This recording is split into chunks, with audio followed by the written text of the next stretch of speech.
This is the first occasion for the committee to get back together since the tragic death of Charlie Kirk. Charlie was a good man, a happy warrior who fought for principles and values I think make our country special, and certainly was a strong proponent of defending the First Amendment, something this committee cares deeply about. I said this over the weekend. I think Charlie lived that scripture verse, 2 Timothy 4:7, fight the good fight, finish the course, keep the faith. Charlie certainly lived that, and he did it with a smile on his face. And so the tragic killing happened a week ago while we were in markup here in the committee. And I know everyone, our witness was a friend of Charlie's, and I know many people in the dais were as well. So I know we're all praying for Charlie's family, and I would extend a moment to the ranking member if you wanted to say something. Thank you, Mr. Chairman, for saying that. The whole country reacted with horror and shock to the brutal assassination of Charlie Kirk in cold blood. And there is never any warrant for political violence in America. And just as we all recoiled together at the shocking assassination of Melissa Hortman and others who died in that Minnesota attack, we all stand together categorically against political violence in America and determined to end the cycles of political violence that have traumatized the country. Well said. Chair now recognizes the gentleman from Kansas, Mr. Schmidt, to lead us all in the Pledge of Allegiance. Pledge allegiance to the flag of the United States of America and to the republic for which it stands, one nation, under God, indivisible, with liberty and justice for all. As is customary, we will begin with opening statements. 5 weeks ago, because of the work of Director Patel, we learned that the former chair of the House Intelligence Committee and current United States Senator leaked classified information. We learned this because a whistleblower came forward. Whistleblower with 23 years experience in the intelligence community, a Democrat staffer on the committee, said this: they were pressured to leak classified information, which sort of raises the obvious question. Why would the head of the Intelligence Committee, the chair of that committee, who's supposed to be guarding our secrets, why would he be encouraging the leaking of classified information? Whistleblower told us that answer as well. The leaked information was supposed to be used, the leaked information, false information, was going to be used to indict President Trump. Now, the former chairman wasn't the only person leaking information. Jim Comey was also sharing things he wasn't supposed to share. Again, don't take my word for it. The Inspector General told us this. In his report, he said, quote, James Comey violated FBI policy by disclosing classified information. And what was Comey's motive? Same as the senator from California: to sabotage and undermine President Trump's first term. And we know that Mr. Comey's not been shy about what his objective was. In fact, 4 months ago, he told us. Remember this? 8647, Jim Comey told us just 4 months ago. Now, how'd they do it? How did the former chair of the Intel community, the former FBI director, and others in our government attempt to undermine President Trump's first term? 7 weeks ago, because of the good work of the Director of National Intelligence, Tulsi Gabbard, we learned from another whistleblower, a second whistleblower, that in the closing days of the Obama administration, the intelligence community assessment was changed. On December 5th, 2016, they had one assessment. That assessment said Russia did not impact the election vote count. There was a meeting at the White House on December 9th, 2016, where it was decided, no, we're not going to have that. We're going to come up with a new one. And the new one said Russia was trying to influence election and did influence election, which just wasn't accurate. And that new one is published on January 6, 2017. Let's just show you a few things that took place. I want to show you first this email from Admiral Rogers, the head of the NSA. You can see it was December 22nd. Says to Jim, John, and Jim Clapper, John Brennan, Jim Comey. And he says, I asked my team if they've had sufficient access to the underlying intelligence, sufficient time to review that intelligence. On both points, my team raised concern. Further states, my folks aren't fully comfortable. A few hours later, there's an email back to Admiral Rogers. This one is from Jim Clapper, and it says this: it is essential that we be on the same page and all of us are supportive of the report in the highest tradition of, that's our story and we're sticking to it. We may have to compromise on our normal modalities. This is one project that has to be a team sport. That's our story and we're sticking to it. Compromise on normal modalities, that's a fancy way of saying, that's the government speak for we're gonna have to change the rules. In fact, we're not gonna follow our own rules. And that's exactly what they did to get the objective they wanted, to undermine President Trump. Now, how did it specifically take place? The whistleblower said that the government officials ignored concerns about discredited information. And what was that discredited information? What was the discredited information that they didn't ignore the concerns about? What did they use, that discredited information? Of course, it was the dossier. The now famous Steele dossier that was paid for by the Clinton campaign when they hired the law firm Perkins Coie, who hired Fusion GPS, who hired the foreigner Christopher Steele, who wrote all this garbage and lies down. That is what was used to change the intelligence community report. And what happens next? What do Jim, John, and Jim do next? They go to Trump Tower on January 6, 2017 to brief then President-elect Trump about the dossier. Again, the Clinton-financed, foreign-authored dossier that the whistleblower knows is garbage and that they know is garbage. And then there's one final step. One final step. Jim Comey leaves that meeting with the president and immediately leaks to the press that they briefed the president on the discredited information. They briefed the president on the dossier and thereby giving it some credibility and creating the basis and the predicate for all they did to the president. They leaked false information, they leaked classified information, they used and leaked discredited information, and they didn't follow their own rules, all to sabotage President Trump's first term. And but for this guy, Kash Patel, but for this guy, we would never have known this information. The good people of this great country would not have known what took place 8 years ago when they were trying to undermine the guy elected by we the people. And I want to thank Attorney General Bondi. She set up a special strike force, a special team to look into this and see if there's any criminal liability that exists in what took place.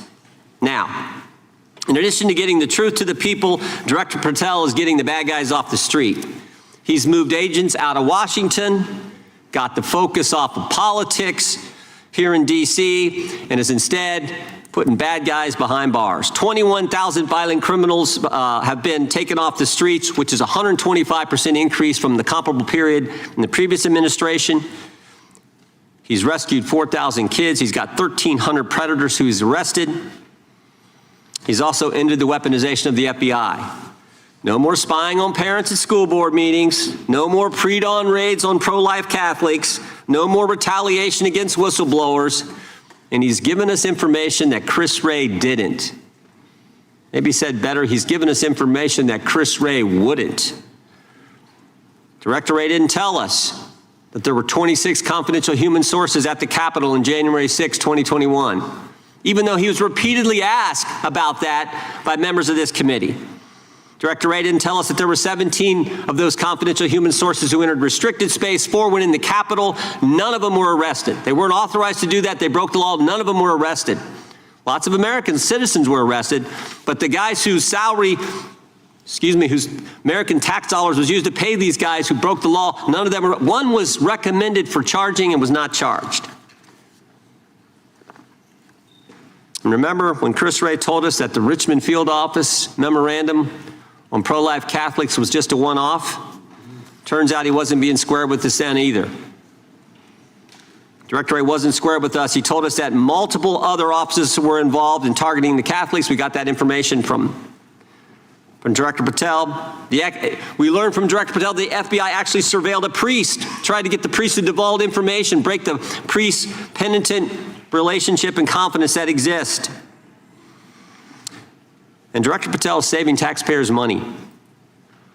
He's not going to build a new headquarters outside of D.C. He's going to keep the headquarters right here in the capital city. Save Americans money, save the taxpayers' money. In 8 months, Director Patel has given us the facts. He's ended the weaponization at the FBI. He's taken bad guys off the streets, and he's saving taxpayers' money. But my guess is the Democrats won't focus on all that good news. They'll focus on politics. They'll stick with Comey and Clapper and Brennan and continue to try to undermine President Trump. With that, I yield to the ranking member for an opening statement. Thank you very much, Mr. Chairman, and welcome, Director Patel. You and I have not had the opportunity to meet, and alas, you failed to respond to the 8 oversight letters I've sent you over the last 7 months. So we do have a lot of questions piling up for you, but I want to start with a word of praise.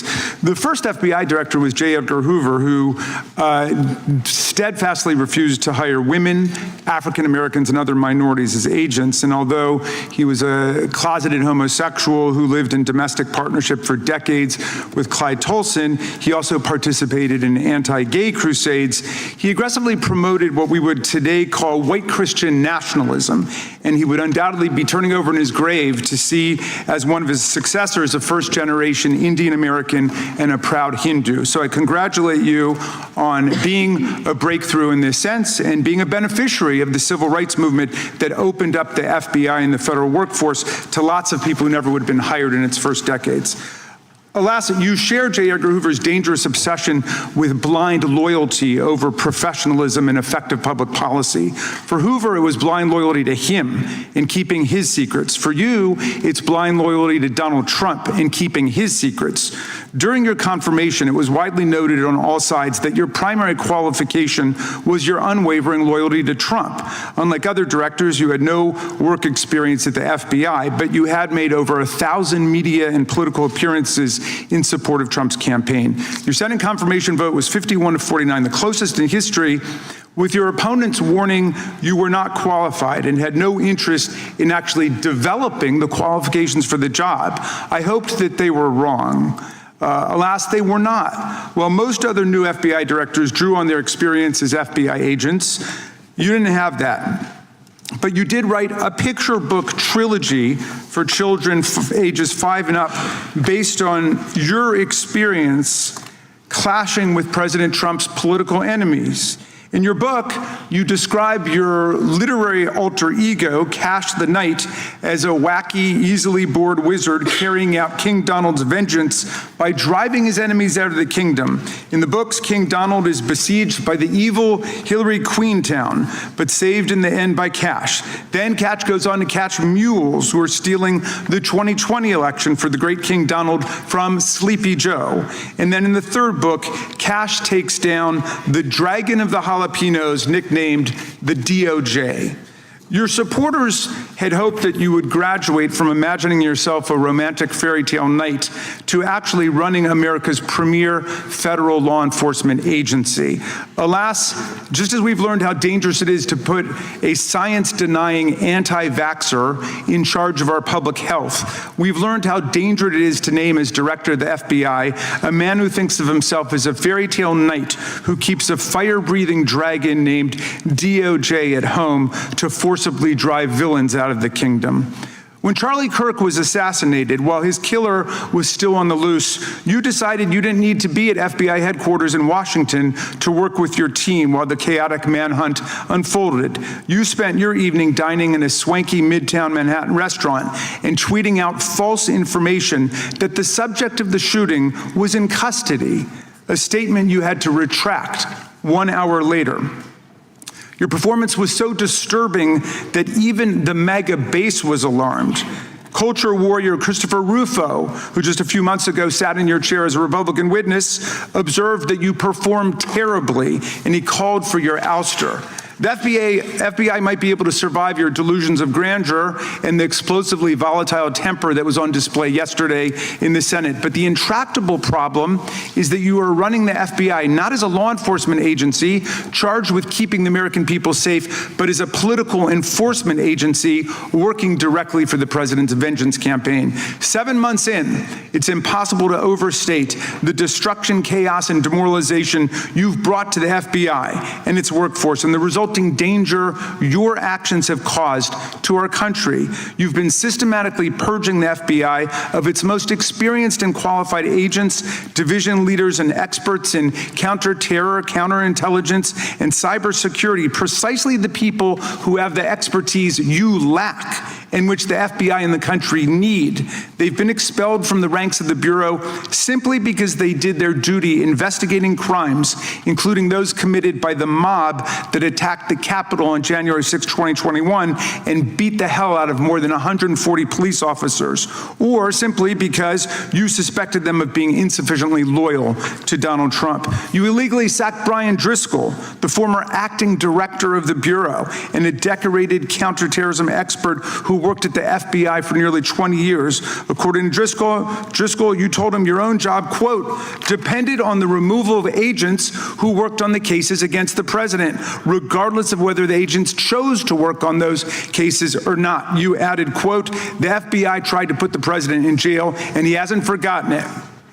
You forced out the leader of the Salt Lake City field office, Mehtab Saeed, just weeks before Charlie Kirk's assassination, depriving the FBI of an experienced counterterrorism expert described by her colleagues as absolutely the best and legendary. She would have led the FBI's manhunt had she not been fired.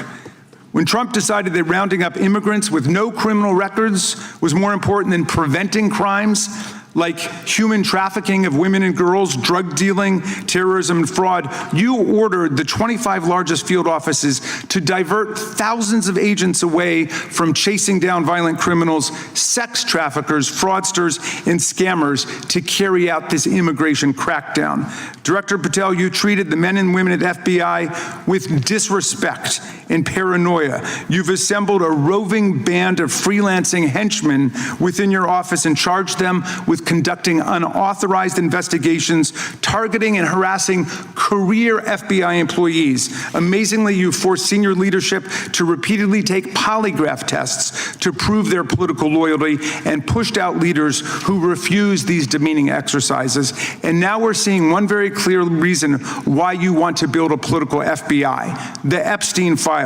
You want an FBI blindly loyal to Trump and to you as his enforcer so you can continue your cover-up of a massive international sex trafficking ring with more than 1,000 victims, betraying all of the survivors of the sexual violence. Before you got in this job, you called for full release of the Epstein files, telling podcaster Benny Johnson that the only reason the list was not released by DOJ and FBI was, quote, because of who's on that list. Upon your confirmation, you promised that, quote, there will be no cover-ups, no missing documents, no stone left unturned, and anyone from the prior or current Bureau who undermines this will be swiftly pursued.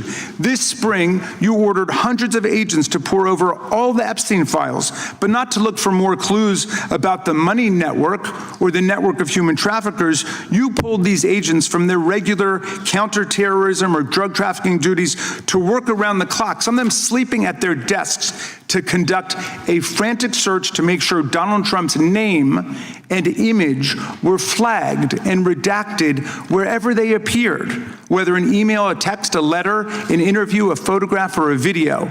In May, Attorney General Bondi reportedly told Trump that his name had indeed appeared multiple times throughout the Epstein files. And not long thereafter, in July, you and the Attorney General released a memo claiming that, quote, no further disclosure would be appropriate or warranted. In a few short months, how did you go from being a crusader for accountability and transparency for the Epstein files to being a part of the conspiracy and cover-up? The answer is simple.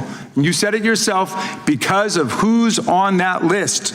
Donald Trump's relationship with Epstein over the years is well documented. A week ago, the Oversight Committee released Trump's disturbing birthday book, Note to Epstein, written over a drawing of a woman's naked body, referring to a, quote, wonderful secret. The Oversight Committee obtained the note from the Epstein estate, not from the FBI, raising questions again of whether the FBI has been withholding documents. While you're unleashing the FBI to cater to Trump's desire to shut down the Epstein inquiry, the first 9 months of the Trump presidency have seen a spate of political violence and domestic terror events. We saw deadly attacks on political figures on both the left and the right. The brutal assassination of Minnesota Democratic House Speaker Melissa Hortman and her husband, and the attempted murder of Democratic State Senator John Hoffman and his wife, who miraculously survived a combined 17 gunshots. We saw an arsonist set Pennsylvania Governor Josh Shapiro's residence on fire.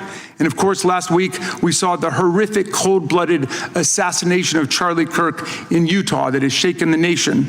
1 minute after Charlie Kirk was shot in the neck, a 16-year-old shooter in Evergreen, Colorado, radicalized by white supremacist ideology online, opened fire and critically wounded 2 other students at Evergreen High School. We've seen lethal anti-Semitic violence, including the murder of 2 young Israeli embassy staffers just blocks from the Capitol, and then in the attack on a gathering of Jewish people in support of hostages held in Gaza in Boulder in June. We've seen continued mass shootings at schools, like the domestic terror incident at a Catholic school in Minneapolis last month, which killed 2 children and wounded 18 others. And in August, a man fired more than 500 bullets at the Centers for Disease Control and Prevention, killing a police officer who was a Marine veteran and a father. People like Melissa Hortman and Charlie Kirk should be able to participate in politics as elected officials or active citizens without being shot down in cold blood in the United States of America. People should also be able to go to elementary school, to middle school, to high school, to work, to the mall, and to church without being shot down in explosions of gun violence. The important position at the FBI requires a leader who puts public safety and national security and the rule of law first.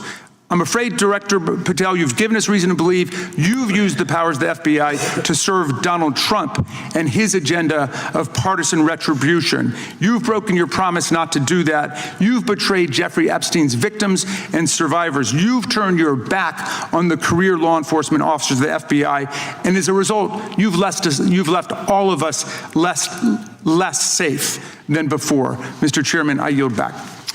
Gentleman yields back. That opening statement may have been longer than any book director's ever written or anyone else has written. Without objection, all of the opening statements will be included in the record. We will now introduce today's witness. Mr. Patel has been the director of the FBI since February of 2025. He previously served as chief of staff at the Department of Defense, Deputy Director of National Intelligence with the National Security Council, and also as a congressional staffer, as a federal prosecutor, where he focused on national security cases, and he also worked as a public defender in the state of Florida. We welcome our witness, appreciate his work, and thank him for appearing here today. We will begin by swearing you in. Director, would you please stand, raise your right hand? Do you swear or affirm under penalty of perjury that the testimony you're about to give is true and correct to the best of your knowledge, information, and belief, so help you God? Let the record reflect that the witness has answered in the affirmative. You can be seated as you are. You know, you've been through this yesterday. Did a fine job. Please know that your written testimony will be entered into the record in its entirety. Accordingly, we ask that you summarize your testimony. Director, you may begin. Good morning, Mr. Chairman, Ranking Member Raskin, and members of the committee. I want to begin today by discussing the appalling assassination of Charlie Kirk. It's important for this FBI to be transparent without jeopardizing our investigations, so a little bit of the timeline is important. Charlie Kirk was unfortunately assassinated on September 10th. We immediately, the next day, released images early in the day in local time in Utah to start the public partnership in our manhunt for the assassin and culprits. At approximately 5 p.m. local time, I arrived on the ground and walked the crime scene myself, and we flew multiple FBI assets in and out to process DNA simultaneously while bringing in evidence response technicians, hostage rescue teams, and other experts to assist state and local law enforcement with their investigation. At 8 p.m. local on September 11th, the FBI collected and populated and promulgated at a press conference a video of the suspect on the grounds. We also released enhanced images Due to that release that I directed and ordered, the suspect involved was apprehended and in custody at 10 p.m. local time. That's less than 2 hours after we did the video release and the photo release. So within 33 hours, that individual suspect was in custody. And his family, who has since been interrogated, specifically stated to FBI interrogators that because of the video that the FBI released at my direction and because of the photographs that they released, they identified their son, they confronted their son when he swung by their home, and that's what led to his apprehension. We are still, the FBI has that investigation ongoing, and it continues to be ongoing, and I want to thank the state of Utah and the state and local authorities there. And I also want to thank the Attorney General and President Trump for directing resources to allow us to conduct that investigation as we have. Under this administration, the FBI has arrested more than 23,000 violent criminals, 23,000 in 7 months. That's twice as many year to date last year. We've taken over 6,000 firearms off the streets. 6,000 guns are no longer in the hands of criminals in 7 months. We've identified and found and located 4,700 child victims. That is a 35% increase year to date last year. We have arrested 1,500 child predators. That is a 10% increase year to date last year in just 7 months. We've assisted our partners with countless counterterrorism operations around the world. We've captured at the FBI 4 of the most top 10 wanted fugitives in the world in 7 months. To put that in perspective, that's as many as my predecessor nabbed in the entirety of the Biden administration. We got 4, we got more coming. On top of that, in 2 weeks, thanks to the help of the CIA, we collected and captured one of the individuals responsible for the horrific Abbey Gate bombing that led to the murder of 13 service members. We did that in 2 weeks. They didn't do it in the 4 years of the entire prior administration. Nationwide, we've been executing our Operation Summer Heat, the FBI's national focus on targeting violent crime based on intelligence-driven operations. Ask the citizens of Seattle, Miami, Memphis, Charlotte, Chicago, New Orleans. To specifically highlight New Orleans and Nashville, there has been a 250% increase in violent crime arrests in those cities alone, and other mid-major cities that I've just listed. In just a few short months, we have already unleashed 1,000 FBI personnel across this country. Every single state across this country is getting a plus up. This is a fiction that the FBI is short or that we are compromising the men and women in the field. They do not need to be in Washington, D.C., so we're sending them into the field to each and every one of your states. Because of that, crime is at an all-time low. We had to do it because of the explosion of crime. And maybe the most important stat for Americans to realize, in just 7 months, we are on track to produce the lowest murder rate in modern U.S. history by double digits. Those are results not of mine. Those are results of the men and women of the FBI. If you want to criticize me, bring it on, but do not attack the brave leaders in the field. We are also working 24/7, 365 on the opioid epidemic that is killing more than hundreds of thousands of people a year. We have seized 1,600 kilograms of fentanyl off the streets so far in 7 months. Year to date, 25% increase. To put that in perspective, that's enough to kill 1/3 of the American population, 120 million Americans. 100,000 kilograms of cocaine and meth gone off the streets.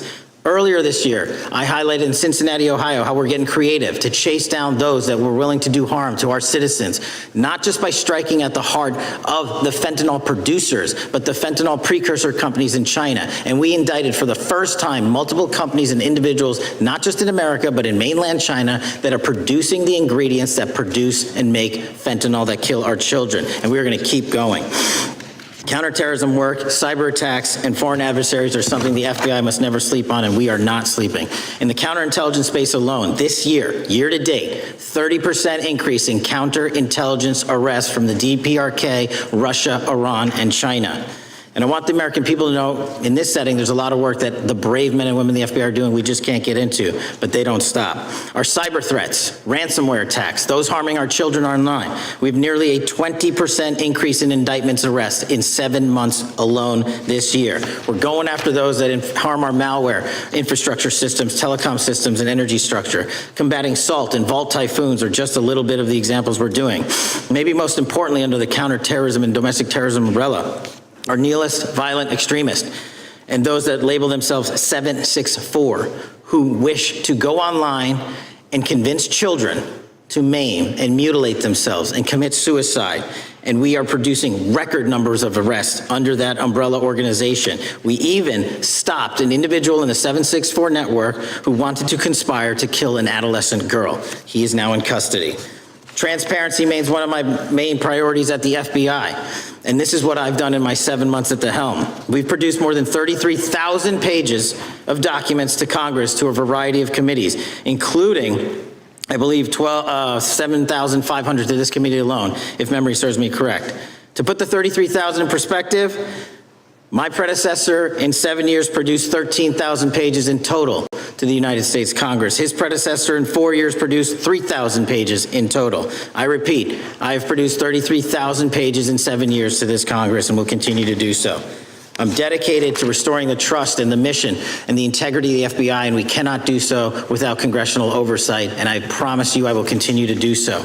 On the Epstein case, the original sin on the Epstein case was how it was handled by Mr. Acosta when he first brought the case in 2006, 7, and 8. The original case had a very limited search warrant, had a very limited search window, had a very limited investigative window. I was not there when those search warrants and that investigation was launched. I would not have done it that way. They were limited to only 3 to 4 years of investigations from 97 to approximately 2001 and 2002 to 2005. Mr. Acosta allowed Mr. Epstein to enter into a plea agreement where he served weekend jails for trafficking minor women. He also was allowed to leave jail to go home on the weekends. Plus, he allowed a non-prosecution agreement to be signed as part of that plea deal, prohibiting future investigations from that prosecution and from that evidence, and prohibiting the collection of further material. That is the original sin. We are working with Congress to produce more than any administration ever has material on Epstein, and I welcome the challenge to tell us that we are not being as transparent as the law allows. We even went to court and asked the judges to lift those prosecutorial agreements and to lift those court order seals, and they denied us 3 times. Congress is welcome to do the same and join the fight. And I'd lastly like to focus on operation that the president led in D.C.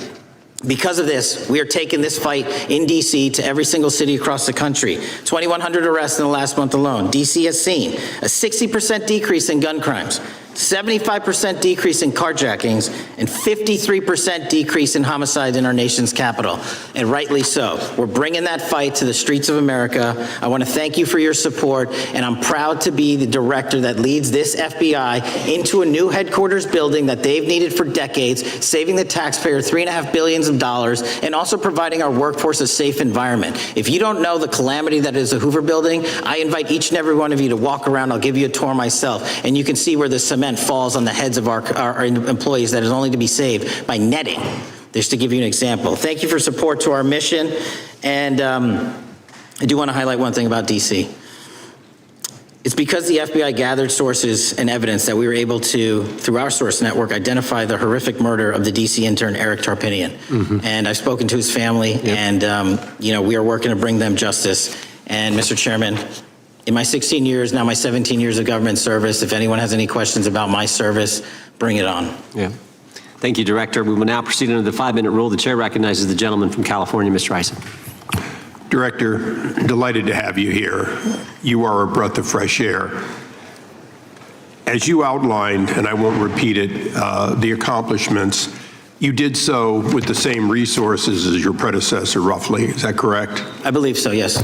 And so how much of that has to do with taking people out of the backside of the FBI and moving them into the field, into doing the job for which we primarily pay the FBI? It's exactly what we needed done. 1/3 of the FBI's workforce resided in the National Capital Region before I got there. 1/3 of the crimes do not happen in Washington, D.C. Not anymore. Not anymore. So 1,000 personnel of the FBI were deployed across this country on a permanent basis, and every single state in this union is getting a plus up, not a reduction, a plus up of 1811s of intel analysts and support staff. And that is why the crime rates are going down in record numbers. Well, thank you for doing that. And it's perhaps the hardest thing for a bureaucrat to do is to lower the head count around them that support them. And I appreciate your willingness to do it different than your predecessor. A lot of what you covered earlier was the find, the discovery. and then the prosecution that is done by the DOJ. But I want to talk a little bit about the prevent side. On the Charlie assassination, sir? No, on all of these. Okay. Okay, for example, and I'll bring it up before the Democrats bring it up, January 6th. January 6th, we now know, because of your find, that in fact there were people involved who were not just observers but participants who in fact, it's been alleged, and I personally believe, in fact, were part of promoting, perhaps even the one woman who died, encouraging her to walk through a door that led to her death. When you see that kind of activity, and you know it was done under predecessors with full knowledge, whether it's January 6th, where embedded people crossed the line, or any other activity, including obviously the Russian hoax that we're now dealing with up in, front and center. My question to you is, what can you or others do to prevent it from occurring again? Not on your watch, but on future watches. How can we know that this won't happen again the moment you leave the FBI? It's simple. What I'm doing through our leadership cadre is having FBI agents do what they were trained to do, not what they were not trained to do, not put them in situations that both harm them and the public. We're also utilizing our SORT networks and prioritizing the threat structure to go after the narco traffickers, the counterterrorism people, the counterintelligence threats, and the cyber threats. That's what they were trained to do, and that's what we're letting them do. One major question I have, after decades of doing this, on our side of it, both the chairman, myself, and others, both at oversight and here, have seen that the FBI and the Department of Justice hide behind non-statutory practices. Now, you've changed the interpretation of many of those practices. That's why we're getting the discovery that was previously withheld. How do we work together to make sure that we never again have false walls, non-statutory walls that say the Department of Justice has a prohibition about giving, quote, you fill in the blank, that has led to the chairman not seeing anything until you took over? I'm wedded to aggressive constitutional oversight. Having been a House congressional staffer, I know that is an important part of securing our democracy. And the way we make it an everlasting, enduring process is by showing the American people the results of what we are doing and the important work of this committee and putting it out to them so they can see government waste, fraud, and abuse. And then they can demand from our constituents and our electors that they want this process to continue. Last major question here. Some things are so sensitive that we both would agree they cannot be made public. Will you commit to this committee when it is too sensitive to disclose that you would at least make it available for in-camera review by the chairman and ranking members or others designated? I have done that and I will continue to do that.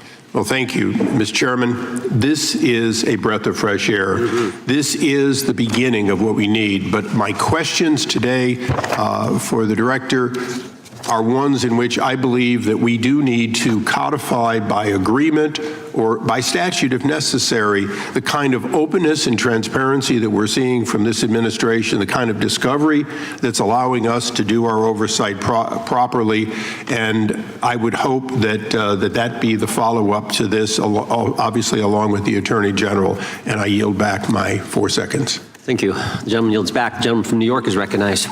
Thank you, Mr. Chairman. Welcome, Director Patel. In the wake of the tragic murder of Charlie Kirk, Donald Trump said, quote, violence and murder are the tragic consequences of demonizing those with whom you disagree, day after day, year after year, in the most hateful and despicable way possible, close quote. I would note for the record that Donald Trump has famously demonized practically every person he has ever disagreed with, and therefore, using his own logic, he has put their lives at risk. I should know. About 2 weeks ago, when I announced my decision not to my decision not to seek re-election, many people on both sides of the aisle, including the chairman, offered me well wishes and thanked me for my service. Donald Trump, on the other hand, took to Truth Social to call me a, quote, psychopathic nut job, among other things. Yesterday, I received a threatening note filled with anti-Semitic comments and hateful attacks that mimics some of the same language used by the president. I am sure many of us on this committee face similar threats every day. We have seen political assaults on both the left and the right. The attack on Charlie Kirk, the attempted assassination of the president, the murder of the Democratic Speaker of the Minnesota House, the assault on Paul Pelosi, and the attack on the Capitol on January 6th, for example. Director Patel, do you agree that there is political violence from both the left and the right? There is too much political violence. Do you agree, yes or no, that there's violence? There is Yes too or- much political violence based on ideologies from either side. From either side, okay. Are you aware of the study by the Cato Institute, a well-known conservative group, that found that 69% of the violence is from the right? I'm not familiar with that You're study. not familiar, okay. I would commend it to you. Are you aware the administration has threatened to use violence as an excuse to crack down on liberty and freedom of speech? Say that again, I'm sorry? Are you aware the administration has threatened to use violence as an excuse to crack down on liberty and freedom of speech? Nobody at the FBI is doing that. I didn't ask you about the FBI, I said the administration. I speak for the FBI. I would like to enter the record an article from today's New York Times titled, "Trump Invokes Kirk's Killing and Justifying Measures to Silence Opponents." In the wake of Charlie Kirk's killing, President Trump and his allies have laid out a broad plan to target liberal groups, monitor speech, revoke visas, and designate certain groups as domestic terrorists. I ask unanimous consent to insert this into the record. Thank you. Politicizing the murder of Charlie King to go after free speech is not a legacy I believe Charlie King would have wanted. Moving on, I want to address another topic. The FBI has traditionally played a key role in prosecuting public officials for corruption. But I fear that at a time when the president is accepting planes from Qatar for his post-presidential personal use, issuing pardons to major donors, and personally profiting from the office of the presidency, the FBI may be abandoning its commitment to investigating public corruption. Since its creation in the wake of the Watergate scandal, the Public Integrity Section has been one of the crown jewels of the Department of Justice, investigating and prosecuting corruption among the nation's public officials and acting as a key safeguard against politicized prosecutions.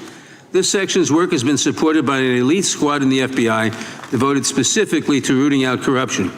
But according to reports, the Public Integrity Section has now been decimated, and the FBI's Public Corruption Squad has been dismantled. I would like to submit for the record a New York Times article entitled, "FBI Dismantles Elite Public Corruption Squad." I ask unanimous consent. Thank you. These actions are an invitation to corrupt politicians to break the law, since they know that the government is asleep at the switch. Last month, Senator Warren and I, along with dozens of other members of Congress, wrote to you and Attorney General Bondi expressing grave concern over your decision to effectively legalize corruption and to politicize prosecutorial decisions. And yes, unanimous consent to enter this letter into the record. Thank you. I don't have time today to walk through all your questions, all of our questions and concerns, but will you commit to answering this letter in short order so that we can understand what factors led to this decision and how it has impacted the ability to hold corrupt officials accountable? I will review your letter with my team and respond as soon as I You can. will respond. Thank you. I yield back the balance of my time. Gentleman yields back. Gentleman from Arizona is recognized for 5 minutes. Thank you, Mr. Chairman, and thank you, Director, for being here. I appreciate the change in the FBI and the tone since you've been there. We heard the ranking member, however, describe the FBI under your leadership as being resorting to political enforcement and you personally as being paranoid. I would just suggest that perhaps that is the projections of the ranking member himself and not you, sir. I want to refer to something that was said yesterday in yesterday's hearing by Senator Grassley. He said, "It's well understood that your predecessor left you an FBI infected with politics." At your nomination hearing, he gave you records, made public records about whistleblowers regarding something called Arctic Frost. Arctic Frost was the FBI case opened and approved by anti-Trump FBI agent Thibault, and Arctic Frost became Jack Smith's elector case. The new records show that Arctic Frost was much broader than just an electoral matter. In fact, it was expanded to Republican organizations. Some examples of the groups that the Ray FBI sought to place under political investigation included the Republican National Committee, Republican Attorneys General Association, and Trump political groups. In total, 92 Republican targets, including Republican groups, Republican-linked individuals, were placed under the investigative scope of Arctic frost. On that political list for investigation was one of Charlie Kirk's groups, Turning Point USA. In other words, Arctic frost wasn't just a case to politically investigate Trump. It was the vehicle by which partisan FBI agents and DOJ prosecutors could achieve their partisan ends and improperly investigate the entire Republican political apparatus. I'd ask that, Mr. Chairman, that document be administered. Without objection. So, I know that this may be under current investigation, but I wish to ask specific questions about this for just a moment. What search tools were used in Arctic frost to view private communications of targets? I believe the traditional search tools, search warrants, lawful service of process, and the tools that the FBI has in our infrastructure systems, cybersecurity systems, and counterintelligence systems. But generally speaking, if I may, I want to use this to highlight the fact that I'm continuing my promise to work with Congress to produce documents simultaneously and also conduct ongoing investigations. I'm giving you as much as I can, and I'll give you more when I can. Thank you. Another question regarding that is, were there any directives from the Biden White House concerning the Arctic frost investigation? Were there any, directives or communications from the Biden White House itself concerning the Arctic frost investigation? I'll just rely on what was turned over to date, sir. Okay. So I want to add here, the search warrants that were used included the seizing of a U.S. member of Congress, his phone. I think we all know who that was and how that was taken away and used for political purposes, Mr. Chairman, Mr. Director. So we'll leave that for a second, and let's go over to the Charlie Kirk case for just a second. Let's emphasize this.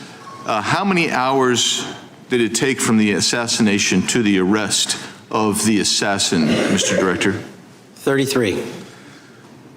That seems pretty swift, and it was because of the actual release of videos and photographs that you directed to be released, sir.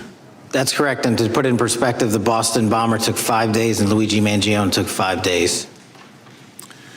Was the platform Discord forthright from the start with law enforcement about the shooter's communications on its platform? Discord, the platform ownership, has been working with our lawful process, and we are obtaining materials from them on a rolling basis. Thank you. And I want to get back here to Arctic frost for just a second, Mr. Chairman. I'd like the unclassified document from the FBI released to be admitted to the record. Without objection. And a document from the Economic Times also to be admitted to the record. Without objection. So I'm going to give you the last 30 seconds. We could go on about the Epstein case. I've got a bunch about that, but I'm just going to let you, if you wish to respond to either of the two vitriolic questioning or statement from the Democrats. The work of the FBI speaks for itself. It's on showcase here today. Anyone that wants to attack the FBI can attack me, but leave our leadership structure alone. When you have 23,000 violent felons arrested, twice as many as this time last year, the work speaks for itself. Thank you, Mr. Chairman, and thank you. Appreciate your good work, Director Patel. Yield back. Gentleman yields back. Gentleman from Maryland is recognized. Thank you kindly, Mr. Chairman. Director Patel, before you joined the FBI, you railed against it for covering up Jeffrey Epstein's human trafficking ring. Let me refresh your memory with this clip. Has Epstein's list, they're sitting on it. That doesn't seem like something you should do. You're protecting the world's foremost predator. That seems like an evil thing to do, regardless of who may be embarrassed in the release of that list. Why is the FBI protecting the greatest pederast, the largest scale pederast in human history? Simple, because of who's on that list. So you finished that December 2023 interview with a challenge to the FBI and harsh words for Republicans in Congress for not getting the Epstein files out to the public. You can see this clip. Boy pants, and let us know who the pedophiles are. Put on your big boy pants and let us know who the pedophiles are, you said.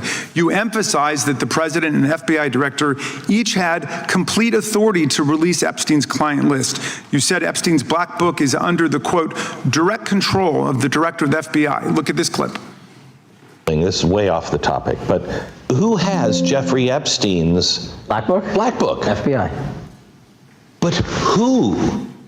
That is, I mean, Well, there's... that's under direct control of the director of the FBI. All right, so you were sworn in as director more than 200 days ago. Now the Black Book is under your direct control. So why haven't you released the names of Epstein's co-conspirators in the rape and sex trafficking of young women and girls?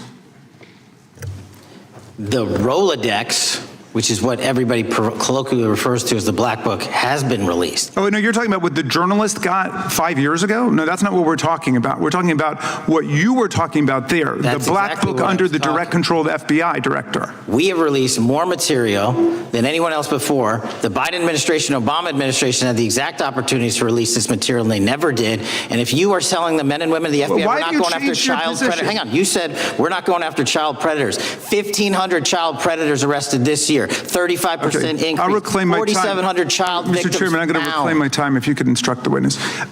Why have you changed your position? There you were saying it's under the direct control of the FBI director and all of it should be released. Why have you changed your Everything position? that has been lawfully permitted to be released has been released. And as I told you, Really? the investigation was limited. And let me make something crystal clear. I never said Jeffrey Epstein didn't traffic other people, other women, and they're not other victims. This is the investigation we were given from 2006, 7, and 8, and the search warrants from 2006, 7, and 8. That's what we're working with. Wait, have you released all of the stuff that the FBI has seized from Epstein's house? The computers, the emails, the file cabinets, the documents? What about the financial records? Have you released all of that? Everything the court has allowed us to Which release. court are you talking about? 3 separate federal courts have come in and said. We're talking about the evidence you've got. It's got nothing to do with what those courts have. Do you have any We're talking idea about how the law works? Wait a minute. Do you want me to break the law in a federal judge's order? No, I want you to satisfy follow your own curiosity? word, Director Patel. You said up there it was under the direct control of the FBI director. He had the Black And Book. everything I have direct control over, we have gone to court. You haven't. Complete your We went sentence. to court. Everything you have direct control over, you said. Have gone to court, and everything we have direct Director control Patel, over. complete your and sentence. can You said everything- lawfully I'd like to release. the We're gentleman- releasing. He'd like to complete his answer. You began the sentence, everything you have direct control over, and then you stopped that sentence. You have released everything that you have direct control over? And I have direct control over and can lawfully release. If you're not familiar with the court orders, that's not my fault. Oh, I'm Go perfectly, look at them. I'm Go perfectly to familiar court. with them. But how did we prosecute Ghislaine Maxwell?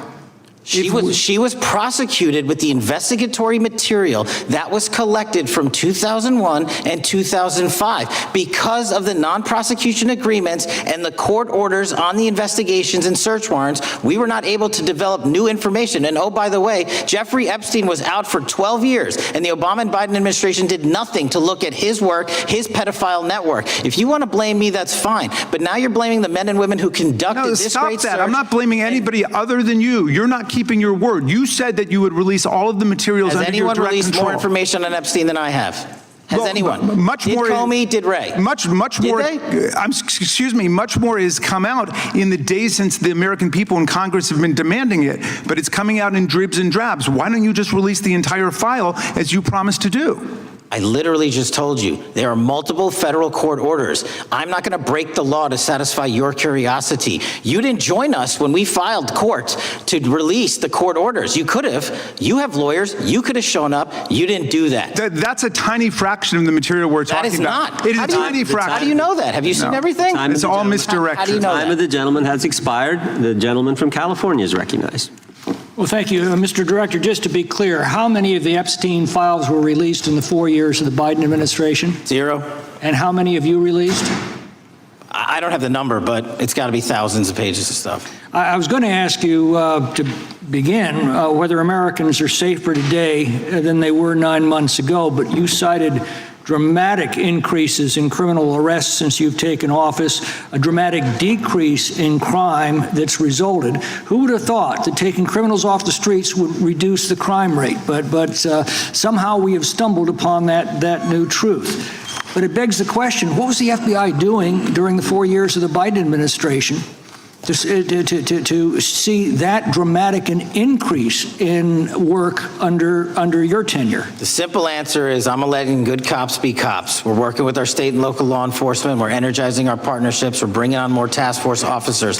When you have more cops in the streets, when you're using ground-based intelligence, when you're not weaponizing law enforcement and focusing on DC and focusing on the rest of America, this is what happens. It is not a significant mind shift in terms of how we maneuver the FBI. They've wanted to do this work since they signed up. We're just letting them.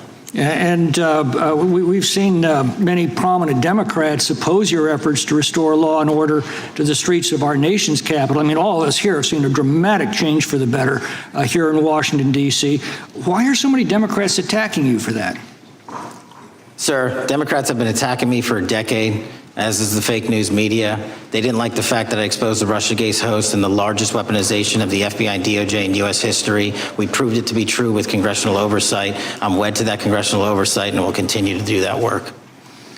Christopher Wray repeatedly warned this committee that the Biden open borders policy had produced a significant increase in terrorist threats that he said kept him up at night. A particular concern, he said, was the 2 million gotaways that entered the country during the Biden administration. That's an average of 41,000 every month. What are the monthly gotaway numbers today?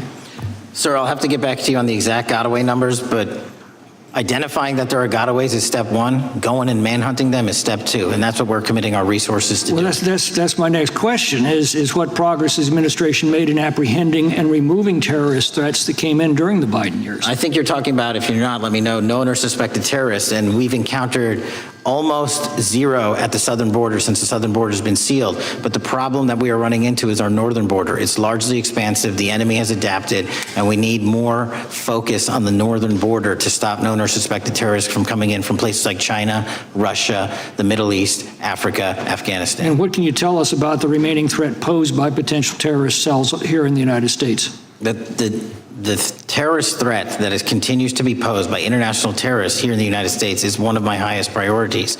We are working through our intelligence community partners to identify those individuals, and we've taken down numerous individuals in numerous rings across this country to neutralize that terrorist threat, including in places like New York City, Los Angeles, and I believe Dallas, Texas most recently. How extensively did criminal cartels like Sinaloa, Jalisco, New Generation, MS-13, Trinidad and others infiltrate our country during the Biden administration? By the tens of thousands. Well, and what progress have you been making in combating their presence? I think the DHS is best to speak to that, but I think I can't remember the numbers of tens of thousands or hundreds of thousands of individuals they found that came in illegally, and the tens of thousands that associations to criminal networks have all been deported. And that effort is being opposed every step of the way by Democratic leaders in our cities, some of our states, and right here in the Congress. Isn't that true? Well, we're just working where we can in every single city we can, and I welcome the opportunity to partner with Republicans or Democrats on fighting violent crime like we're doing. Mr. Biggs asked about Arctic frost. What else can you tell us about that and what we need to do to assure that it never happens again? Continue the congressional oversight work that you're doing on Arctic frost. Let me provide you with more documentation on Arctic frost and also call in witnesses from the paperwork that we have given you.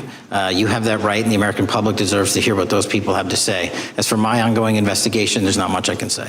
What role did the FBI play in suppressing the Hunter Biden laptop story during the 2024 election? Off the top of my memory, sir, I believe the FBI was in possession of verified information from that laptop, and it was improperly publicized that they did not have information and masked it as Russian disinformation. We now know that was categorically false. I don't know why the FBI did that, when they did that, but we've released all the materials related to that. Thank you. Gentleman yields back. The gentleman from New York is recognized. Mr. Goldman. Mr. Patel, does Donald Trump appear anywhere in the Epstein files? I'm sorry, could you say that again? It's not a complicated question. Does Donald Trump appear anywhere in the Epstein files? I didn't say it was a complicated question. I just didn't hear you, so my apologies. We have released where President Trump's name's in the Epstein files and everybody else, and all credible information that we are legally allowed to release has been released. All right, so let's go through that. You're referring to court orders that prohibit you from releasing grand jury testimony under Rule 6E. Is that what you're referring to when you say as the law allows? That's a piece of it. Really? What other evidence do those 3 court orders you cited prohibit from being released? Information that was collected pursuant to those search warrants that were limited Wrong. in fashion. Wrong. That's not what the court order says, and that's not under 6E. And you're talking, and I said that's 6E, and I said there was others, and I'm answering that. There are sealed court order documents. There are protective orders. They are unsealed as part of discovery given to Ghislaine Maxwell. They are no longer sealed. That's just not true. We can argue about it all you want. Okay, well, you agree that there are, so your testimony here is that the reason why you are not releasing all of the videos that you have acknowledged, there are so many, and that the FBI spent thousands of hours of reviewing, the photographs, all of the photographs that you have. You're saying that you're not releasing those because there's a court order requiring them to be sealed? Is that your testimony? I never said that about the videos. On the totality of the videos, of the thousands of images that were seized pursuant to the search warrants executed at the time, the overwhelming majority of that video is pornographic material that was downloaded from the internet and child sexual abuse material. We will never release that. Well, as you should not release the victims, but if there are videos that relate to others who Epstein trafficked to, such as maybe Prince Andrew, or photographs, that you have total control to release. Yes, and if it exists. And so why haven't you released it? Why are you supposing that that is a fact when in fact it is false? Are you saying that You're saying that none of the videos relate to anything relevant to the Jeffrey Epstein trafficking ring? Every single video that we have collected pursuant to the prior search warrants has been examined for the last 10 years. And every single video has been utilized for whatever prosecutions were able to be legally brought. I'm not asking about prosecutions. I'm asking about why you aren't releasing the full Epstein files, including the names of people who were involved in the sex ring that you promised to do before you became FBI director. I just told you, I'm not going to release downloaded porn of I'm not children asking on the about internet. that. Fine. I'm asking about all the other files. What other videos? Tell me. Tell me. That's what I'm asking. Tell me. You're saying there are no videos that would be relevant to anyone else involved in the Jeffrey Epstein sex ring. Pursuant to Mr. Acosta's collection of information based on the search warrants. That's all we have in our I possession. understand. And I'm asking you, but that stuff. That's all we got. I'm not asking all you got. I'm asking you, in that stuff, there's nothing that's related to any other sex traffic, any other people engaged with Epstein in underage sex. That's correct. To my knowledge, no. Okay. Let's talk about the witness interviews. 302s of witness interviews. Those are not subject to the court order. Those are not subject to any fictional sealed order for a search warrant. Why aren't you releasing those with the redacted names of the victims? We are releasing as much as legally allowed. That's why we went back to How is the courts. how is that not legally allowed? Sir, do you know how court orders work? Do you know how protective orders Actually, work? Do you know how Mr. sealing Patel, orders I was work? a real prosecutor for 10 years. I know exactly how. So I was a court fake orders. one? And I want to understand what the court order prevents you from releasing witness statements that the FBI took. You should know that as a real prosecutor, when the court hand downs a protective order and a motion to seal, the material is sealed unless So that your judge testimony waives here it. is that all of those witness statements are under a court order, a protective order. We are providing everything we can legally provide. No, that's not my question. My question is, why are those witness statements that are not grand jury testimony, that if they were under a protective order are no longer under a protective order, why are they not being released? How are they not under a protective Why order? are you not going to the court like you did for the grand jury testimony to unseal those The records? DOJ did go to the court. No, not on those records. Why aren't you going? You just went on grand jury. Time of the gentleman has expired. The You are hiding the Epstein files, time Mr. of the Patel. gentleman has expired. You are part of the cover-up. Can I respond? You sure can.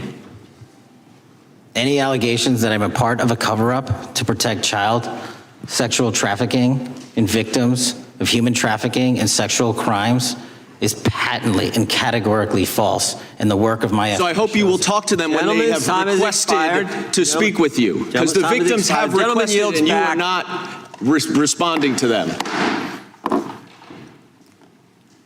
Director, yes or no, is the FBI still spying on parents at school board meetings? No, sir. Is the FBI still targeting Catholics? No, sir. Is the FBI still spying on President Trump? I don't believe so. Is the FBI still censoring Americans? No, sir. Is the FBI still targeting Americans for shopping at Cabela's or purchasing Bibles? Nobody is targeted for their faith. Is the FBI still targeting Americans who are pro-life? Nobody is targeting anyone for their Is beliefs. the FBI still cooking the books on crime data? The crime data is real. Is the FBI still purging agents for conservative viewpoints? No one at the FBI has asked their viewpoints on Is policy. the FBI still labeling the Betsy Ross flag, the flag of the American Revolution, a hate symbol? No. Well, maybe that's why you've been able to, what was the number? 23,000 bad guys you've arrested, a huge increase from the same time period in the previous administration. I think you said 1,400 predators, 4,000 children rescued. Were those the facts? 4,700, 35% increase on children rescued. Yeah. And you got the guy that, Abbey Gate? We got the Abbey Gate We had a guy. guy from the 4th District of Ohio who lost his life there serving our country. We appreciate that. Maybe when you're not focused on politics, you can actually do what the FBI is supposed to do. Go get the bad guys, right? That's what the men and women of the FBI do. Director, did John Brennan lie to Congress? Let me just read a couple things actually before you answer that. 2 years ago, we had Mr. Brennan in for an interview, and I asked him, how'd you learn about the dossier in December of 2016? Mr. Brennan replied, I received a copy of it from the FBI, and the CIA was very much opposed to having any reference or inclusion of the Steele dossier in the intelligence community assessment. That's what John Brennan told the United States Congress. 7 weeks ago, the Director of National Intelligence told us this: John Brennan lied and denied using the dossier in the intelligence community assessment because he knew it was discredited. CIA officer told the House Intelligence Committee Brennan refused to remove it, and when confronted with the dossier's main flaws, he responded, yes, but doesn't it ring true? John Brennan lied to us? Mr. Chairman, I won't stylize the evidence. What I will say is that the intelligence community assessment, those that created it and any individual involved with it, is an ongoing investigation. There's an investigation into what took place in December and January of December 2016, January 2017, when this whole thing started, this grand conspiracy. That is being investigated, is that right? That has been publicly announced by the department. That's been announced by the department. Did Chris Wray hide documents from this committee? You would know better than me, sir. Well, I think you told us like 700 pieces of information you've given this committee since you've been the director relative to just one incident, the Catholic memorandum from the Richmond field office. I can give you the comparison, sir. Yeah. The Catholic memo, I believe we turned over 750 documents. In Mr. Ray's tenure, I believe they turned over 19 pages. 19 pages. You've given us 700. Why would Chris Wray hide information from this committee? You'd have Want to to hazard ask a him. guess? I'm sorry. Hazard a guess why he would do that? I don't know, sir. I think maybe it was because FBI was spying on a priest, trying to get him to break the priest penitent confidence that exists. You think maybe that was the reason? You'd have to ask him, sir. Yeah, we'd love to do that. I want to read a few names here. Arctic Haze, Tropic Vortex, Riding Hood, Foggy Falls, Echoes Fade, Sirens Lure, Genetic Christmas. What are these code names about, Director? You know? Not off the top of my head. Well, Arctic Haze, Tropic Vortex. My understanding, these are code names for leak investigations of classified information from the year 2017. Does that ring a bell? In terms of leak investigations, many of those are classified and many of those are ongoing, Mr. Chairman. But we are working with you to produce documents as we close those investigations or as we declassify them. Let me ask you this question, because this is something I've wondered about, the way the FBI used to work. Way this whole thing so many of these things unfolded. Seems to me you had all these people in government leaking information that then gets reported in the press, there's a story written about it, and then that article is then used to further the investigation and move forward with what they want to do. Did that take place back in 16 and 17? That's the exact scenario that took place in the FISA application for Carter Page and the rest of the Trump campaign. And that is frightening, because that's what the CIA is supposed to do in foreign countries. It's not supposed to happen to Americans, but it did, didn't it, Director? Yes. And not just any Americans, it happened with the President of the United States. Is that accurate? Yes, sir. Yeah, and you were the key guy in helping expose that. And I think our country will be forever grateful for what you did to let the country know that was going on involving Americans, which is not supposed to happen, and not just, again, any American, but the President of the United States. Chair now recognizes the gentlelady from California. Thank you, Mr. Chairman. I'm concerned by reports that FBI agents have been diverted from their important work on crime and anti-terrorism to work on matters that are not critical to our safety. I'd like to play the video, the whole video. Jeffrey clip. Epstein's Black Book? Black Book. FBI. But who? That is, I mean, there's... Oh, that's under direct control of the director of the FBI. No, but the Black Book, it's not just sitting, I mean, that's Hoover power times 10. And to me, that's a thing I think President Trump should run on day one, roll out the Black Book.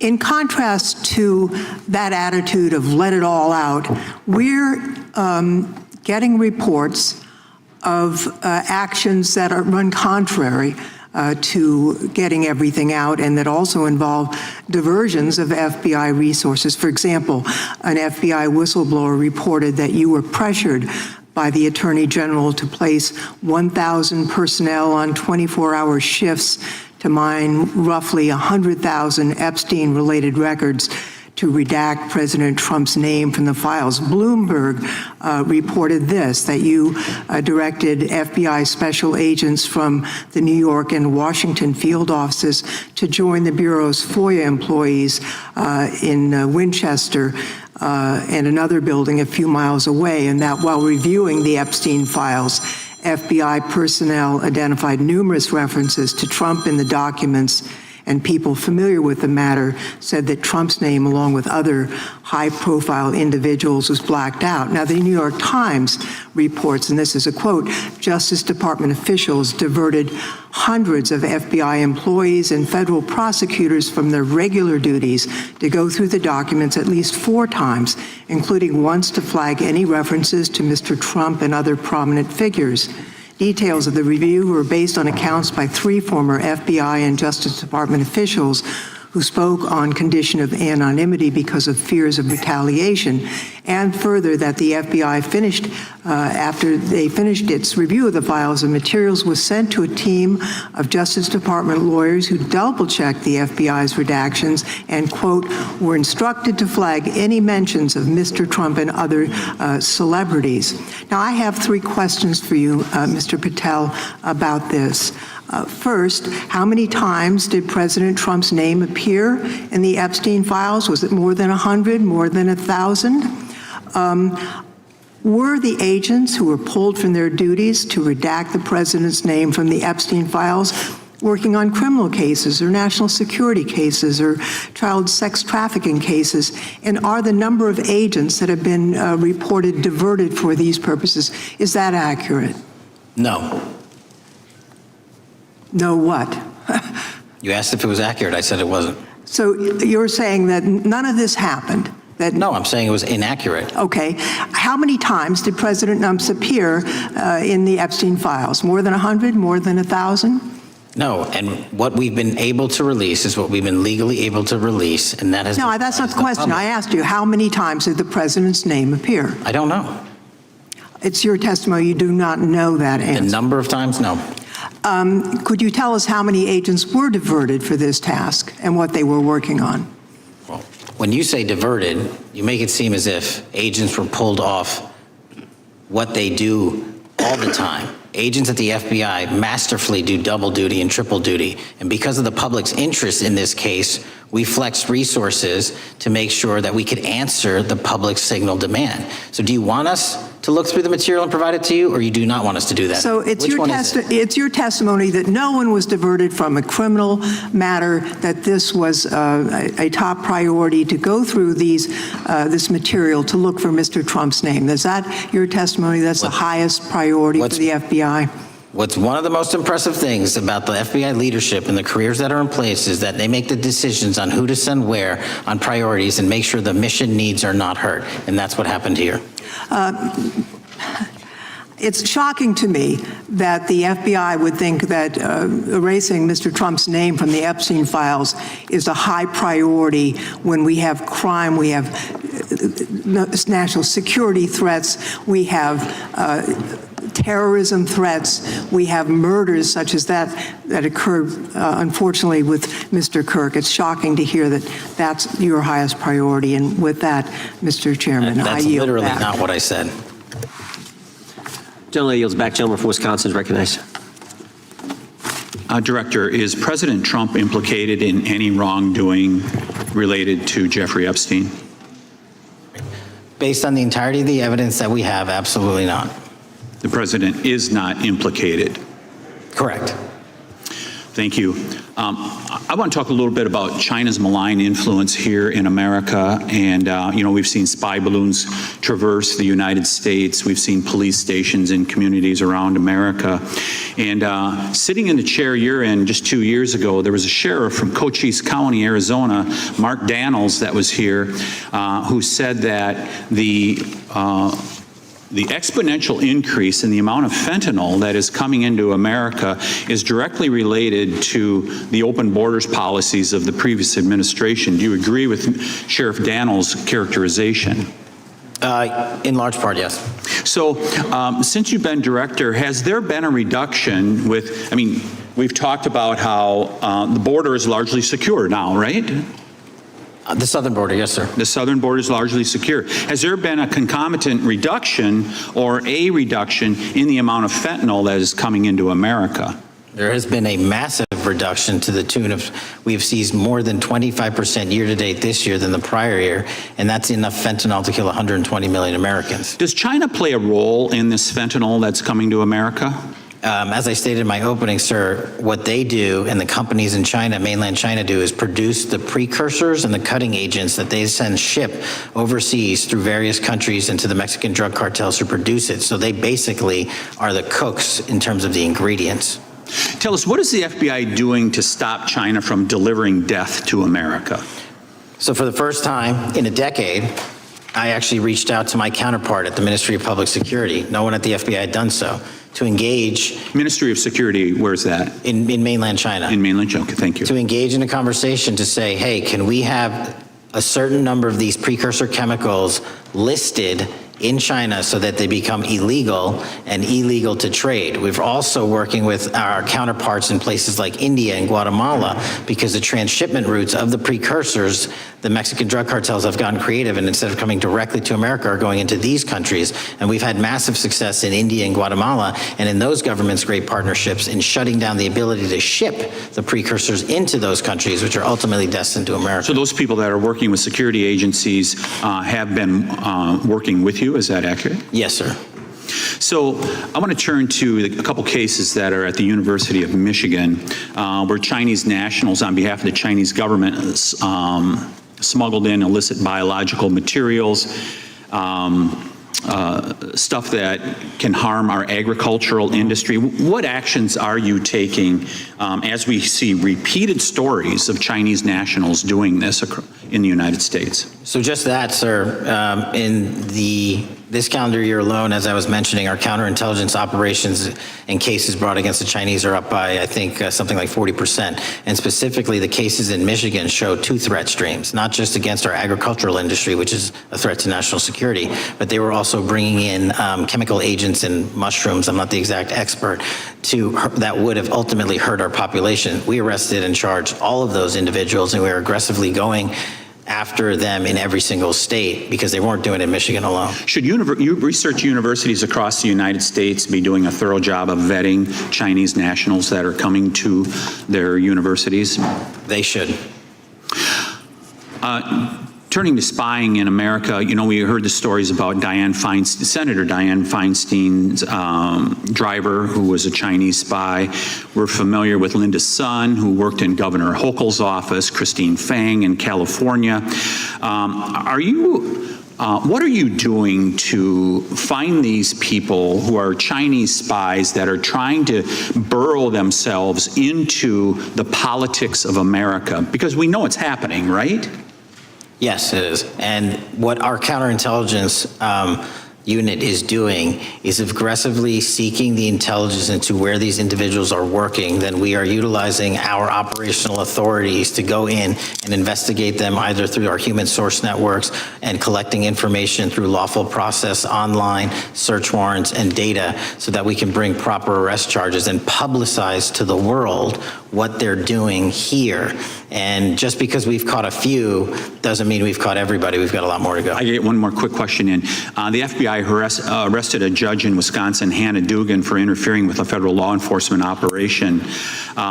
Could you tell us a little bit about that? And is a judge above the law here in the United States of America? Well, no one is, and that case is ongoing. But as you stated, and these allegations said, there was an interference in a federal lawfully executed federal law enforcement priority that was interfered with. I yield back, Mr. Chair. The gentleman yields back. The gentleman from Tennessee is recognized. Thank you, Mr. Chair. Director Patel, I believe you had primary importance in starting Operation Viper in Memphis. Is that correct? Yes, sir. And Operation Viper brought in the FBI, the DEA, the ATF to help the Memphis police in policing the city. That'll be phase 2, sir. Phase 1 was FBI and local law enforcement in Memphis for the last few months. Okay. You did a good job, and the police director and the mayor have told me that has been helpful, the FBI working with the police. And the FBI are trained in law enforcement. They know Miranda rights, they know how to do policing, and they do a good job working with the police. Do you think that the National Guard is necessary to do the work that the FBI is doing now? Thank you. I do think it's necessary to finish it. What we've done is 500 arrests in Memphis and 110 federal indictments. But what we need to do is we've only secured a piece of where the criminal conduct is occurring in Memphis, and we can't work inside perimeters that are not established and safe, and we don't have the manpower to give us the space to fully go into the areas where the criminal activity remains. Well, are you suggesting that the National Guard is going to go into the more heavily crime areas? They're going to establish, like they did in Washington, D.C., perimeters where local law enforcement and the FBI, DEA, ATF, and U.S. Marshals can go into. We can't be going into all these areas knowing that they're extremely volatile and jeopardizing the safety of our agents. Did the National Guard do anything in Washington to help the FBI stay safe from these dangerous elements? They established perimeters. Established perimeter, and the criminals knew about it, so they... It was a visible force, sir, so they kind of saw it. Well, what you did, I commend you for what you did, and I think the FBI coming in, we have a crime problem in Memphis. The FBI has helped, DEA will help, and the ATF will help. I don't think the National Guard is going to help, and what I've seen, they're not trained in law enforcement, are they? No, sir. And so that could be a problem. Who will direct the National Guard in Memphis? Will it be, will they have control over your agents? No, sir, they won't. Who will have control over your agents? You? Well, the SAC and then ultimately the chain of command up to Washington, D.C. will control the FBI, but there's a task force that was put together that is going to be led by an interagency. The heads of U.S. Marshals, DEA, and FBI will be working together with DHS collectively on this. Have you visited Memphis before? Yes, sir, I have. So you know how good a city it is. I love Memphis. A lot of us do. And Memphis is a great city, great history, civil rights museum. Might say something about slavery, but that was the history. Needs to be taught. Blues, Elvis. Beale Street, right, barbecue. And people should come. It's not a troubled city. We've got some crime, but it's not a troubled city. We're not troubled, and we love our city, and we hope that the National Guard doesn't come in and cause people to have questions about Memphis, because it's a city they should visit. Let me ask you this about, you said that the homicide rates are coming down to an all-time low? In modern recorded U.S. history, yes, When sir. does modern recorded history start? I think the FBI, and I'll get back to you on this, has stats on that going back about 30 years, sir. Okay, I was thinking back to Ozzie and Harriet, and I didn't think you could beat Ozzie and Harriet's time. Secondly, you mentioned the Epstein case. Did any of the women that were victims, and they came up here and had a press conference and all, did any of them contact your office and ask to give information? To my knowledge, no, sir. If they did, let me ask you first, is there a statute of limitations on sex crimes like that, with sex with a minor, rape? The DOJ is the expert, but I do not believe there's a statute on that, limitations on that. So if there's not a statute of limitations, should you not be interviewing those people who know who raped them and the names and the places and give you that information? That seems like that's a treasure trove of information, and it's a serious, serious, serious number of crimes. Sir, I couldn't agree with you more. We've been very public about asking individuals to come forward with new information, and we would run out every single lead on that. Well, I'm sure the women will come forward, especially today, to assure that they will get an opportunity, because that seems like something we ought to do. Mr. Driscoll, what was his reputation? I can't comment on Mr. Driscoll's matter. It's an ongoing litigation. Yeah, but his reputation you can tell us about. I can't tell you about his reputation. His work has been laid out in that lawsuit. How many of the FBI agents who worked on the January 6th case have been fired? I don't have that number, sir. Do you have a ballpark figure? No, but I can tell you that individuals based on case assignments in the FBI that I have led have not been terminated for case assignments. Thank you, sir. And come back to Memphis, and you work with Kevin Kane in our Tourism Bureau. He's great. Thank you. And thank you for your work in Memphis. Gentleman, yes, back. Mr. Chairman, I have a unanimous consent request. Gentleman's recognized. So I've got 4 documents I'd like to introduce into the record. The first one is Jeffrey Epstein's 6 story played out for years in plain sight. And Acosta is quoted in here saying, "I was told Epstein belonged to intelligence and to leave it alone." The second document is entitled, "What Epstein's Bodyguard Warned About His CIA Connections." The third document is from Fox Digital. It's titled, "Epstein's Private Calendar Reveals Planned Meetings with Obama Admin Official CIA Chief." And the last document is Wall Street Journal article that highlights Ehud Barak's 36 meetings with Jeffrey Epstein. He was the former Prime Minister of Israel and head of military intelligence for Israel. It may have held that title when he met Epstein, and then, yes. Without objection, the gentleman will hold for a second. The gentleman from Maryland is recognized. Thank you, Mr. Chairman. Just one UC request. This is Judge Engelmeyer's decision from August in U.S. versus Epstein, stating the government's 100,000 pages of Epstein files dwarfs the 70-odd pages of Epstein grand jury materials. Without objection, the gentleman from Kentucky is recognized for 5 minutes. Thank you, Mr. Chairman. Director Patel, I watched some of your Senate hearing yesterday when Senator Kennedy asked you, you've seen most of the files, who, if anyone, did Epstein traffic these women to besides himself? You replied, according to the transcript, there is no credible information that he trafficked them to anyone else. You also said somewhere in the hearing and here today that the problem is that the case files are constrained by limited search warrants from 2006 to 2007, and that the non-prosecution agreement hamstrung future investigations. Those constraints only apply to Southern District of Florida. They do not apply to Southern District of New York, the location of the 2019 sex trafficking indictment, which produced many things, including a series of FD 302 documents. According to victims who cooperated with the FBI in that investigation, these documents in FBI possession, your possession, detail at least 20 men, including Mr. Jess Staley, CEO of Barclays Bank, who Jeffrey Epstein trafficked victims to, victims including minors such as Virginia Roberts Giuffre. May she rest in peace. That list also includes at least 19 other individuals, one Hollywood producer worth a few $100 million, one royal prince, one high-profile individual in the music industry, one very prominent banker, one high-profile government official, one high-profile former politician, one owner of a car company in Italy, one rock star, one magician, at least 6 billionaires, including a billionaire from Canada. We know these people exist in the FBI files, the files that you control. I don't know exactly who they are, but the FBI does. Have you launched any investigations into any of these people, and have you seen these 302 documents?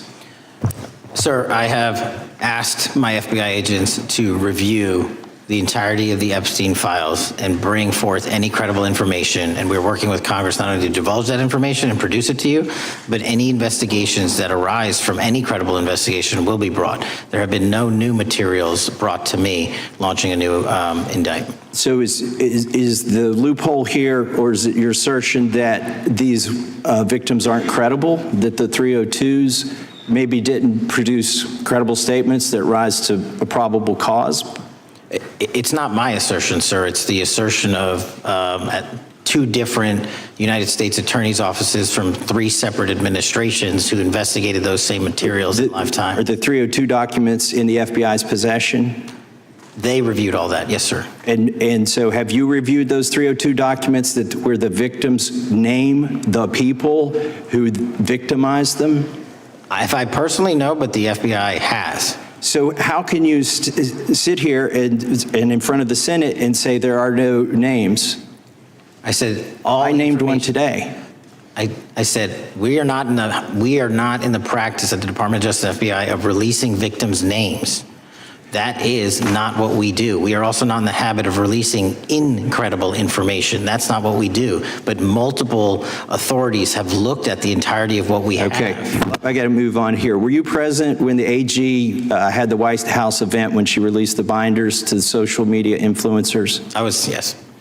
So if you're willing to meet with social media influencers who stood to benefit from the sensational and sad stories of these victims, will you meet with the victims as well? The FBI will meet with anyone who has new information. Will you personally meet with them? The FBI and the professionals who are handling the cases will. Were you instructed that it was important to release the documents to the Oversight Committee on the day of my introduction of the discharge petition to release these files? I don't know what day that was, so no. Well, they were released that day, and there were victims' names who weren't redacted because they were in such a rush, and the victims are not happy about that. Have you investigated any of the CIA connections? Have you seen the CIA file on Jeffrey Epstein, and if you wanted to see it, would they show it to you? Well, I can speak for the FBI, and that's presuming there's a CIA case file, and I've reviewed everything that the interagency, not I, the FBI, that was provided to us. Would you be willing to look at the CIA file on Jeffrey Epstein? If there is such a file, and if it has not already been turned over to the FBI will look at any new investigative leads. Have you made any progress on the pipe bomb investigation January 6th, and have you made any progress on the motive of the Las Vegas shooter? As to the first, it's an ongoing investigation, and we have made progress. As to the second, sir, I'll have to get back to you. All right, thank you. I yield back. Mr. Chairman, I have a unanimous Gentleman consent yields back. request. Unanimous consent request from the gentleman from New York. I ask unanimous consent to introduce an unsigned memorandum from July 7, 2025 that says we did not uncover evidence that could predicate an investigation against uncharged third parties with the insignia of the Department of Justice and the FBI. Without objection. Mr. Chairman, I have a unanimous Georgia. consent request. It's a article entitled DOJ Deletes Study Showing Domestic Terrorists Are Most Often Right-Wing. Without objection. Thank you. The gentleman from Georgia is recognized for 5 minutes. Thank you, Mr. Chairman. Director Patel, thank you for being here today. I want to first talk about the significant role that the FBI plays in combating the national security threats posed by our nation's greatest threat, our nation's greatest security threat, China and the Chinese Communist Party. It's a fact that China is America's most significant national security threat, isn't that correct? I would say so, sir. And you would agree with me that China wants to dominate the United States of America, I think that's largely their plan. and they want to dominate the world, both militarily and economically. Isn't that correct? I think so. And sir, you've been FBI director for the last, 8 months? 7 months, yes. 7 months, and during that time, have you held any stock in any companies founded in China? I don't believe so. Well, you do own stock in a company known as Elite Depot, don't you? Which one, sorry? Elite Depot. You own stock. I think that's, I'll have to get back to you. I think it's a law firm and it's a company out of Singapore. Okay, well, no, the company out of Singapore, which is owned by Elite Depot, is the Shein Company, which was founded in China, correct? That company operates out of Taiwan. Well, they changed their headquarters from China back in 2022 to Singapore for tax purposes, but it's owned by a Chinese billionaire. I think his name is Charlie Zhu. And you own stock in the company that owns Shein. Which I disclosed during my confirmation process. You certainly did. And now, do you still hold that stock in that Chinese company? Pursuant to the Department of Justice, who reviewed my material that was submitted during my confirmation process, I was able to hold certain stocks, and they made the decision. You still hold the stocks that you have? You still hold on to these Chinese stocks, these stocks in this Chinese company? I disagree that it's a Chinese company, but I was in the DOJ, when you're appointed, makes a call on what you can and can't possess. Well, now, let me ask you this. Chinese companies steal trademarks. They produce counterfeit products and sell them over the internet on platforms such as Shein. They steal intellectual property. They steal data from American companies. And to me, it seems inconsistent with your role as FBI director that you would own stock in a company that is based in a country that is the nation's premier national security threat. It's like you are putting your own financial security over the security of the nation. I disagree with that characterization. Well, I think the American people look at it like it's a classic situation of the fox guarding the hen house. If the FBI is charged with investigating espionage, economic espionage by companies controlled by the Chinese Communist Party, and you are the director of the FBI, you've got a conflict of interest. Sir, I would just show if there's any intimation that I'm against. Why are you holding on to this stock? It wasn't a decision I made. And it's valued at up to $5 million as of when you last reported, correct? $5 million in stock? No, I don't follow it. You don't follow it, but you're still making money off of it. I don't have any money off of anything. Well, what I have done... Trump's trade policies directly impact the value of that Chinese stock. Won't you agree with that? Which trade policy? I'm not a trade expert. Okay, all right. But I want to tell you this. Crazy on me today. Let me ask you this question. Why are you hiding pedophiles? Why are you shielding pedophiles? Why are you protecting pedophiles? That is maybe the most offensive thing you could say to me, given the numbers. Well, you have not released given the Epstein numbers files of pedophiles. You are aware of the Epstein client list that was published in the 18,000. Time the gentleman has expired. The gentleman yields back. Can he answer the question? Can I just respond? Of course, the gentleman can answer the question. Since I took over the FBI, there has been a 33% increase. Sir, all of that started under Christopher Your Wray. time is done, but No, it didn't. the witness gets to All of answer that the question, started and then we'll go to our under next. the FBI director, sir, and you're coming in here trying to take credit for something that a previous director instituted and largely brought to conclusion. I take no I think it's credit. pretty clear that the director It's offensive. has numbers are so incorrect much also. better than the previous director. It's Director Patel, if you want to answer the question. I take no credit. The men and women of the FBI have seen a 33% increase in the number of counterintelligence arrests out of the PRC. And so all of a sudden, with you coming in 7 months ago, Gentlemen, his time has Heaven on earth. expired. And on the Sir, the pedophile American public not gonna accusation, go for that. we have arrested 1,500 child predators in the last 7 months. Under That's investigations more initiated than by anybody the prior Appreciate the directorship. director's good work, and we really appreciate that the time of the gentleman has expired. We now go to the gentleman from Texas. I thank the chairman. I thank the FBI director for coming before the committee. I assume the FBI director, Mr. Patel, I believe you probably agree with me that there is a significant organized effort on the left side of the political spectrum to advance criminal organizations being able to put more criminals out on the streets. And that what we've seen this in daily action. Are you familiar with the report that came out this last Monday from the Law Enforcement Legal Defense Fund? I'm not familiar with that, sorry. So this report came out this past Monday, and it said that significant amount of the money flowing out of George Soros and other leftist organizations and funders has been funding DAs and prosecutors, and quote, many of these DAs had never managed an office, prosecuted a criminal case, developed organizational policies. In dozens of America's largest cities and counties, this report finds these progressive district attorneys have outsourced core parts of the American criminal justice system to activists and political donors, taking direction and advice on everything from staffing decisions and communication strategy. Organizations is a complex web of donors going in through these organizations to put radical DAs and prosecutors out there, putting criminals on the streets. Does the FBI director agree that this exists and is a problem? I will accept the factual representation, and if that exists, it is a problem.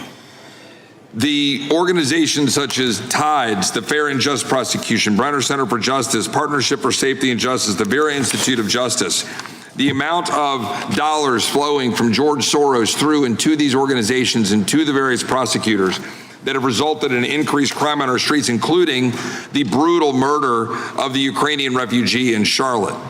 I bring that up because that is one component of the problem. In addition, we have an organized effort targeting our border. The NGOs, the nonprofits and the deep pockets, the United Nations, charitable organizations, and a long list of over 250 organizations that the Center for Immigration Studies put out that lays out a complex web of organizations that were moving people into our country, knowing that they're dangerous, knowing that they're criminal, associated with taxpayer dollars flowing through the United Nations and donor dollars flowing through organizations, including ostensibly religious ones, putting these dangerous individuals on the street. That resulted in fentanyl in our communities, that resulted in the death of Jocelyn Nungare, of hundreds, thousands even, as the director testified, 100,000 people dying from these narcotics every year. All of this in an organized effort, a complete effort by the radical left to use taxpayer dollars and these dollars to put people on our streets. In addition, the extent to which we've seen now with the Southern Poverty Law Center and their hate map targeting, for example, the Family Research Council, where we had a shooting right here in DC over a decade ago, putting Charlie Kirk, putting a target on TPUSA, Antifa, other radical organizations that are very specifically organized in targeting conservatives and ordinary Americans. Well, how about the organized effort to infiltrate our schools and advance a transgender agenda and advance a radical agenda, perhaps one that we will see exposed further in the individual that actually shot Charlie Kirk. So here's my question. Will you as the director, and are you as the director, pursuing all legal channels to follow the truth wherever it may lead on this organized effort, one? And two, do you agree that Congress should take all action necessary to expose this web of dollars that are flowing to undermine our way of life? I got another minute in my time that I'd like to hear from you on this topic broadly. I'll keep it short. Investigatively speaking, we are doing the following. We are following the money. We are following the money in every organization and every person that is violating the federal code. And it doesn't matter what your background or ideology is, we are following the money. We are using legal process to follow that money, issuing subpoenas to follow that money, using grand juries to follow that money. And when we have results to recommend for prosecution to the Department of Justice, we will do that. And we will continue to publicize documents through Congress, yes, when we make these findings. Mr. Chairman, I'd like unanimous consent to insert the record outsourcing justice by the Law Enforcement Legal Defense Fund that I alluded to before.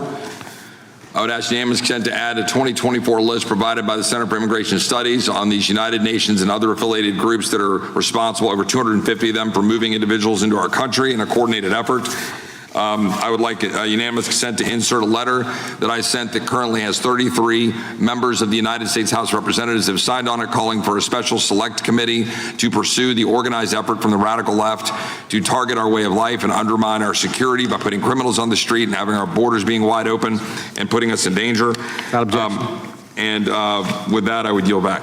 Without objection. Gentleman yields back. Mr. Chairman, I have a couple of unanimous Gentleman's requests. One is a letter from Senator Tom Cotton dated last year urging the U.S. to, quote, ensure that data from U.S. companies is not harvested by the Chinese Communist Party through the purchase of Shein software and technology. Without objection. And also a statement by Marco Rubio, then Senator Marco Rubio, which warned our UK allies about, quote, Shein's deep ties to the People's Republic of China. Without objection. Also, crime is the record crime is down in 2025. Trump doesn't deserve credit, which demonstrates that the crime rates have been decreasing since 2023, which was published by the Vera Institute. Also, a unanimous consent request to enter into the record a NPR report from July of 2024, GOP vows to make America safe again. Statistics contradict their growing crime claims. Without objection.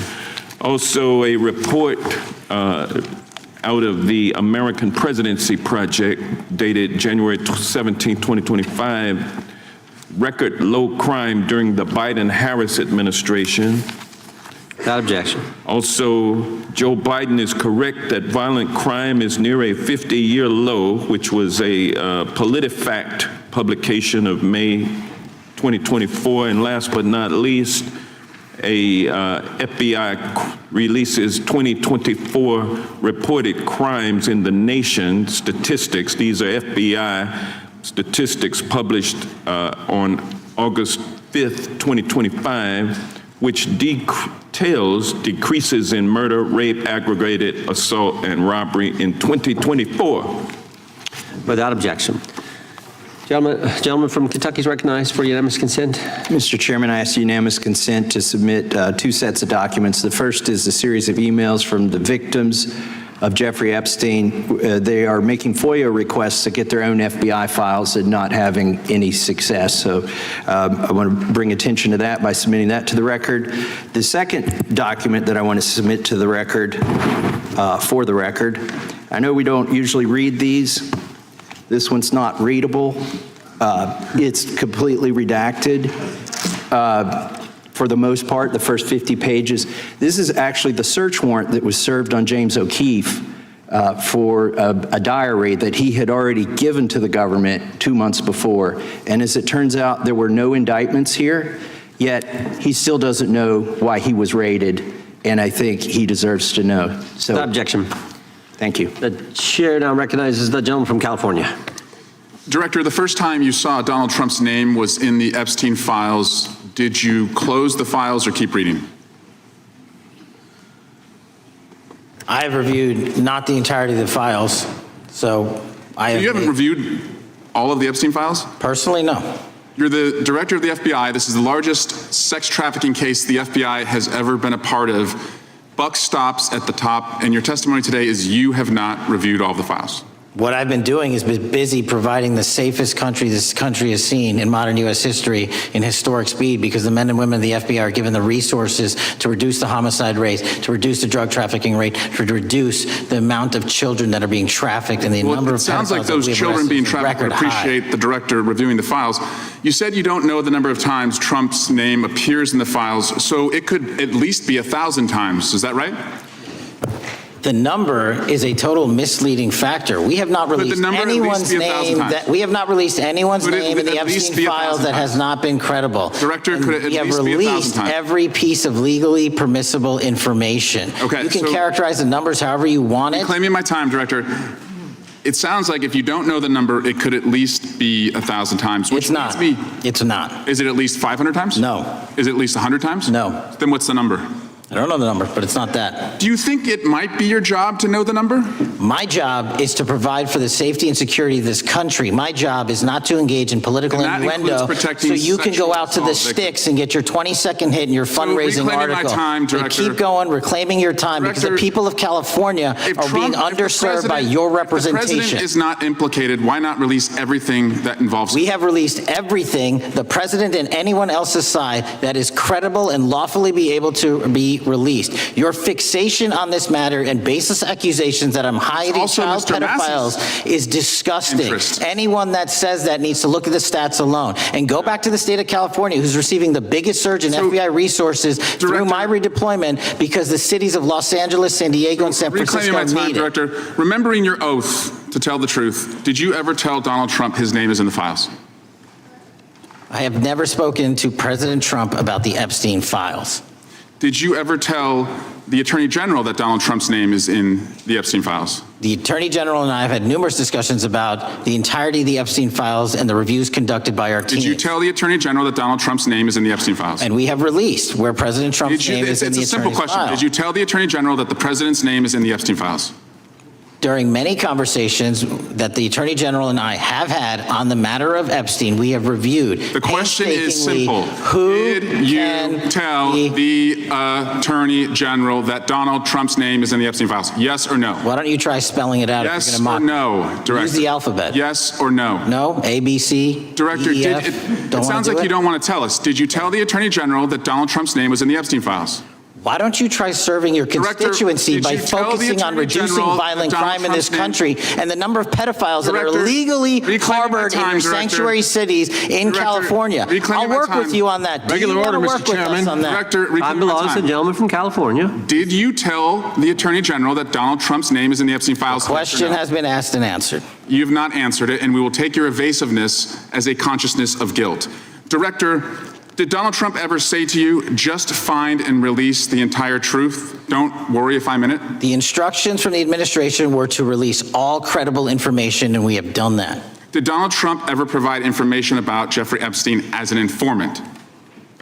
Donald Trump has not been, and I can only speak for the FBI, an informant of the FBI. So, Director, you've played this cute shell game where you say you can't release everything because the court has said that it legally is not allowed to be released, but the court calls bullshit. Judge Richard Berman said that when you went to the court, quote, information contained in the Epstein grand jury transcripts pales in comparison to Epstein investigation information and materials in the hands of the Department of Justice. So let's move on, Director. You wrote a book called Government Gangsters. You identified 20 individuals in that book. You put me on that list at the top of the list. Thank you. My children find it flattering. 20 of those individuals have been investigated or have had adverse actions.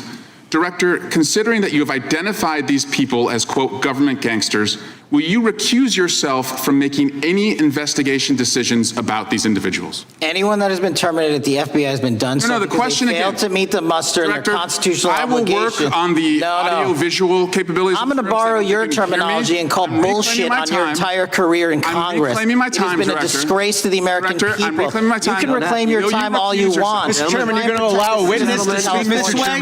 Mr. Chairman, would you give recuse yourself, The gentleman has no time. Mr. Chairman, would you admonish admonish the witness not to insult members? The gentleman has no time. Mr. Chairman, just committee will remember. Quick point of order.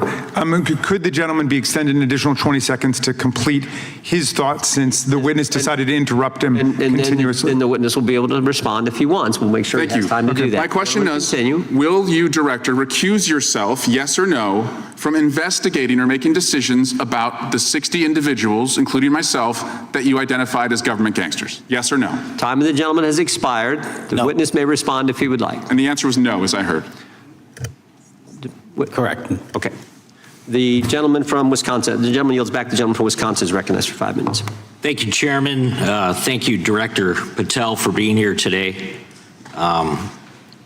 I wanted to talk a little bit about the assassination of Charlie Kirk and the FBI's subsequent investigation. I know it's really sensitive, and you can make the call as to whether or not, obviously, it's something that you can respond to, but I think it's still fresh on many people's minds. I want to congratulate you and Utah law enforcement for the work you did in identifying the suspect and apprehending him. According to public reports, and I think this is what maybe it's, I still have questions about, and maybe the public does. According to public reports, the alleged shooter arrives on the Utah Valley University campus nearly 4 hours before the shooting. Was that your understanding? Is that kind of?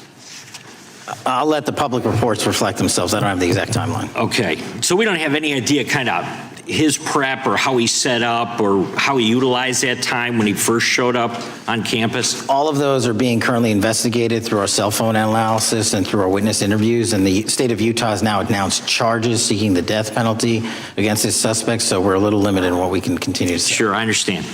And the suspect, like you referred to, is then captured on security footage jumping off the roof of the alleged shooting location, the Losey Center.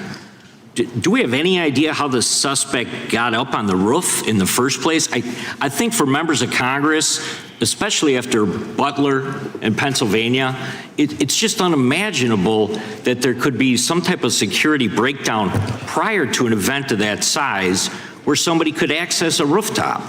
So not commenting on the case, but having gone to the crime scene and walked the steps that we believe were taken, the roof was actually readily accessible through an exterior stairwell, so anyone could have gotten on it. Okay. The suspect flees on foot to kind of this wooded area where he drops the rifle, wraps it in a towel, and then proceeds to his staged vehicle and basically drives home. So do we have any idea what the towel was about? Was it used later to identify a place where the firearm was left, or do we? What we can tell you is the towel, there was a screwdriver found on the rooftop, which DNA was collected off of, and the towel was found wrapped around the firearm in question in a wooded area next to the campus. All have been processed for DNA.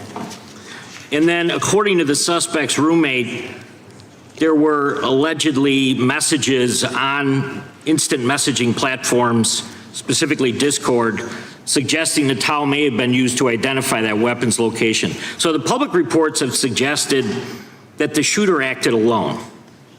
Do we still believe that that's true? Do we have any idea as to whether or not those Discord messages led us to believe that the shooter may have had help in any way or assistance? I can only speak to the FBI's investigation, and our investigation is ongoing, and we are interviewing any of those individuals involved in that chat and other individuals in the area. Very good. And so my suggestion, if there are accomplices, I'm sure this is something that the FBI is going to continue to investigate fully and thoroughly into the future. Yes, sir. The reason I ask that is because I don't know that that was necessarily the case with Butler, Pennsylvania. So thank you so much for your persistence kind of in this matter. There's still a lot of public questions that need to be asked. Let me shift to another topic very quickly. On July 31st, 2025, the DOJ and the CIA declassified the annex to Special Counsel John Durham's 2023 report on Operation Crossfire Hurricane.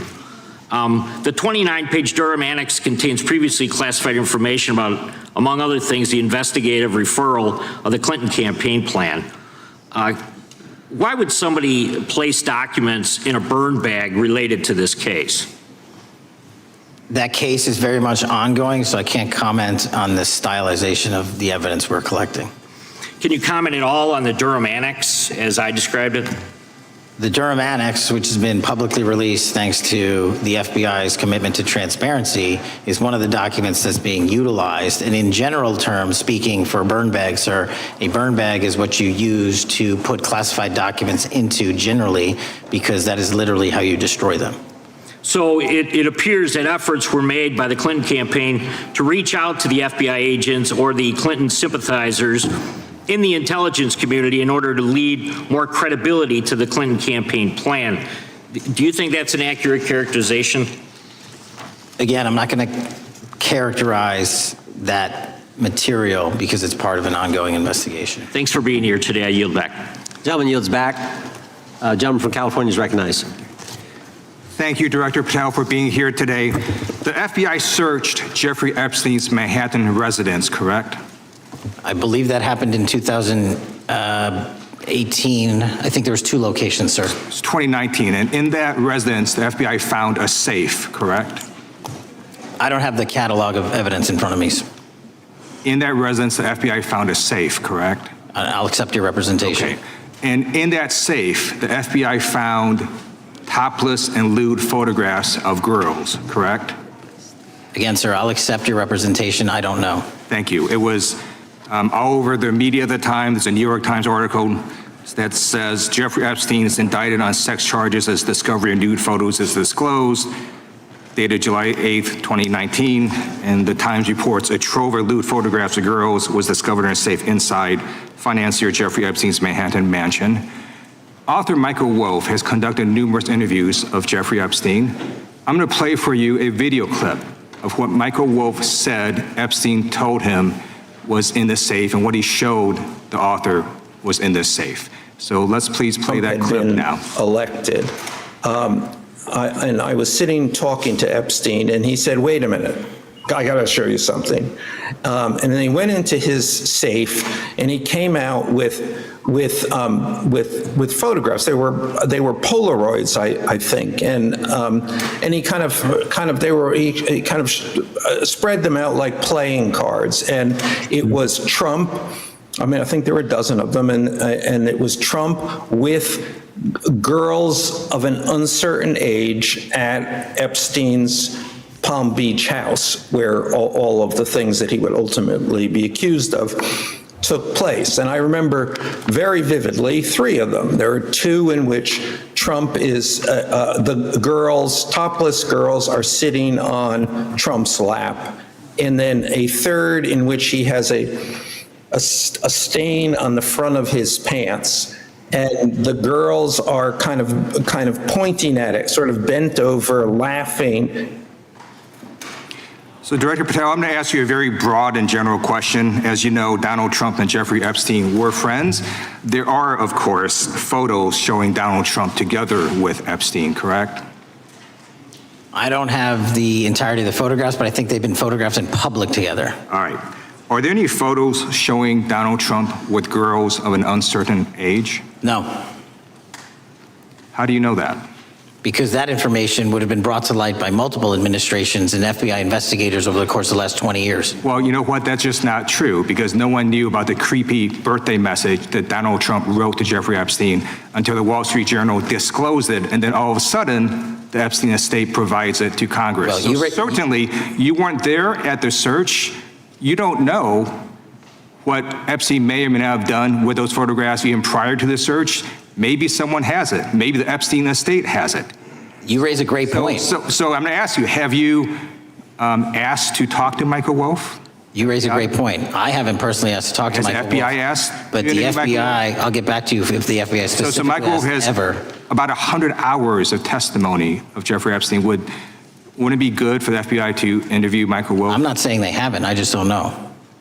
Has FBI subpoenaed the tapes that Michael Wolff has conducted of Jeffrey Epstein? I don't know. All right. So if you could provide us an answer, that would be terrific. Sure. Well, let me ask you this question then. Have you looked at all the photos in Epstein files? I have looked at all the information that the investigators who investigated this case have provided to run out credible leads. And in the Epstein file, was there that creepy birthday message that Donald Trump had written to Epstein? No, that's what I was trying to tell you. You raise a great point. The estate of Jeffrey Epstein has a voluminous amount of information that they have not released before. Okay, so that's great. So wouldn't it be great if FBI subpoenaed the estate of Jeffrey Epstein for all that information? The estate is under no obligation to provide that material, even pursuant to a subpoena. That's a great point. Yeah, that's just false. Okay. That's just false. You're the frickin' FBI. You can subpoena the information from the estate, and you better do that. That's literally not how it works. I'm going to move on now and talk about Epstein's client list.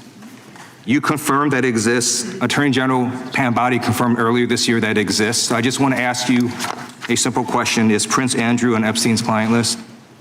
The material related to Prince Andrew has been made public. Is Prince Andrew on the client list? We have released the index of names that were in Jeffrey Epstein. Is Donald Trump on Epstein's client list? The index has been released, and the index will speak for itself. So I'm just going to say, America is a huge red flag. The FBI director could not answer whether Donald Trump was on Epstein's Gentleman's time has list. expired. I now recognize the gentleman from Virginia.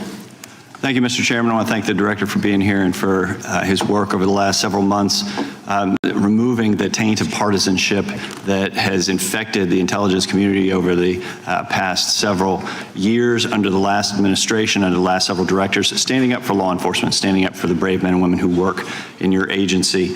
But to set the record straight, we have to correct the record. And the record, early days of the first Trump administration saw a dramatic spike in news stories that contained sensitive and sometimes classified details about the FBI's bogus Russia probe, about a leak a day. It's unacceptable that senior FBI officials coordinated to leak classified information to try and harm President Trump. Documents produced to the committee in August of this year revealed that the FBI interviewed a former intelligence committee staffer who gave details on a systematic process through which leaks of classified information were affected by then Chairman, now Senator Adam Schiff. Were these findings escalated within the Bureau's chain of command, and if so, to what level? Sorry, were the findings escalated? Were these findings that were given to us escalated within the Bureau's chain of command, and if so, what level did you receive this information? That entire matter is currently under investigation by the people at the FBI that handle leaks of classified information. All right, it's good to know that there is an ongoing investigation. Can you tell me whether these leaks to the media compromised any ongoing FBI investigations during the Trump-Russia probe? I can tell you, generally speaking, the leaks of classified information are detrimental to any work the FBI is doing. Now, former Director James Comey testified before the Senate Judiciary Committee that he had never been an anonymous source, nor authorized anyone to be an anonymous source in news reports about matters relating to the Trump investigation or the Clinton investigation. Was Comey's testimony true? In reference to Director Comey, I'm very limited in what I can say because of what the current status of those matters are with the FBI and the Department of Justice. When I am able to make those public, I will. Can you tell me if there's an ongoing investigation there? Again, without identifying any individuals related to the information you're generally speaking about, there is an ongoing matter that has been under review by the Department and the FBI for some time. Because we know that the documents that we received last month revealed that former Director Comey used Columbia University law professor as a conduit to leak stories to the media that contained classified information. Let me move on to the way that the FISA process was weaponized by past directors. Prior to your confirmation, you raised concerns about government misuse of FISA, including Section 702, stating that FISA was in need of major reform. Specifically, you highlighted that the Fisk report that the FBI had conducted 278,000 improper searches of the FISA database. Do you remain concerned about governmental abuse of FISA in Section 702? I'm always concerned, but what we've done since I became FBI director is implement new audit systems. We are nearing 100% review of the 702 query system that you are specifically referring to, and we've also eliminated anyone that has ever touched that database that has in any way made a mistake, whether intentional or not. And we have also identified a system in which those going forward who misuse the 702 system, they don't get 2 strikes. They get 1 and you're done. Okay, I'm glad you mentioned you're continuing to audit because As you know, in May, the New York Times reported you closed the FBI's Office of Internal Auditing. Can you explain why you decided to close this office? Yeah, because under the new restructuring of the FBI, to save resources, there were two different places doing the exact same thing. We have a specific division dedicated to audits. I didn't need another audit system doing the audits again. And so we folded some of those folks with their expertise into our specific division and then took the rest of those folks and are moving them out across the country. Under previous FBI leadership, FBI agents were found to have lied to the fisc. There have been hundreds of thousands of violations of the querying standards. In light of past violations, what action is the FBI taking to ensure that similar abuses do not occur in the future? Exactly what I've outlined. You cannot have access to the 702 query system if you improperly queried that system at all at any time in your career. Okay, at a Senate hearing 2 years ago, your predecessor, Director Wray, testified FBI had previously purchased U.S. phone geolocation data for a specific national security pilot project and further stated that the project had not been active for some time and that the FBI relies on court-authorized process to obtain location data from companies. Does the FBI purchase location data or any other data of Americans from data brokers? I don't believe so, but I'll get back to you. Thank you, that'd be important. I appreciate that. I yield back. Gentleman yields back. Gentlelady from Washington's recognized. Thank you, Mr. Chairman. Mr. Patel, before you joined the FBI, you had very strong opinions about what the FBI was hiding regarding Jeffrey Epstein. In a September 2023 interview with Glenn Beck, you said the Black Book is under the, quote, direct control of the director of the FBI. In December 2023, you said, let us know who the pedophiles are. Even for a short time after becoming FBI director, in February of 2025, you tweeted, quote, there will be no cover-ups, no missing documents, no stone left unturned. In June, you told Joe Rogan, quote, we've reviewed all the information, we're going to give you every single thing we have and can. But then suddenly in July, everything changed. You and Attorney General Pam Bondi released one video and said that there was nothing more to see. Your July memo says you uncovered more than 300 gigabytes of data and physical evidence, but that you had decided no further disclosure would be appropriate or warranted. That is a quote. I think what happened, Mr. Patel, is that suddenly you discovered that Donald Trump's name was all over these files, and you started a giant cover-up. So you are under oath, Mr. Patel. You just testified to Mr. Swalwell that you did not speak to the president about the Epstein files. To your knowledge, did Attorney General Pam Bondi speak to the president about what was in the Epstein files?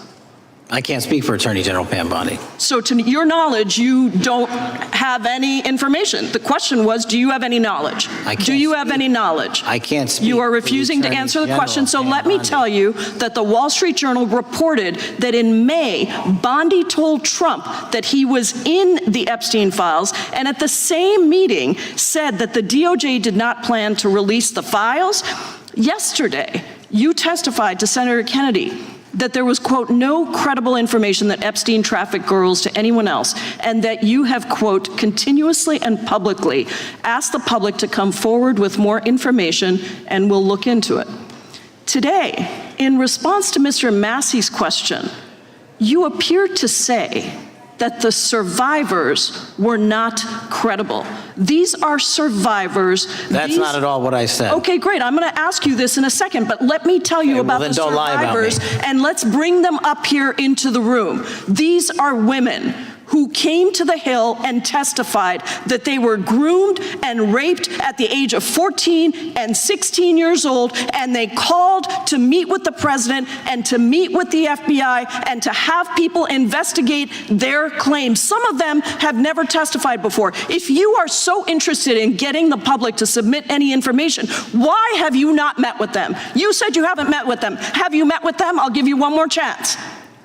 My job as the FBI director is to invite all investigative leads. Is the answer yes or no to whether or not you met with these women who were sexually abused and raped?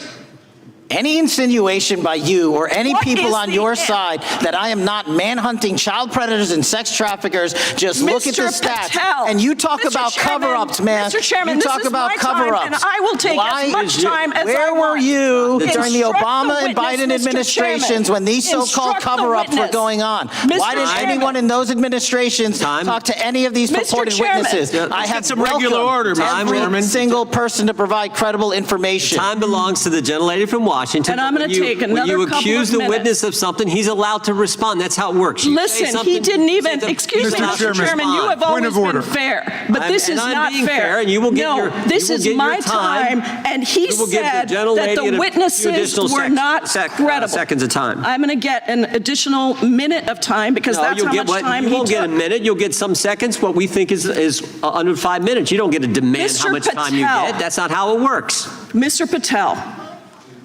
are the victims of the Jeffrey Epstein horrific trafficking ring, are they credible?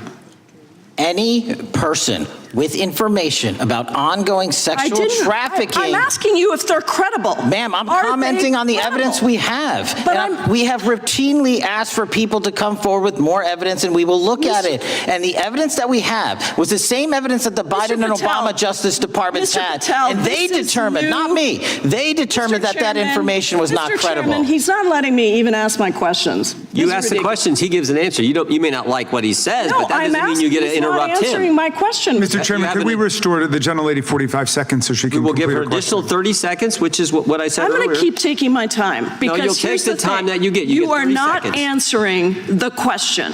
The question I is, have. You just don't like the these answer. are these women credible? It's a yes or no answer. I have answered the question. Well, and I what is keep the telling answer? you, I'm the only FBI director that has welcomed new information in this Okay. case. This You're not- administration is the only one that has welcomed any new information in this Is there case. a yes or no to Present whether the new victims credible are information. Present new Are information. the victims credible The victims- or not? I'll tell you what happened in the last Trump Are they administration. credible or not? You can't even Victims say. credibly came forward, and you know what happened? President Trump authorized the indictments of President Jeffrey Trump Epstein. called Not them Biden, a hoax. not Obama. President Trump no one called else. the entire thing a Democratic hoax. So I would like to ask The you gentlelady's if time has you expired. will I gave her the meet- additional if 45 you- seconds if she you requested. will The meet- gentlelady yields back. The gentleman from Mr. New Chairman, Jersey is I would like recognized to for his ask if 5 you would minutes. meet with the women who were sexually Time does not belong. abused and raped and groomed Time does at not the belong ages to the of gentlelady from 14 Washington. and The time now 16 years belongs- old. Are the you time- going to cover up? No, I'm Are not you gonna- going to continue I'm gonna to recognize cover the up gentleman for from the New rich Jersey for and his 5 minutes. powerful men, including those that might be on this committee? I can yell Or too, are Mr. you Chairman, going but I don't want to yell allow above them this. to The time testify? belongs to the gentleman from New Jersey. I Are you appreciate the going to allow gentlelady them to yielding testify, back. Mr. Patel? Go ahead. Will Mr. you Angelo. allow them to testify to you, Mr. Patel? Mr. Patel, thank you for being here. I know it's been an interesting and difficult 2 days. And I wasn't going to talk about the Epstein thing because there's a lot of other issues that affect the FBI, but I have to say a few words. I've sat here, I've listened to this, I've watched it, and you know, my Democratic colleagues are so concerned now, Mr. Patel, all of a sudden. Where were they last year? Where were they the year before? Where were they the year before that? Where was the last president in any of this? Well, all I know, the only thing I see is a single letter from the ranking member that was sent in 2019 that he didn't like the plea deal, and some people signed on to that. Most of the truth, the real truth, let's be honest, let's be intellectually honest. The real truth is we didn't hear from them at all. Anybody of them. Hardly any of them ever mentioned it. Some of them didn't mention it at all until the beginning of this year. Earlier in the year it started. Not one Democrat asked Director Wray. We all remember Director Wray was here. Not once, not twice, multiple times. Nobody asked Director Wray about Epstein before this committee. Nobody was that concerned. Where was the concern for the victims then? Where was the moral righteousness then? Where was the outrage then? Where was the sense of duty then? Where was the desire for accountability then? Where was the urgency for justice then? Most of all, where the hell was the integrity then? You know what the truth is. Let's just say it, man. Tell the truth time. The truth is, it's politically useful for them to try to do this now, even though they didn't give a damn about it in the past. And you know what? That's an insult to the victims, and that's an insult to America. Continue to do the work you're doing. Continue to uncover what needs to be uncovered. One real quick thing before I say anything to 9/11. We know that was mishandled by the past director and by the past FBIs. There are family members here. There are family members who are concerned. God Almighty, we want to get to the truth of that. I ask you, please, to meet with them, to talk to them, and to investigate this with truth. You know, in the Biden administration, we went through a very dark and difficult period of time. The FBI trust was broken with the people. Catholics were, this is the stuff we've been talking about, were labeled radical threats for praying in their churches with their rosaries. Parents at school boards were called terrorists for standing up for their children. Hindu holy men in New Jersey. We have the largest Hindu temple in the world. They were attacked. They were put up against the wall with guns to their heads. So it isn't just a Catholic or Christian thing. American Jews were targeted in colleges and universities, and a lot of folks in the FBI, in the past FBI, not this one, didn't give a damn. We can't go back to targeting religion. We can't go back to silencing free speech. The Biden administration did that. So I got questions for you. Hopefully thoughtful questions that you can answer for us in a thoughtful way. How is this FBI now, under your leadership, how are we restoring trust for Catholics, for Hindus, for Jews, for parents, for all the other, for just American people that were targeted by FISA because they had a different viewpoint? How are we restoring that trust in the FBI? In multiple ways, sir. One, and maybe most importantly, is through transparency and providing the American public with the material so they can see, read it themselves as to what the abuses were in the past, whether it relates to the Catholic memo or the Hindu incident you talked about at the largest temple in North America. Any institution of faith and any member of faith will not be investigated by this FBI because they are men and women of faith ever, period. And nor should they. Nor should they. I don't mean to interrupt you, but my God, of all the amendments to the freedom of speech, freedom to believe in what you want to believe in, I know you're standing up for that. Continue. I'm sorry. No, that's it. Sorry. Okay. The Richmond memo was driven by a reliance on sources. The Southern Poverty Law Center, you know, the words sound nice, but the organization's not so nice. And we've seen the Anti-Defamation League distort data that counts as violence. Have you been able to identify and eliminate these kinds of partisan sources? We welcome all sources, but we want objectivity and neutrality and decency in the way we report all this. Have you been able to uncover any information there? How do we make sure our sources are good in the future? We have reviewed the source processes that infiltrate any institutions of faith, and they will no longer be going into institutions of faith. They will be directed towards criminal activity and protecting the homeland, the two most important missions the FBI has, and that's what we're going to continue to do. Good. And I'll say this, there was a lot of bull today, a lot of you know what, and I'm not going to say it because I respect the institution so much going on around here. Continue to do the work of the people.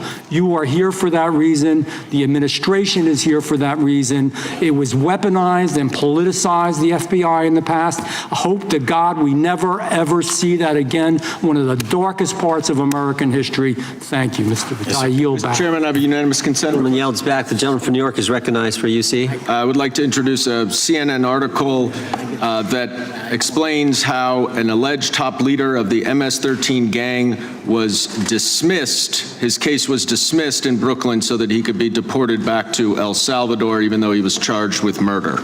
Without objection. Mr. Chairman, I have some unanimous consent. The lady from Washington is recognized. I ask unanimous consent to enter into the record an article titled "Justice Department Told Trump in May that his name is among many in the Epstein files." Without objection. I have another one that is a July 2025 article by the New York Times entitled "How a Frantic Scouring of the Epstein Files Consumed the Justice Department," stating that DOJ and FBI employees reviewing the Epstein files were instructed to flag any mentions of Trump and other celebrities. Without objection. And I have another unanimous consent request to enter into the record an August 2025 article by The Guardian entitled, Ghislaine Maxwell Hinted at Epstein's Ties to Trump Officials. Why wasn't she pressed for names? Stating that Maxwell told Deputy U.S. Attorney Todd Blanche that some of the, quote, cast of characters around Epstein are in Trump's cabinet. Without objection. Chair now recognizes the gentlelady from Pennsylvania. Thank you, Mr. Chairman, and thank you, Mr. Patel, for coming before us to testify today. I am concerned by your repeated claims that you're not able to disclose anything further about the Epstein investigation and files, and that there's no evidence of a broader conspiracy or other people who should be charged, because the American people aren't buying that you've been transparent or that there's nothing further to be seen. In your exchange with my colleague, Mr. Roy, you reiterated something that I heard you say yesterday in your Senate testimony, and that is, under your direction, the FBI will always follow the money. Is that right? The money, did you say? Yes. Yes, you said you'll follow the money. That's great. And just now you said you welcome the opportunity to investigate new evidence. So there has been significant recent reporting just in the last couple of weeks that after Jeffrey Epstein was arrested, 4 major banks flagged more than $1.5 billion in suspicious transactions connected to him that suggested a massive conspiracy related to his child sex trafficking activities. Director Patel, has the FBI reviewed the $1.5 billion in suspicious bank transactions flagged to the government relating to Epstein and his co-conspirators? I know the FBI has reviewed numerous SARs. I don't know the totality of that number. Okay, can you provide us with that number? I'll get back to you. Okay. And have you initiated any new investigation of those bank transactions since, say, September 8th when the new reporting came out? I'll check with the Treasury Department because they're the lead on that. Okay, so Director Patel, how many individuals or entities has the FBI interviewed, subpoenaed, or compelled to testify? Can you give us those numbers with respect to these bank transactions? Not off the top of my head. I'll have to work with Treasury. Okay. We're concerned, you see, because you say you're going after child predators, but we are. Obviously this is how you follow the money, is if you follow the bank transactions that apparently enabled the child sex trafficking. Would you agree? It's one of the valuable investigative tools is to follow the money. Okay. Have Jeffrey Epstein's victims have asked us to ask you whether or not you've investigated Epstein's lawyers, the lawyers who facilitated those payments. Have you subpoenaed or questioned any of those lawyers? So in 2018 and 19, what I recollect is many, if not every one of those lawyers was part of the investigation. But you weren't there at that time, right? I wasn't there. Okay. So can you get us the names and the numbers of who was investigated then with respect to those lawyers? As long as I'm allowed to release it, absolutely. Okay. Well, if we provide you with subpoenas, I assume you can release it. Is that right? We have a current subpoena and we're working with Congress to provide it. Okay. You've said that the Acosta investigation had an original sin. Mm-hmm. What do you mean by that? Basically, if you're looking at an actual pedophile ring, what you should not do is limit the time frame in which you're legally able to collect information. So search warrants that Mr. Acosta utilized in 2006 and 7 leading to the 2008 plea agreement had a very specific narrow window of years, I think 3 or 4 years. And so information pursuant to legal process wasn't collected for 10 years or 15 years or 20 years. It also, subpoenas were not sent out to hundreds of witnesses at the time, hundreds of victims at the time. None of that was done. None of these people were put in grand juries. And so the totality of information from the jump, instead of being this big, was like this. And that, in my opinion, is not how you run an investigation if you're trying to break a sex trafficking ring. So you're now in charge of the FBI. Why haven't you done that investigation? Great question, and here's the answer. Simply because I am not able to go back 20 years and collect information that the courts had decided was already subject to search warrants. They have said this was in the investigation. There's a non-prosecution agreement out of that plea. And when the case was reopened, and this is where it comes into play, when the case was reopened in 2018 and 2019, the search warrants again were limited to the conduct of Jeffrey Epstein. Now, whether that's right or wrong, that's a different discussion, but I'm telling you that's the information Well, we I think reviewed. that is a different discussion, and I think the discussion we'd like to have today is why you aren't following the money with respect to the broader conspiracy that it has been reported in the New York Times and elsewhere, and that if you really want to attack the issue, if you wanted to attack the issue, if you wanted to get to the bottom of it, if you wanted to disclose what really was involved in the Epstein files, the Epstein cover-up, that you would be taking very different actions that you are today. I do want to seek unanimous consent to enter into the record the New York Times September 8th, 2025 article, How J.P. Morgan Enabled the Crimes of Jeffrey Epstein. Objection. And also an article dated July 17th, 2025 in the Epstein case, Follow the Money. Objection. Okay, thank you. Gentlelady yields back. Mr. Chairman. Gentleman from Maryland is recognized. Thank you much.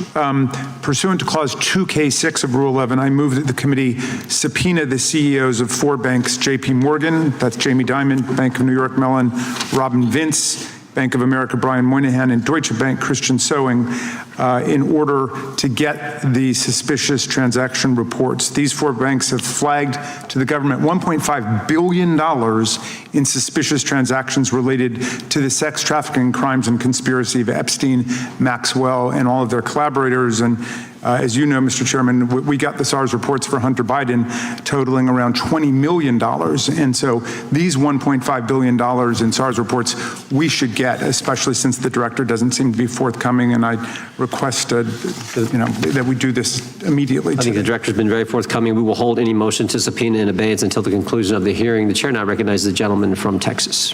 Thank you, Mr. Chairman. Thank you, Director Patel, for being here. It is quite clear that certain members of this committee, they want their 15 seconds on TV, stamping and coming. Maybe it's for fundraising. Maybe they're struggling in their district. They need a little bump. But they turn a committee into a clown show, and that's what we're seeing. You're being unjustly attacked today. I watched the Senate hearings yesterday. You were attacked there. We know there's an agenda. There's always an agenda.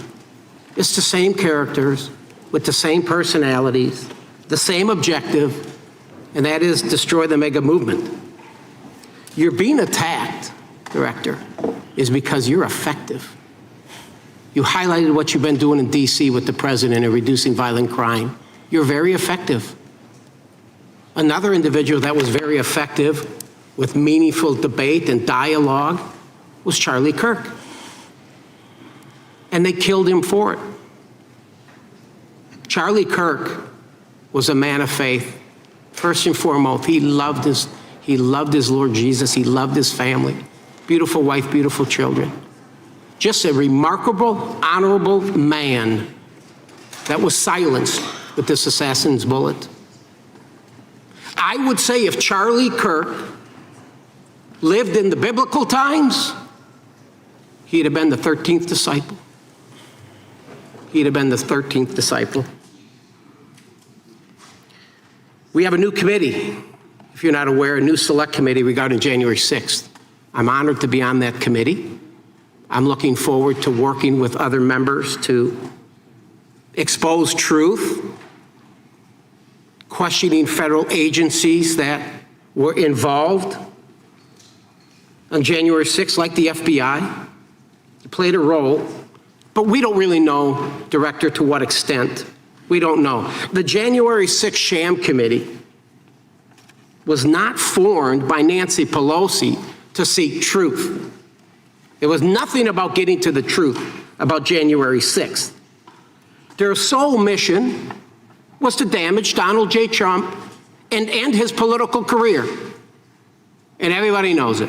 That's what the purpose was.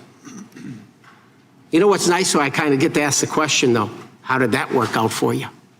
Donald J. Trump is back in the White House, and America loves him. I spent 30 years in law enforcement, retired sheriff from a large county in the great state of Texas.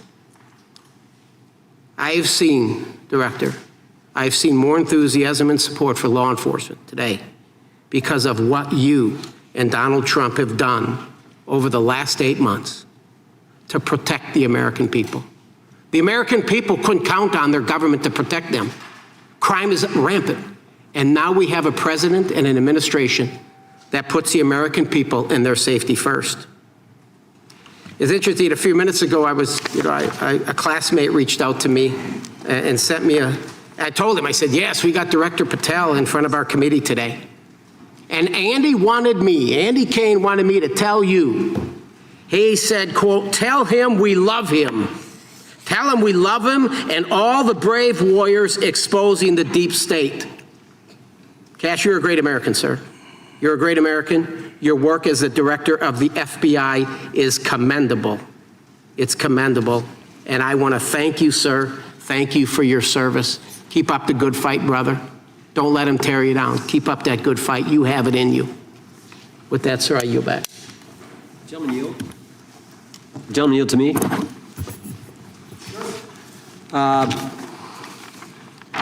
Director Patel, there were 26, the gentleman mentioned the select committee, there were 26 confidential human sources at the Capitol on January 6, 2021. 4 entered the Capitol and thereby broke the law. Do you know if those individuals were being paid by the Ray FBI? So we've provided 600 pages of documents to this committee alone regarding January 6th. That's 600 pages more than any of my predecessors. Yep. Generally speaking, confidential human sources are always paid by the FBI. That's how it works. I can't speak to the specifics on each one and how much they make. And we appreciate it. We've reviewed some of that material, and you've given us a lot of material that we didn't get from Director Ray. That specific question, I think, is important to the American people. Were people who were confidential human sources of the FBI who broke the law, one was recommended for prosecution, my understanding is, by the information we've received from you. Were they actually paid by the very taxpayers who may have got charged with the same offense? I think that's important for us to understand. I'll get back to you on that. Thank you. Chair now recognizes the gentleman from California. Thank you, Mr. Chair. Welcome, Director Patel. I'm going to focus a little bit on domestic terrorism. We have a graph here, data up to 2021, but as you can tell, domestic terrorism is on the rise. Nation, our citizens under threat. We saw the assassination of Charlie Kirk, 2 assassination attempts on the president, school shooting, Minnesota last month, and closer to home, just a couple of days ago, Huntington Beach, peaceful vigil for Charlie Clark, infiltrated by neo-Nazis who essentially made the local individuals attending that event fear for their safety. All of us know that a lot of these domestic attacks are by lone wolves, but yet they do leave clues, social media or elsewhere. Director Patel, you're it. You're the thin blue line. The FBI, your job to protect our citizens back home from those that would harm us. You have to find the needle in the haystack. Takes a lot of work, a lot of resources. Talking to my local sheriff this morning who said they're concerned. Federal cuts to local grants that help them do the job. Then, of course, let's not forget about other threats that are coming before us, like high-tech fraud. Local senior recently was talking to me about a text she had gotten, a demand by the IRS to send a payment immediately, or the IRS agents were on their way to arrest this individual. Pretty gutsy stuff by folks probably from Europe, North Korea, Russia, China, people, okay, going after those precious savings our senior citizens rely on. Yet the president's proposing a budget cut of $500 million or more to your organization, the FBI. You've said that that'll essentially equate to about 1,300 less jobs at the FBI. So I'm going to ask you essentially, what is it that we can do to help you do your job? Little concerned. Friday Night Lights. One of the events I love to do on Friday nights, go to the local high school football game. Sit there at the stadium and you always say, what if? What if? You're the thin blue line. Can you do your job cutting $500 million from your budget? Thank you, sir. I think we are doing our job, and the distinction is with the budget that we have, we are flexing more resources to the field. California is receiving the largest FBI plus-up of any state in the union due to that plus-up. They're not getting a reduction. No state is getting a reduction. Every state is getting a plus-up. And so I'm utilizing the money that we have to first plus it up. And the empty vacancies that we have, those haven't been filled in years, not under my leadership. Here's my concern. You're going to do well, you're doing more with less, is what you're saying. Yet, we're about to vote on a budget that has $88 million more to protect members of Congress, the executive branch, and the Supreme Court. There's a contradiction here. Back on Main Street, we're saying you can do more with less, you can protect them with less money, yet here in Washington, we're saying we need more money to protect members of Congress. It's a little contradiction here, or maybe, sir, you ought to talk to leadership about coming in with your management style to protect the Supreme Court, Congress, and the administration. Otherwise, it's essentially a hypocritical situation. We need more protection, yet folks on Main Street can do with less. My concern is folks on Main Street. We also were, I think we received over $300 million in the big beautiful bill, and we're also receiving pots of money from our interagency. So this sort of $500 million cut isn't entirely accurate. You're still getting cut $200 million plus. You're still moving your agents to do ICE work. So you are leaving a lot of bases uncovered. And I'm not going to be argumentative with you, Director Patel. I'm just saying, if that thin blue line does not hold, people on Main Street will pay the price. I agree with you, sir. And I just look forward to working with you, because I am very concerned that these kinds of budget cuts are short-sighted, especially when my local sheriff calls me and says, we need more support, and we're looking at budget cuts. I'll work with you, sir. Thank you, Mr. Chair. I yield time. Mr. Chairman, I have another unanimous consent request. The gentleman yields back. The gentleman from New York is recognized for unanimous consent. I seek to introduce a December 2024 OIG report from the Department of Justice, which confirms the conclusion of the Bill Barr Justice Department that the so-called whistleblower, a disgruntled former employee of the Intelligence Committee, was not a credible witness, and there were no further actions taken. Without objection. Mr. Chair, I'd like to submit some items for the record. You bet. Gentleman from California. First one, Trump's deportation diverts FBI agents off child predator cases. Second one, FBI director backtracks on administration's proposed budget cuts. And number three, Trump administration says 70% of ICE detainees do not have criminal convictions. Without objection. Gentleman from Texas is recognized. Thank you. Director, earlier this year, the committee learned of new documents tied to the Crossfire hurricane investigation and the Russia collusion hoax against President Trump. Your efforts in declassifying key documents tied to this investigation allowed the committee to acquire thousands of pages that it did not have previously. Did any of your predecessors make any effort to declassify these documents? Not to the extent we have. Did any of your predecessors share or leak any details that were classified at the time? There are ongoing leak investigations across the board at the Bureau related to this. I believe one of those is Mr. Comey, and I thank you for continuing that investigation. Among the declassified documents are the Durham Report Annex, the Crossfire Binder, and the Nellie Orr Criminal Referral. Could you summarize for those watching what we know about the Russia collusion hoax so far?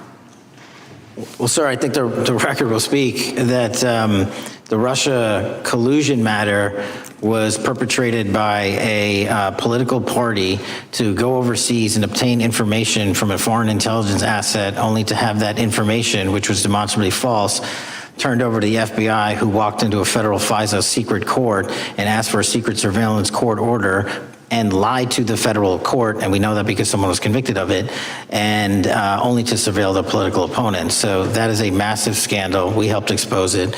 And in terms of the pages of productions, I provided 1,400 pages of production related to Crossfire Hurricane, and my predecessors have provided 0. I appreciate that, and I appreciate your courage and commitment to declassifying these important documents for our review, and hope that you'll continue with this commitment. Can we expect to see more declassification efforts regarding the Crossfire Hurricane and Russia collusion hoax? Yes. Thank you. I yield the remaining balance of my time to Chairman Jordan. I thank the gentleman for yielding. And Director, that's when it all started, right? The whole Russia, that's when it all began. And then it was Mueller, then it was impeachment, then it was Jack Smith and Fonnie Willis and Alvin Bragg and you name it. But it all started then. And that's why I think the gentleman from Texas wants to make sure we get all the information there. And I want to go back to when it was changed. We talked about this earlier. I just want to read to you what the CIA officer said to the House Permanent Select Committee on Intelligence, quote, Brennan refused to remove the dossier, and when confronted with the dossier's main flaws, he responded, yes, but doesn't it ring true? So that's what he initially said. And then when he was talking to this committee, he said the CIA was very much opposed to having any reference or inclusion of the Steele dossier in the intelligence community assessment. So on one hand, you got a witness who was there who said he refused to remove it even though he knew it was garbage. And then he's on the other hand telling the committee, no, we didn't want anything to do with it. It shouldn't have been a part of the intelligence community assessment, which we know it was. You know it was. You found that. Those are two entirely different stories. I think Mr. Brennan has some explaining to do, frankly, what happened there. And I think you said earlier that this whole thing, and I think you said to Mr. Gooden, this whole thing is being looked at as part of this grand conspiracy to undermine the president, whether it's Comey, Brennan, Clapper, former head of the Intelligence Committee, now senator from, whoever it is, that's all being looked at. Is that accurate? Yes, sir. Well, we appreciate that. And part of what's also being looked at, and I think the gentleman from Wisconsin brought this up earlier, what is a burn bag for, by the way? Generally speaking, the intelligence community obviously utilizes and possesses classified documents, but drafts of those classified documents and even ultimate finished products of those classified documents have to be recorded and or discarded. And if they are discarded, the only way we do that, the hard copies, is we literally put them in burn bags that are identified specifically for that purpose, and there is a very exact courier system in which those burn bags are obtained and the material inside is destroyed. So it's to get rid of the material, right? Yes, sir. And it looks like the annex that Mr. Durham in his investigation had was put into a burn bag by your predecessor, I assume, to be destroyed. Is that accurate? Without getting into the stylization of the evidence, anything that's put in a burn bag is for purposes of destruction. Do you find that interesting that the Durham annex was placed in a burn bag, that you would discover that when you took over as the head of the FBI? We found a lot of information in a lot of burn bags. Well, we appreciate you finding that. We'd like to know a little bit more about that, and we look forward to that information coming forward. And I appreciate the gentleman yielding. With that, we now recognize the gentleman from Colorado. Thank you, Mr. Chairman, for holding this hearing. Thank you, Director Patel, for being here today. I have a couple of questions regarding a terrible shooting that occurred in Colorado, a state that, as you may know, that I represent. You've testified previously about, I think, what you would describe as your efforts to provide more information regarding the investigation with respect to the horrific assassination of Mr. Kirk. And so, in that same vein, I'm hoping you can provide this committee and my constituents in Colorado with some clarity. Absolutely. I think, as my colleagues know, in Evergreen, Colorado, Jefferson County, a county that I proudly represent, at Evergreen High School, a shooter ultimately injured 2 students. Were praying for their swift recovery. There's an article here from Colorado Public Radio. The title is, quote, FBI was already investigating an account that may have been linked to the Evergreen shooter. You're familiar with the circumstances generally, Director, regarding this terrible tragedy. Yes. So my understanding from the public reporting is that an organization reported to the FBI in July of this year regarding, just reading here from the article, that the FBI opened an assessment into a social media account user whose identity was unknown and who was discussing the planning of a mass shooting with threats nonspecific in nature. This is the FBI statement to the press. and that the FBI continued to work this assessment investigation to identify the name and location of the user up until September 10th, 2025, which was the day of the tragedy. Can you provide us some clarity on what were the impediments to finding, the account user, and maybe describe in greater detail the FBI's work in that regard? Generally speaking, yes, because I know even though the shooter's deceased, the investigation we're not done. Sure. And so the impediments to finding these individuals, and you highlight a great point. We had 2 huge tragedies in the span of days in this country, the school shooting in Evergreen, Colorado being one of them. And proactively going out onto these social media platforms, which are so large, is our biggest impediment. And we need to rely on the service providers. There's actual legislation, I can't remember the name of it, that's up for renewal, which will, and I think at the end of the month, which gives service providers the ability to report that information in from their end without liability. We need that to continue, because while the FBI has so many people and the police are great at doing it, there's just too many platforms to cover down on. Well, I appreciate that, Director Patel, and I think we're certainly, I'm interested in continuing this conversation, because I think the reporting suggests that there's a pattern, and that ultimately, we want to make sure that law enforcement is able to prevent this kind of tragedy from happening in the future. I have a question. It's not meant as a gotcha question, so it just frame it there. But it is in regards to some reporting around a periodic transaction report that you had filed earlier, this year. So this is in July, pursuant to the ethical obligations as a senior executive official. You remember filing that in July? Yes. Yeah, so in that report, as best as I can surmise, you disclosed that you divested $100,000 or more in a variety of different stocks, which I presume was pursuant to the ethics agreement that you negotiated with the Department of Justice. In that same report, there's a disclosure regarding purchases of two different transactions. So between $15,000 to $50,000 in a national coffee house chain, and between $50,000 to $100,000 in a semiconductor company on May 9th and May 12th. Are those transactions that you're doing personally, or are these through a stockbroker, or are these transactions that you're handling yourself? So how they happen is I submit proposals under DOJ guidance to say, hey, I would like to trade this or that, and they run their review, and the FBI runs a review, and then they come back and say yes or no, and then I make the transaction. Is there a reason that you decided to make the purchases into those two companies? Generally speaking, before I got this job, I was, trading stocks, but not a lot like most people, and I just follow certain industries, and I thought they would be a good investment. So the reason why I ask, right, because you had divested in other companies, and I presume that wasn't because there were actual conflicts. It's just that you wanted to avoid an appearance of impropriety. It was both. But not all of the companies were conflicts. Whatever they make divested from. I don't make the call, they make the call. Sure. Yeah. I guess my point would be, the reason why I ask this, why I said it's not a gotcha question, I have for years led an effort here in Congress to try to ban members of Congress, senior executive officials, from trading stocks. And it's bipartisan in nature. We're working really hard to get that done, Republicans and Democrats. And you can understand, I think, given your role, given the nature of the position that you hold as the leader of the largest law enforcement agency in our country, that divesting entirely, not doing day trading now, I think would be something that would be in the interest of the American people. So I just would hope you would consider that, and that moving forward, that perhaps not purchasing stocks in individual companies, I would think would be something that would be worth pursuing. Gentleman's time is... I'm happy to give the witness an opportunity to answer. Thank you. I'll work with you on it. Gentleman from Alabama is recognized. Thank you, Mr. Chairman. Thank you, Director Patel, for being here today. Newly declassified documents confirm that the intelligence community under President Barack Obama knowingly relied on unverified and fraudulent evidence to manufacture a false claim that Russia, in fact, meddled in the 2016 election. Is there more to be done to uncover the depths and origins of the Russian collusion hoax? There is, and we're doing it. Why should Americans still care about that, Director Patel? Everybody wants to talk about a weaponized bureaucracy.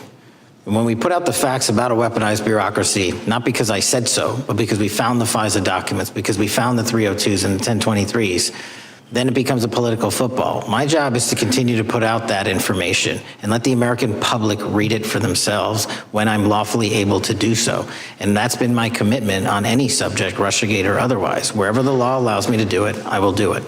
You know, when I first came in 2020, the number one concern as I was doing town halls was the weaponization of the government against the American citizen. And so, are there things that you're doing, structural reforms that implementing so that the FBI cannot be weaponized again, whether it's against President Trump or future elected presidents? Well, it shouldn't be weaponized against anyone. And the structural reform is simple. If you're going to go after a political individual or someone seeking political office, there has to be a grounded basis in law and fact to open up a criminal investigation. And if there's not, the investigation isn't even opened. And I've also gone back and reviewed other cases that were opened in prior administrations related to public officials, and we've closed a number of them because we felt that some of these actions were weaponized on either side of the aisle. I felt it wholly inappropriate for the FBI to be playing umpire and referee amongst these decision makers when there was no factual or legal basis to continue those investigations, so I shut them down. And I think that's so desperately needed because we need to restore trust in law enforcement and certainly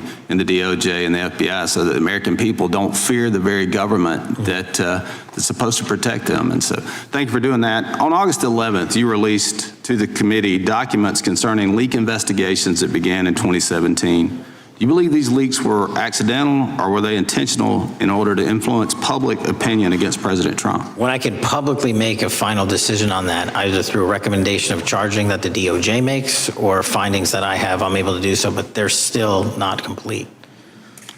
Why did the FBI under Director Comey want to undermine the Trump administration? I don't know. You'll have to ask him. Think it might have been political?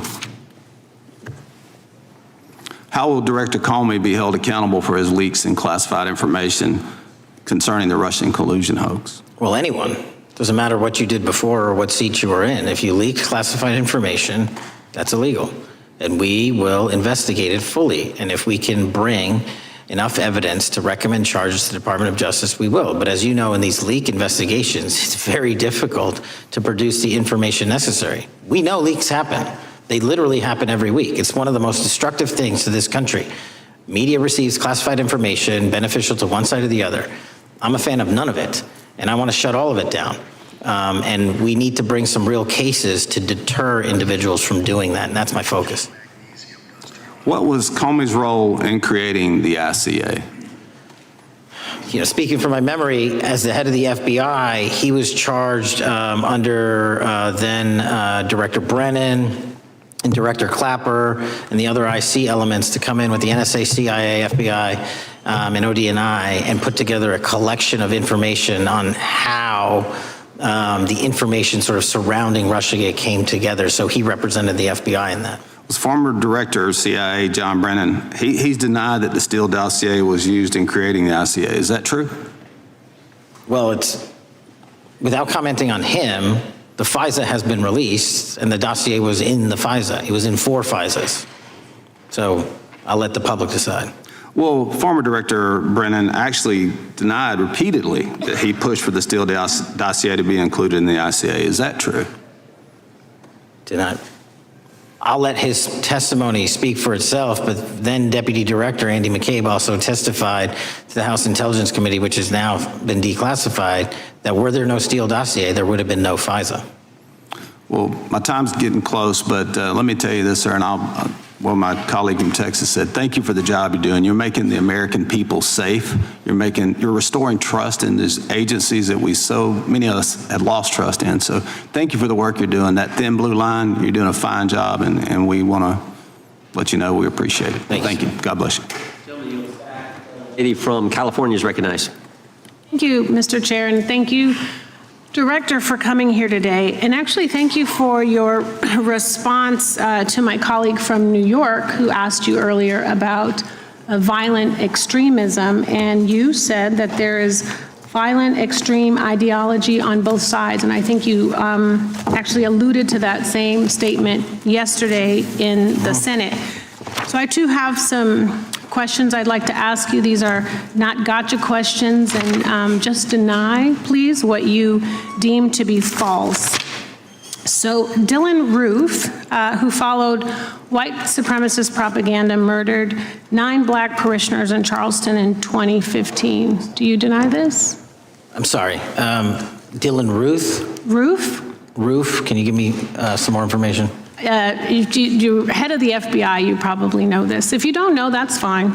If you can give me a reminder, I've got a lot in front of me. It was national news. Robert Bowers murdered 11 Jewish worshipers in Pittsburgh in 2018. I do remember that. And it was the deadliest anti-Semitic attack. So do you admit that that happened? Yeah, I'm not saying the other thing didn't happen. I'm just asking for a little information. Patrick Cruces, who posted a manifesto about a Hispanic invasion, walked into a Walmart in El Paso, Texas in 2019 and began firing. He murdered 23 people that day, and the youngest was 15. Do you admit or deny that that happened? I'll take your presentation as accurate. All right, well, I have to say all of these cases have been adjudicated. As I said, they are not gotcha questions. These incidents were national news. And as director of the FBI, you have access to all of this information. So in 2022, Peyton Grendon walked into a supermarket in a black neighborhood in Buffalo, New York, and started shooting. He murdered 10 people that day. And on September 10th, your friend Charlie Kirk was assassinated. Tyler Robinson has been taken into custody and charged, but also on that day, Desmond Holley, a 16-year-old white male, shot and injured 2 students at a high school in Colorado before killing himself. And according to the Anti-Defamation League, he had a fascination with mass shootings and white supremacy. So do you admit to, deny these facts? Those happened. Okay. Your predecessor, former FBI Director Christopher Wray, said that one of the most dangerous concerns is that racially motivated violent extremism, especially white supremacists, has been the biggest chunk of our domestic terrorism cases and is responsible for the most lethal attacks over the last decade. Do you admit or deny, A, that he said this? I'll let the record reflect that. Whatever he said was what he said. All right, and do you agree? That there is racially motivated crimes being committed in America? Yes.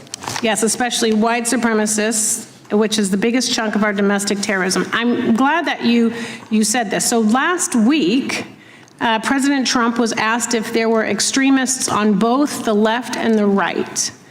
He was actually asked this by Fox and Friends, and his exact words were, "I'll tell you something that's going to get me in trouble, but I couldn't care less. The radicals on the right oftentimes are radical because they don't want to see crime. The radicals on the left are the problem, and they're vicious, and they're horrible, and they're politically savvy." Do you agree with the president? I don't speak for the president. The president speaks for himself. Do you agree with the president? I don't. On what matter? On the question that I just asked, do you agree with his statement about the radical left? That there's ideology that's driving violence on both sides? Yes, that's what he acknowledged. No, he didn't. He didn't. But I'm glad that you're saying that and actually creating some separation between you and the president. And I'm glad that you That's literally are not what happened. He said acknowledging both. that there is violent extremism on both sides.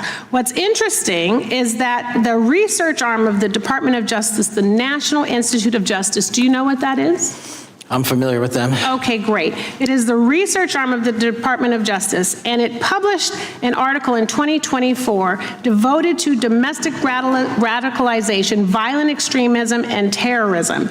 I have it. It's interesting that it's no longer on the website. It has been scrubbed, but I ask these questions because what makes a strong, qualified director of any business, of any household, of the FBI, what makes a reputable prosecutor is not lapdog loyalty, but a commitment to the creed that evidence is agnostic and that the evidence will lead you to making the right decisions. And your job, no one's job is to like the data or the evidence, it is to collect it.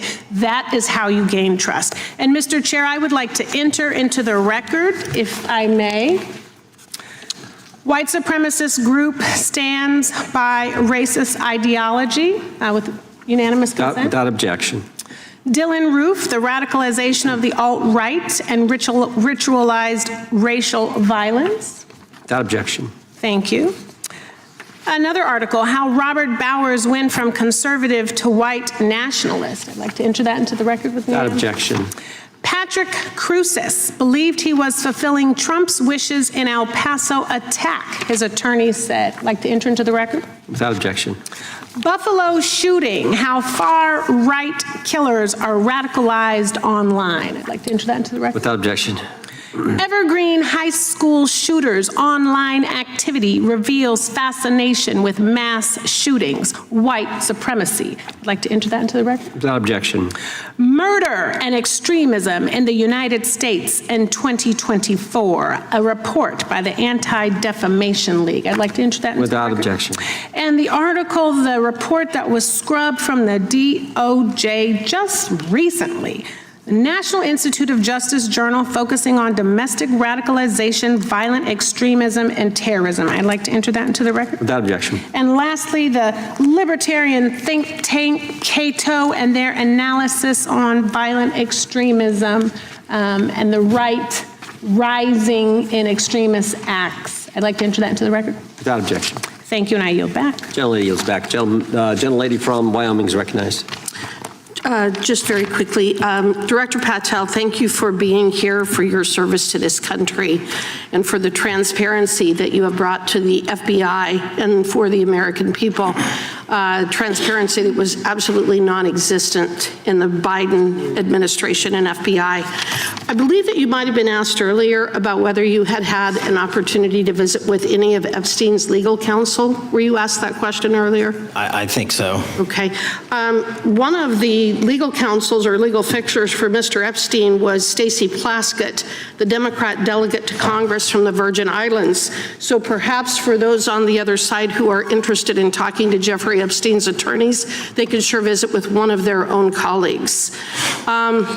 I want to focus on something that I think is very important that has not been addressed enough today, and that is related to the consequences of the Biden open border. One consequence of the Biden border crisis is the impact that it continues to have on our tribal communities, with the cartels taking advantage of our open borders, the Mexican drug cartels, by infiltrating our reservations and bringing violence, drugs, murder, trafficking, and more. Last year, when I questioned the Attorney General Garland about what the DOJ was doing to protect these communities, he simply deflected responsibility and said that Congress had not appropriated sufficient resources for them to be able to protect our tribal communities. Mr. Patel, what is the Trump FBI doing to counter the drug cartel infiltration and other violent crime targeting our Native American communities? Thank you. It only took more than half of this proceeding to talk about one of the priorities that the FBI has, which is crimes on tribal lands.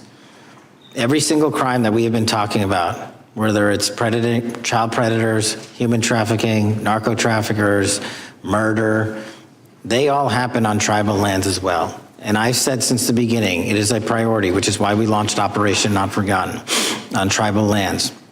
And I'm the first FBI director to meet with the staff and tribal leaders here in Washington, D.C. and elsewhere, and invited them into my office and headquarters to see them, because I need engagement with tribal leadership, and I need our police and FBI agents to be engaging with tribal leadership. Otherwise, we're not going to break through. We have 1,900 Indian country cases open right now. We've got 600 indictments this year alone. We cannot forget tribal lands. Every single one of those people lives in the United States of America, and it is an absolute priority to protect them and their children just as it is anyone else. So I think it's fair to say that what Mary Garland testified to, that the FBI and DOJ did not have the resources to address that. I think that that was an absolutely false statement. Would you agree with me? It was a decision by him not to do so. That's not my decision. At the end of August, the U.S. Attorney and FBI announced that nearly 100 personnel representing members of the Safe Trails Task Force operated near Wyoming's Wind River Reservation to assist with reducing drug trafficking and illegal guns. Director Patel, you have routinely stated that it is your mission to partner with and strengthen local and state law enforcement partners. How does the task force and other FBI efforts bring tribal law enforcement into this process? The major problem with tribal lands is the sheer tyranny of geography and the amount of coverage that they have on land versus the personnel they have to do it. So what we've done is constantly surge resources to tribal lands across this country on a 30, 60, 90-day rotating basis, reporting back to us saying who needs more. And what we found is that most of these lands can be assisted by our counter-UAS program, our drone capabilities, and we're going to do it because what's happening is the Mexican drug cartels are literally flying overhead, dropping their cargo, their narcotics onto this land where no one's looking, and then it's being disseminated to children, to youth, to adults on that land and killing them. And we got to stop it before it gets dropped off. Well, and your testimony proves that the Biden administration did not lack the resources to address drug and violent crime in tribal communities or around the United States. It instead expended and wasted these resources investigating parents, Catholics, we now find out Turning Point USA, the RNC, and Republican organizations, rather than protecting our Native Americans by closing the border. Is that fair? I think so.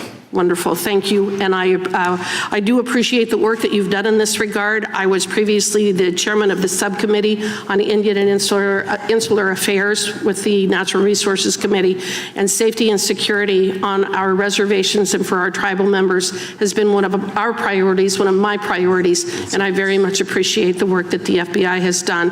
Let me know if there's anything else I can do to help you, and with that, I yield back. I will, ma'am. Gentlelady yields back. The gentlelady from Georgia is recognized. Thank you, Chairman, and thank you for coming in today, Mr. Patel. In the past few months, the country has experienced a string of horrific, high-profile attacks that have been motivated by racial hatred or political ideology. Shooter attacked the CDC headquarters, firing hundreds of rounds and killing a police officer. An arsonist set fire to the Pennsylvania governor, Josh Shapiro's residence, with the governor and his family actually inside. Minnesota House Speaker Melissa Hortman and her husband were assassinated earlier this year. Clark and Charlie Kirk was murdered last week. Bomb threats have been made against HBCUs and the DNC, and just the list goes on and on. I only have just a few minutes today, so I don't want to take a lot of time to go into all the countless and devastating violent crimes and incidents that have happened at our schools or on our streets and in our communities that have just been happening all year long. Mr. Patel, just yes or no, is this type of political violence ever acceptable in your eyes? No. I'm glad that we agree that these heinous acts designed to instill fear and division in our nation are never, ever acceptable. Yet each of these incidents has recently taken place under your watch. The FBI's website states that protecting the United States from terrorist acts is the FBI's #1 priority, including from domestic terrorists. Is this still your #1 priority? Domestic terrorism? Preventing domestic terrorism. Our #1 priorities are protecting the homeland and international terrorism and crushing violent crime, and domestic terrorism sort of interlays between both of those. Okay, so well, then I'm glad that you're giving us the right answer, but unfortunately, your actions kind of tell a different story. Earlier this year, you granted the ranks of the FBI's Domestic Terrorism Operations Section. This is the section of the FBI that is most directly responsible for addressing political violence in our country by preventing attacks from occurring and effectively responding to them if they do. The agents in this section are the ones who stopped an individual stockpiling weapons, who planned to attack schools and churches in Florida and seized bombs made by an ISIS sympathizer in New Orleans.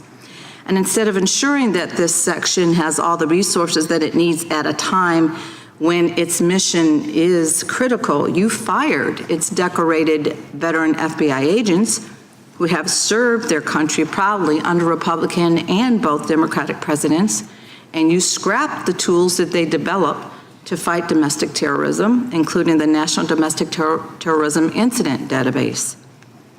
I mean, most of that is just not true. We have 1,700 current DT managed programs. We're up 300% in the amount of cases we brought against nihilistic, violent extremists, including 764, wishing to harm our children. The FBI and the men and women are getting after that problem set more than ever because I've unleashed them to do so. And any situation that these tragic occurrences across the country are somehow singularly my fault or disgusting because that watershed goes Mr. down to the Patel, men I'm and going to women at the reclaim my FBI. time. Mr. Patel, They I'm are gonna not reclaim my time. responsible for Mr. it. Chairman, I'm I'd like happy to work with you to get them what they need. Gentlelady controls the time. Unanimous consent request.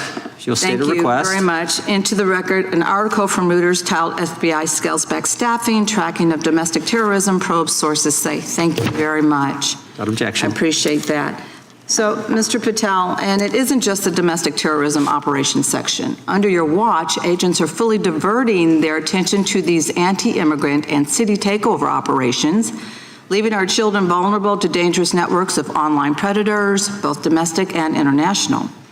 You pulled more than 120 FBI agents from their normal duties to operate sobriety checks and conduct traffic stops, exposing the FBI's fleet of unmarked cars and thereby making it harder for the FBI to combat violent criminal gangs, foreign intelligence services, and drug traffickers in the process. That's simply not true. If we were not able to do two things at one time, how would we be seizing record amounts of fentanyl? 23,000 violent felons have been arrested. Time belongs to the gentlelady. More than twice as many as last year. Time belongs to the gentlelady from Georgia. Thank you very much. And this request basically is, it is an article from Reuters which quotes law enforcement officers familiar with agents who once covered child exploitation cases but now focus on immigration child exclusive. Thousands of agents diverted to Trump immigration track down. Mr. Patel, in the short time I have left, your tenure as director of FBI has been somewhat problematic. Americans are left definitely less safe under your watch. You have gutted the FBI's ability to keep safe from domestic terrorism. You have sent FBI agents to conduct traffic stops and round up hardworking immigrants who pose no danger to public safety. People even President Trump referred to as good longtime workers. Your job is to protect and serve the American public. Time to the gentlelady. You have spent your time protecting heinous individuals and using the FBI to serve as a political circuit. You at times have appeared unequipped. Time to the This country gentlelady has deserves better, expired. and I yield. Gentlelady yields back. May I respond? Sure can. Simply put, what is it? Are we failing? If we're failing, how are we arresting 23,000 violent felons? Twice as many as this time last year. Are we failing? Because if we're failing, how are we seizing 1,500 kilograms of meth, 25% increase from last year? Are we failing? Because we captured 4 top 10 FBI most wanted from around the world in 7 months. That's more than the entirety of the last administration. Are we failing? Because we put 1,500 child predators in prison. Are we failing? Because we dismantled 300 human trafficking networks. Which is it? You don't like me, that's fine. But don't you dare disparage the men and women of the FBI that are producing record results in historic fashion to protect this country. They are kicking ass for America, and they're going to continue to do so. And we appreciate your leadership. The gentlelady from Florida is recognized. When I was home recently, I met with the agents leading the Tampa office of the FBI, and I saw what they're focused on in my community: stopping drug traffickers, rescuing children from exploitation, fighting cybercrime, protecting us from acts of terrorism, foreign and domestic. And I know from my time as a federal prosecutor and a judge that this work by the Bureau doesn't make headlines, but it is happening every single day. At the top, accountability is necessary, transparency is critical, but today we've seen an effort not just to diminish, but to distort the work of Director Patel and the agents he leads. If we really care about transparency and about truth, then what we owe to the American people is this reality, that thousands of dedicated professionals at the FBI wake up every single day thinking not about themselves, but about this country, and keeping every single one of us and our children safe from harm. And Director Patel, I would like to hear from you the facts about what the FBI is doing and your efforts to fight crime. Director Patel, isn't it correct that since January 20th, 2025, the FBI has made over 25,000 immigration-related arrests, including 350 members of Tren de Aragua and 195 members of MS-13? Those numbers are accurate. The Tren de Aragua numbers are up over 350% from the year before. And during that same period, hasn't the FBI seized over 66,000 kilos of cocaine, 6,000 kilos of meth, and 1,500 kilos of fentanyl? Not to be nitpicky, but it's 89,000 kilos of cocaine and 7,300 kilograms of meth. And isn't it also true that the FBI Tampa Division's Panama Express Strike Force specifically seized nearly 67,000 kilos of cocaine valued at more than $1.6 billion from illicit maritime vessels? One of our best operations out of the Port of Tampa, and I was down there in South Florida when Panex did their work. Director Patel, since October 7th, 2023 Hamas attack, the FBI has been a co-leader of the Joint Task Force October 7th. Isn't it correct that this task force is actively working to bring justice for victims and to prevent terrorist infiltration at our borders? Yes, ma'am. Since January 20th, hasn't the FBI arrested 59 foreign intelligence operatives for spying or smuggling dangerous material into the United States? Yes, we have, and that's on track to be more than 25% than ever before. And the FBI has also been leading operations against major cyber threat actors, including those from Russia, China, Iran, and North Korea. Isn't that right? A 17% increase from year to date last year. Director Patel, the FBI's child exploitation task forces continue to investigate predators who target children online and across our communities. How significant is that threat today, and what results have you seen under your tenure in bringing these offenders to justice? We have, under Operation Grayskull, dismantled dark web units that are operating online, not just in the United States, but across the world to do our children harm. We have taken into custody more suspects than ever before on those who seek to harm our children. That is what the men and women of the FBI do, and that's what they're going to continue to do. Those are the real results when you let good cops be cops and when you let us get on these platforms and expose them to the public and show them the harms of these predators on these online gaming systems and social media systems. And we need more help from Congress to allow us more authorities to do that work.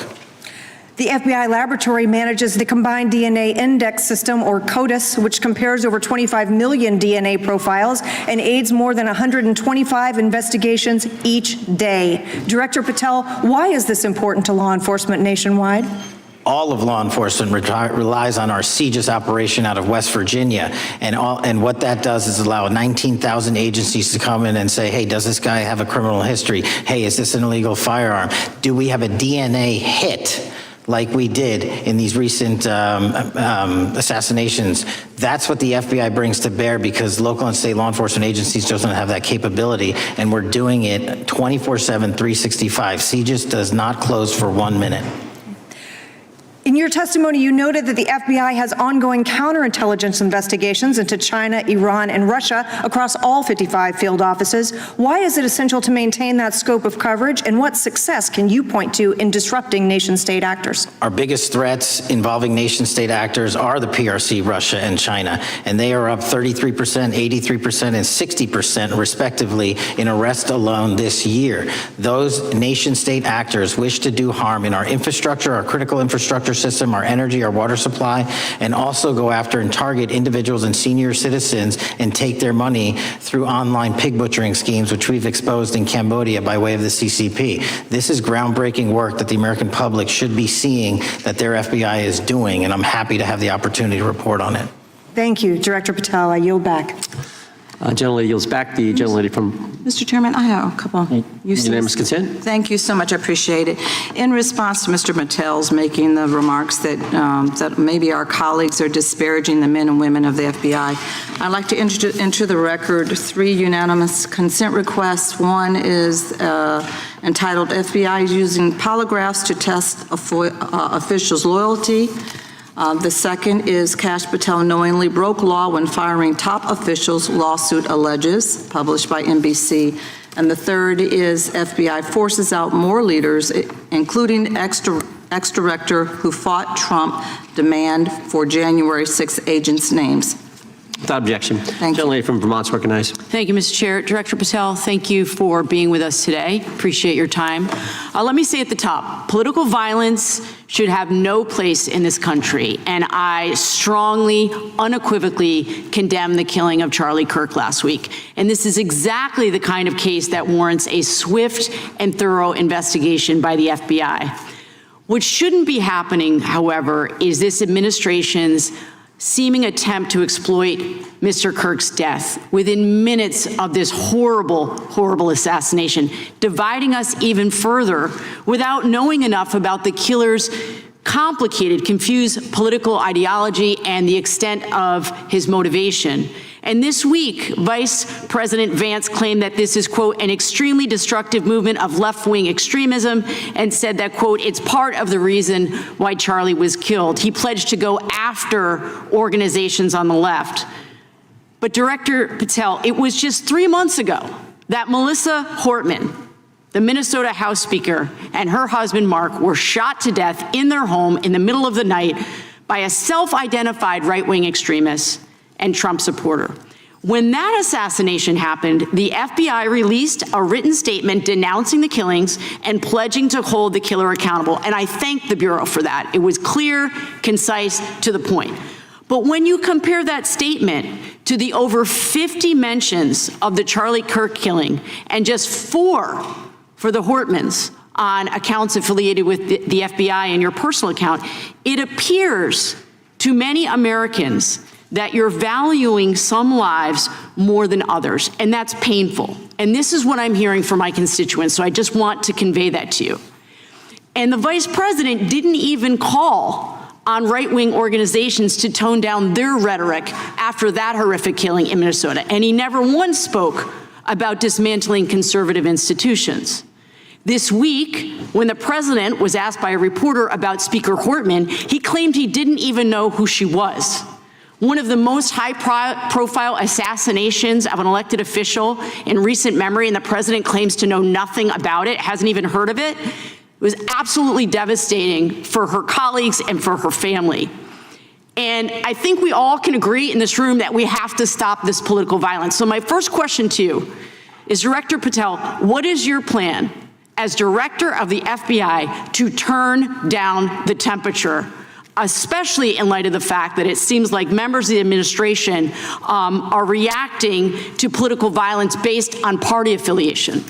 What's your plan? I can only speak for myself and the FBI. And what we are doing is, I think I mentioned it earlier, we're following the money, because whatever attack you are describing, and they are all despicable, equally so, people need money to operate. People need money to conduct these attacks, to conduct these investigations. And so what we are doing is finding the people that supported this infrastructure system, because even when you say there's a lone, quote unquote, lone wolf actor, he's not truly a lone wolf actor. Something happened along the way. I agree. And so can I just because we have such little time, are you making a commitment right now to follow where the evidence goes in investigating whether it's violence on the left or the right? Because over the last 10 years, when you look at the ideology, I want to follow up on what my colleague from California said. When you look at the data, you look at the Anti-Defamation League data, 96% of ideological motivated killings were committed by the right wing. When you look at the Institute of Justice report that she cited, it's 5 times the number that 5 times the number of far-left extremist incidents are perpetrated by far right. And it's been reported, and she mentioned this, that as of September 12th, 2025, just 2 days after Charlie Kirk's killing, that the DOJ removed that report from the DOJ website. That's why Americans are concerned that there seems to be a separate system of justice, that if you are a Republican, and you are attacked, you will get the full weight and authority of the FBI and this administration. But if you are somebody serving in the Minnesota State Legislature and you are assassinated in your home, that the response is different. And I think to ignore the threats from the right or try to do a both and when there are multiple instances when it's overwhelmingly coming from the right, this is a disservice, because Americans want to know that whoever they are, whatever their political affiliation, that the response is going to be the same, and it is going to be done with the same diligence. And I'm wondering if you will commit to me right now that you will be a voice right now standing up to those voices in the administration that are adding to the violent rhetoric right now. That's what I'm asking you. Will you commit to this? Time of the gentlelady has expired. The gentleman can respond. My voice will be through the investigations that the FBI conducts, and we will conduct them all lawfully and equally. Can we expect in the future that your tweets in related to one killing will be the same level of concern? The gentleman from Texas is recognized. Thank you, sir. Director Patel, thank you for being here today, and most importantly, thank you for restoring trust and faith in the FBI, which has been severely eroded under the Biden administration. Thank you for your service and your continued service in this capacity. On April 7th, 2025, Charlie posted on X, "Assassination culture is spreading from the left. 48% of liberals say it would be at least somewhat justified to murder Elon Musk. 55% say the same about Donald Trump. And California activists are naming ballot measures after Luigi Mangione. The left is being whipped into a violent frenzy and set back. Whether losing an election or losing a court case justifies a maximally violent response." End quote. And unfortunately for Charlie, that reaction also came when they couldn't win a debate on a college campus. You cannot be intellectually honest and say that this problem is on both sides. It's not just what happened to President Trump, it's also what just happened to Charlie. And we've gotten to a point in America where violence is encouraged. We have a former president of the United States that opens up his campaign in 2019, that's Joe Biden, by saying that his opponent is a, quote, existential threat to this country. Houston, we have a problem. People that you disagree with are not existential threats. They are not Nazis. They are not fascist. They are not racist. They are not deplorable. They are not irredeemable. They are your fellow Americans who have a different perspective on how government should run and what government should look like. Whether or not we should have strong sovereign borders, whether or not we should have safe communities, whether or not we should have places to worship our God and not worry about being shot, whether or not we live in communities and cities that are not overwhelmed by drugs and crime, whether or not we have two genders, and whether or not we have common sense in our policies and our values. And people that believe these things are not existential threats. I happen to be one of these people that believes all of the above, and as someone that served this country in combat, I can assure you I am not an existential threat to this country because I swore to protect her. I also want to point out, how many cities have you seen burned to the ground since Charlie Kirk's death? Zero. No summer of love, no riots, no nothing, no looting, no killing, none. We simply gathered and prayed for his soul, his family, and this country, because that's exactly what we represent. And while we might be angry, this righteous anger will carry on Charlie's message and legacy. I want everybody to know something very simple. Charlie is not dead because of what he said. He is dead because people listened. My time is limited, so I have a few questions for you, sir. And again, thank you very much for being here. I really appreciate your time and your service. In your experience in the FBI, have you noticed a precipitous rise in political violence and other associated crimes that you have been investigating so far this year? And if so, is this trend in motive left-wing or right-wing violence? I can always speak generally, sir. There's too much political violence, and it has been a precipitous rise on too many fronts. How do we solve this?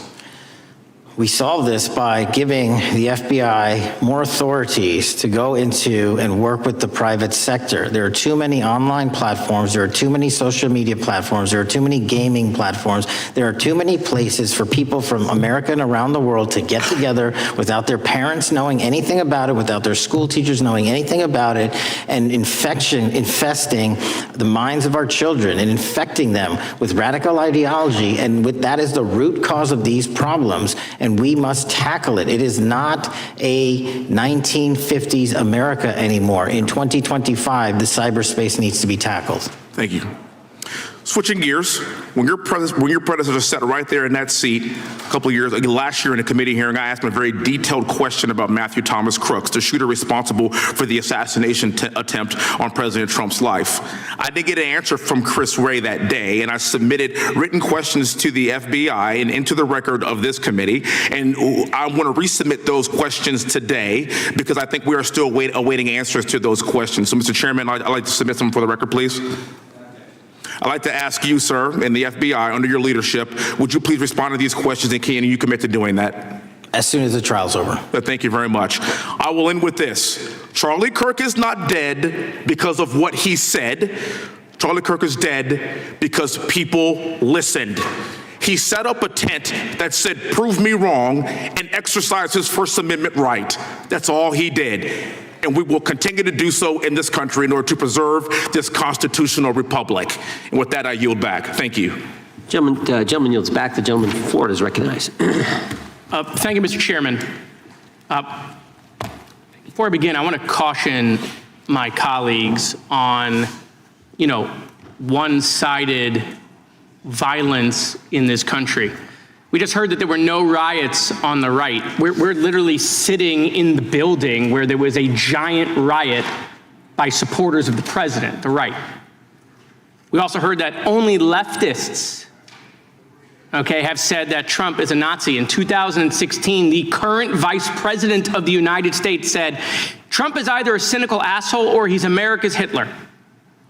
And so this is the problem. I don't want to have to say this garbage, but you want me to sit here and get painted with one brush, the whole left. No, there are extremes on the left, and there are extremes on the right. And we collectively should tackle that. But to come here and just look at us and say we all support what's going on in the extremes is why we can't solve anything in this building. Director, let me say first, thank you for being here, and my condolences on the loss of your friend. And I'm happy to hear that you want to do more on the social media platforms. It's crazy what's going on the social media platforms. There are so many conspiracy theories on what's going on with Charlie Kirk. Israel assassinated him, right? There are conspiracy theories about your personal social life all day. It is totally rampant. Big names on the right, Candace Owens, right? Talking about how what's been released as far as the dialogue between the perpetrator and his roommate is manufactured by the FBI, manufactured by the administration. It is totally rampant, allowing foreign governments to just perpetrate these platforms, all of these bots, all of the time to weaponize Americans. You see what's going on here? This is a byproduct of all of that. What's going on in the streets is a byproduct of all of that. What's happening is you see people celebrate Luigi Mangione is a byproduct of all of that. And so if we want to do something, then we should talk about Section 230. We should talk about how we're going to make sure that we don't let foreign governments poison our children's mind. And so I will work with you on that, Director. I'll work with you on 230 any day. No problem. So now, that was the good part. I want to take your attention back a second, okay? Breaking news. Kash Patel is nominated to be the FBI director.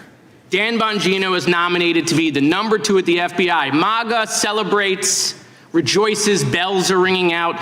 The team, Patel, Bongino, that sought out every podcast microphone to talk about the Epstein list. The names are finally going to get released. It begins. They produce white binders. Phase 1 with the podcasters. This is not actually one of them, of course, I made this. Your name's on it, right? And the names are going to come out. Pam Bondi says the list is on her desk. Then a memo comes out all of a sudden and says, there's no list. Oh no phase 2. Phase 2 binders never happen. You said the conspiracy theories around Epstein just aren't true. They never have been. And yesterday, in an answer to Senator Kennedy, you said the FBI is not in possession of any credible evidence that Epstein trafficked girls to anyone but himself. So according to your testimony yesterday and in this committee, according to the evidence the FBI has, the number of names on the list are 0. No, 0. The index has been released, and the number of people involved in that trafficking operation were charged in 2008. Other than Epstein and Ghislaine Maxwell, your testimony in the Senate and here is that according to the evidence you have, the number of other names is 0. That were charged based on credible evidence. Well, who are the other names? Give me the other names that weren't charged. We are not releasing the names of anyone because the Department of Justice never does that, of anyone that didn't have any credible information to attack them. Let me move forward. The president has, you've seen the picture of the woman's body with the writing and the president's signature. The president says that's not his. Okay? President says it's not his. The Republican colleagues say it's not his. The administration say it's not his. Will you be opening up an investigation into the Epstein estate for putting out a fake document with the president's signature linking him to the world's largest pedophile ring? Will you be opening that investigation into that? On what basis? On what basis? They literally put out a fake document, according to the president, with a fake signature. It's a forgery of the President of the United States signature. That's the basis. Sure, I'll do it. Okay, I look forward to that investigation. Oh, am I over? Thank you, Mr. Chairman. I appreciate your diligence. Gentleman's time has expired. Chair now recognizes the gentleman from California. Director Patel, as you know, my state, California, is home to the worst public infrastructure failure in U.S. history, known as California High-Speed Rail, although the name is probably a misnomer. Earlier this year, I joined your counterpart at the Department of Transportation, Sean Duffy, doing a compliance review of the federal money the state has received, and the outcome was that the state has not complied with the terms of its billions of dollars in funding because it hasn't actually built anything. And so that federal funding has now been cut off, but a lot of us in California still have questions as to where all the money went. We're 17 years in to this project, and absolutely nothing has been built. Not a single bit of track has been laid. There are no stations, there are no passengers, and the plan initially was to have the whole thing, LA to San Francisco, done by 2020 at a cost of $33 billion. Yet here we are in 2025, nothing has been built, and according to the New York Times, the project won't even be completed this century, and the total cost is now estimated to be over $130 billion. So I just wanted to ask you, do you think this is something that bears scrutiny, or can you confirm whether there's any kind of investigation going on at the FBI? The FBI certainly can't investigate incompetence, but the FBI certainly can investigate and does investigate waste, fraud, and abuse. And so if we have any information that indicates that that happened in this situation or anything else, we'll look at it. Thank you very much. We've also, been talking some today about the issues that occurred at the border during the Biden administration. And you might not agree with your predecessor on everything, but you probably would agree with some of the statements he made in testimony before this and other committees, raising alarms about the risk of terrorism from illegal border crossings. Since becoming director, have you gotten some insight into how well calibrated those warnings were, and what is the status of that risk now? Since becoming director, there's been a sharp decrease of border crossings for known or suspected terrorists from the southern border. But unfortunately, there has been a sharp increase of known or suspected terrorists entering through our northern border. And so what I'm trying to do is work with our northern border states and our interagency to tackle that problem. But it is an absolutely massive border that can't physically be sealed. So we're going to have to get creative and put more resources into that. And in a similar vein, there were over 500,000 unaccompanied children that crossed the southern border during the Biden administration. As we know, many were trafficked either through forced labor or sex trafficking. Do you have any insight as to what the scale of that problem was and how have things changed over the last several months? Other than what you outlined in terms of how it was described, I don't have any additional details. In terms of how many people are being trafficked into this country, especially unaccompanied missing children, that number has drastically reduced because the coyotes that smuggle these children for their criminal activity are the same ones that smuggle in narcotics, or the same one that traffic older age women. They're all interconnected, and because of the sealing of the southern border by this administration, that has come to a near halt. That is a very important point, that we have seen far fewer victims of human trafficking because we've finally prioritized border security. And by the way, you have children who are getting rescued because of the immigration enforcement activities that unfortunately some politicians in my state are trying to stop, thereby stopping those kids from getting rescued. We've seen, of course, a substantial reduction in crime here in Washington, D.C. since the FBI and the National Guard got involved. I'm kind of asking you to state the obvious here, but what is the mechanism there? Why have we seen a reduction of crime when DC has had such a huge crime problem for years, and then almost overnight we see such a big difference? Because of the dedication and resources from President Trump's administration to utilize all federal, state, and local assets in a heavily crime-ridden area. I mean, if we did not have a crime-ridden area, then homicides, carjackings, and gun violence would not be dropping by 40, 50, 60%. And when you allow the police, the MPD, to work with federal authorities and allow the National Guard to set up your perimeter, this is what you can do in a few short weeks. And we at the FBI, under Operation Summer Heat, have set those Phase 01 operations in motion 4 months ago, quietly at the direction of President Trump. So we are scattered across cities across this country doing just that. But we're going to need more help to complete the job. Yeah, in too many places in this country, crime has just been treated as sort of a norm, that this is the way things have to be. What's happened in DC shows that is not the case if we have the right policies and the right priorities. Finally, this is tragically the second time in as many years that we've had an FBI director here following either an assassination or an assassination attempt. And so since there's been some time now since from the attempted assassination on President Trump at Butler, would you say that the public's understanding of what took place on that day is fairly consistent with all of the facts as you know them, or do you believe there's still material facts that have not been made public or are not fully understood by the public? No, I think it's fairly consistent. Thank you. I yield. Gentleman yields back. The lady from Texas is recognized. Man, oh man, there has been so much today, and I truly don't know where to start. So I'm just going to make sure that we start off with a few facts. So a couple of facts that we need to make clear for everyone is that, number one, Director Christopher Wray, when he was appointed to be the head of the FBI, was appointed by Donald Trump. Now, I will agree that I definitely take issue with a number of decisions that Donald Trump makes, especially when it comes to the people that he decides to appoint to very important positions, including this one, because I did have to make sure that I wasn't going crazy. But when I say that you are the least qualified FBI director in the history of the FBI, that is real, because you are the only one that never even served with the FBI prior to joining, yet we are supposed to believe that That's you are false. the greatest thing since sliced bread. I didn't ask you a question. Now, what I want to go through is to talk about why you are a failure and why, honestly, we just need to tell you bye-bye. I know that you got a little upset and you put on your show for your boss because it seems like you're trying to save your job when it came to talking to Senator Booker yesterday. But let's go through some of your failures.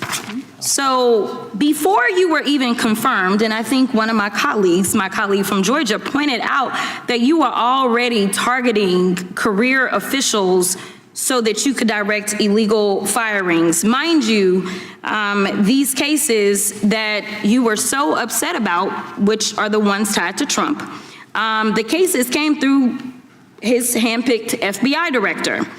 And frankly, when people sit around and say things like, oh, we're happy because now we feel safe, I don't know who feels safe in this country except for the white supremacist, because I specifically as a black woman definitely don't feel safe. And frankly, my colleagues have been real nice to you today, and I applaud them, but I don't have the same demeanor because I know that multiple colleagues on this side of the aisle have faced death threats. In fact, somebody tried to kill one of my colleagues, and frankly, I don't know if this FBI or under your leadership, if those people would have been caught. I don't have any confidence in you. And if we start talking about the reasons that I lack confidence, we could start with you not just wanting to acknowledge some simple facts. Simple facts like the vast majority of the threats are coming from right-wing extremism. And I know my colleagues have tried to stress this, but I decided that I would maybe do it in a different way. Number one, I have a couple of UCs. Kim Buck, one of multiple Republicans receiving death threats for voting against Jim Jordan as House Speaker. Without objection. Another one, Republican lawmaker says she received death threats after voting against Jim Jordan in Speaker's race. Without objection. In addition, there was another one from another colleague who now is leaving Congress because they said that they were calling his wife anonymously and threatening her life to the extent that she ended up sleeping with a firearm. Without objection.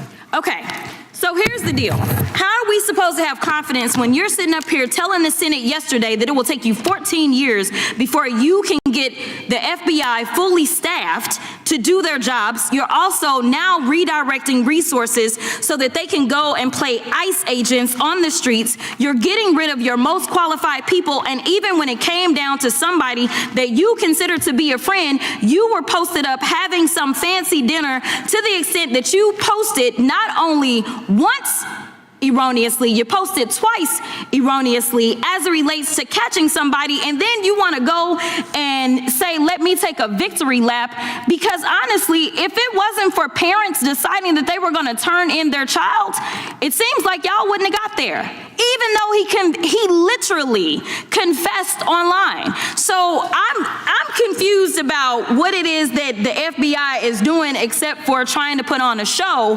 for The Apprentice, or whatever you want to call him. The day after all of this took place, there was domestic terrorism that was taking place at HBCUs. They were targeted. Yet I didn't hear anything from the FBI about what was going on. And again, black people kept saying, how did we end up in this? Because the numbers are so very clear that white supremacy is a problem. And honestly, I've not heard anything out of you today that makes me believe that you're going to do anything about the white supremacy problem, the one that is leading to children being killed, children being shot, as well as members of their community as they're worshiping in their churches. The time of the gentlelady has expired. If the gentleman would like to respond to any of that. Well, I mean, I'll respond. Kash Patel, as I said when I introduced him, public defender, former prosecutor, top staffer on the House Intelligence Committee, Deputy Director of National Intelligence with the National Security Council, Chief of Staff at the Department of Defense, and FBI Director. I think that's a pretty good resume for the guy who's now running the top law enforcement agency in our country, and we've seen all the stats that he's given to the committee on how much better they're doing at getting the bad guys than the previous guy was doing. With that, I recognize the gentleman from South Carolina. Thank you, Mr. Chairman. Director Patel, I think you're witnessing some auditions, clickbait auditions for the Academy Award for my Democratic colleagues. We'll see how they fare as they're on MSNBC later on today.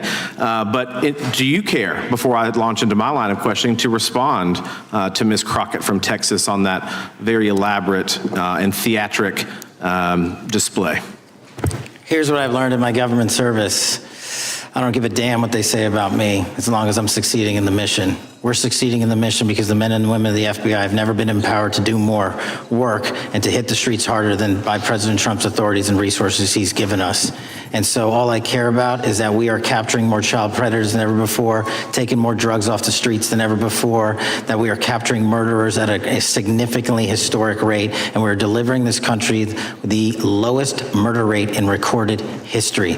That are facts that you cannot dispute. But you can come at me all you want. I don't care.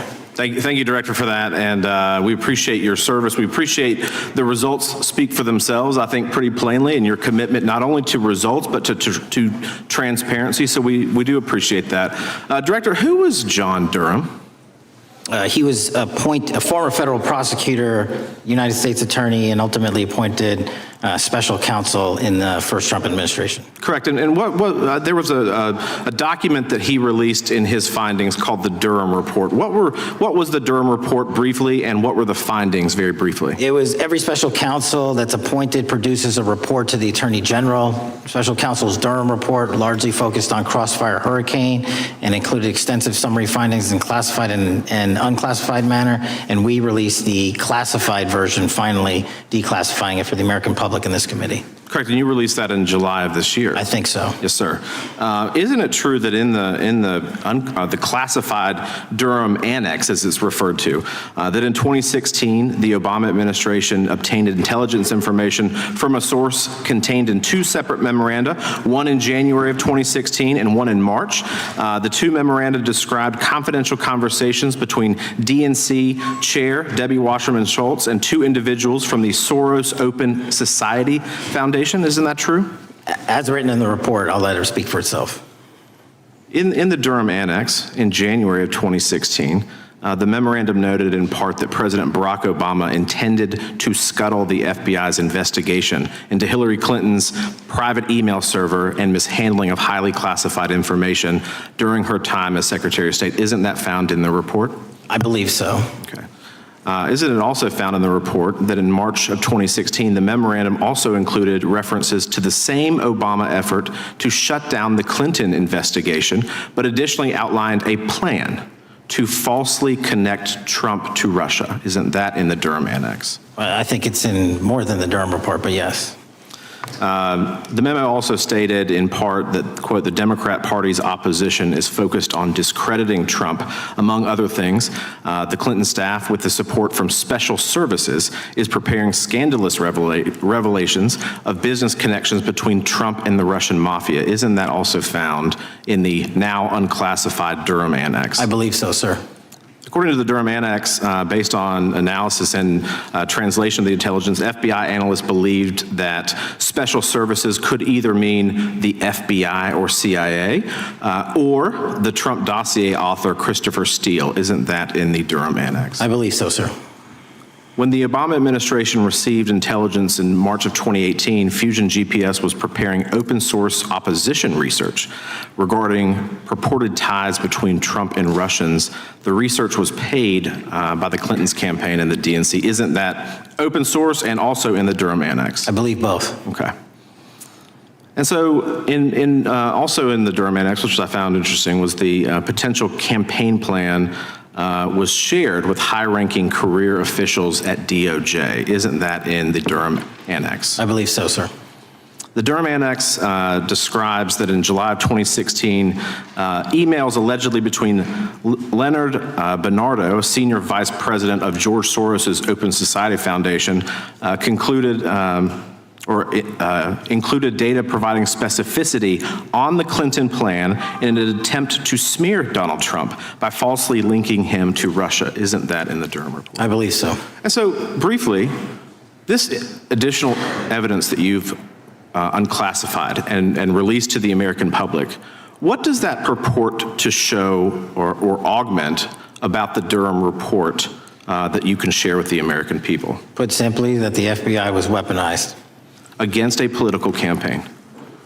Yes, sir. Thank you for that, Mr. Chairman. I yield back. Gentleman yields back.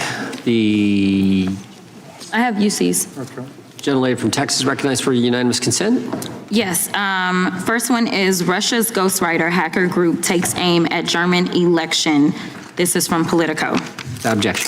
The next one is Director of National Intelligence 30 days until election 2024, which specifically states that our assessments about activities and goals of Russia, Iran, and China are unchanged from earlier election security updates, and that they were meddling. Without objection. And I've got three more. The last three are that how Russia is using artificial intelligence to interfere in elections.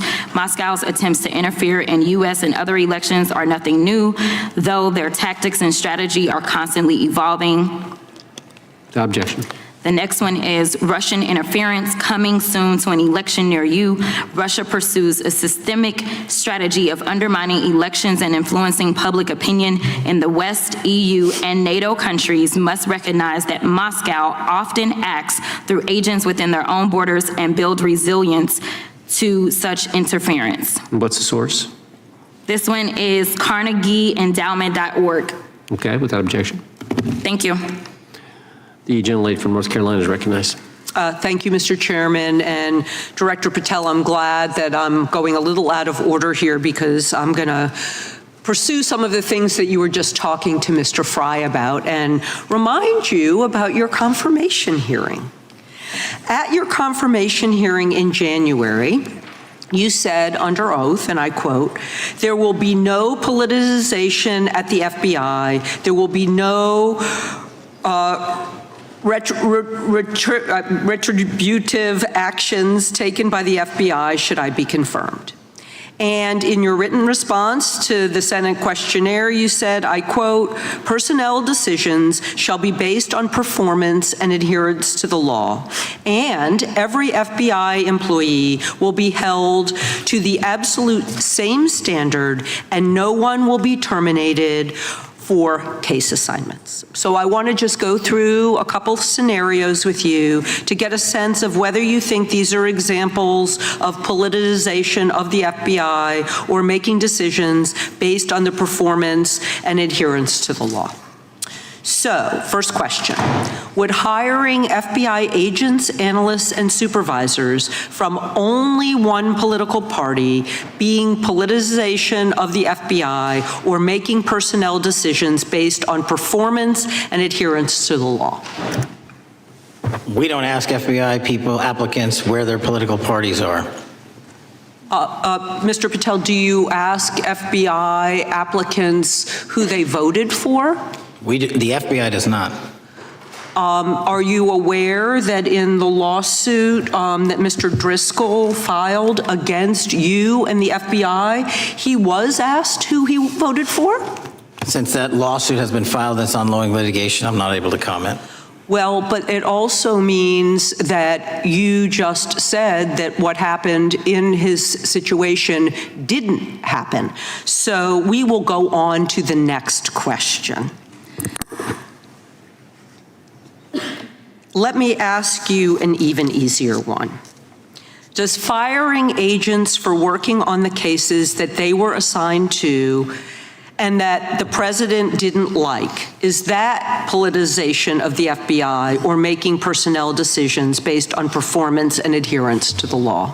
The FBI doesn't terminate anyone based on case assignments alone.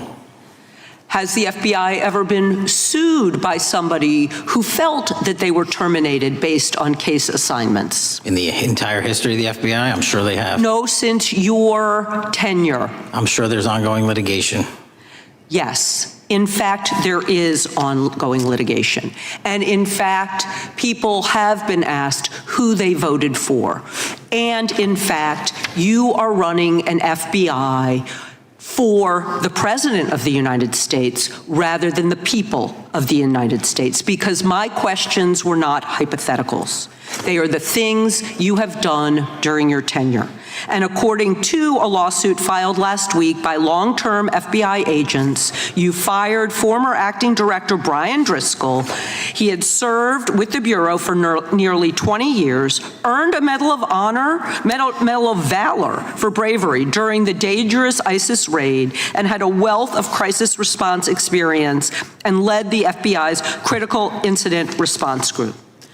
When the Trump administrations interviewed Mr. Driscoll for that role, they interrogated him about his political leanings and who he voted for in the last 5 elections.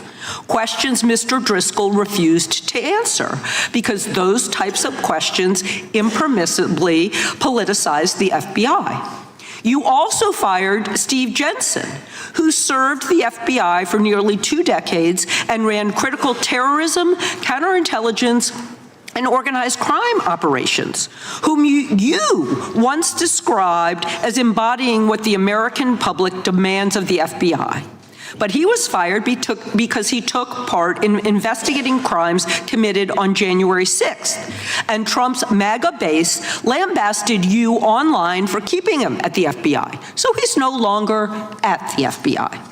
You also fired a decorated combat veteran with decades of experience in the Bureau, Special Agent Walter Jardia, because he worked on the investigation into the Russian interference in the 2016 presidential election and helped investigate Trump's ally, Peter Navarro. Director Patel, it is very clear that you have flunked your own test. You've put saving your job, which I actually believe you were being honest about during your confirmation hearings, over doing what's right for the FBI and the American people. That is not adherence to the law. Thank you, and I yield back. Time of the gentlelady is expired. The chair now recognizes the gentleman from North Carolina. Thank you, Mr. Chairman. Director Patel, it's great to had this opportunity. Thank you for being here. Thank you for your service. And I've got to say, one of the most disheartening components of the previous administration, when I was working with local law enforcement all over the state of North Carolina, all over the country, people rightfully did not really care about the inner workings of Washington, D.C. The FBI had previously been the paramount, the sterling, the top of the top law enforcement agency. They wanted their FBI to fight crime. Whatever small town, city, whatever it may be, FBI was expected to deliver for the American people. And then reports started to come out, in addition to the likes of McCabe, Comey, Clapper, Strzok, Page, that the FBI was targeting Christian nonprofits. They were targeting parents for protesting radical gender theory at their schools. They targeted Catholics, churches, pro-life organizations. And the FBI was really bruised in just modern day America. And your focus on getting the FBI back to the streets, fighting criminals, locking up bad guys, whether they're violent criminals, whether they're sex predators, whatever they may be, that is restoring the reputation of the FBI, and I thank you for that. In regards to the perceptions, I want to be very clear here. You mentioned the statistics about removing dangerous illegals, removing thousands of kilograms of drugs, violent criminals, guns. The border is secure. These accomplishments are noteworthy and they're needed. But at the same token, I want your take. The fight is not over. Isn't that correct? When we look at what happened in the previous administration, the number of illegal alien criminals that made their way into this country of every type, they're embedded, they're here, and it's going to take a sustained effort to win this battle.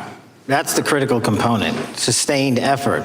And that's the critical component when you look at what happened in Washington, D.C. We're not here for 4 seconds in terms of safeguarding Washington, D.C. Yep. It's a sustained initiative. We're taking it to Memphis and wherever we decide else. And so we are going to continue the mission till it's done. In regards to offloading some of the agents from Washington, D.C. to the states, to the people, can you just explain how tactically that is a force multiplier in the law enforcement community around the country? It's pretty simple.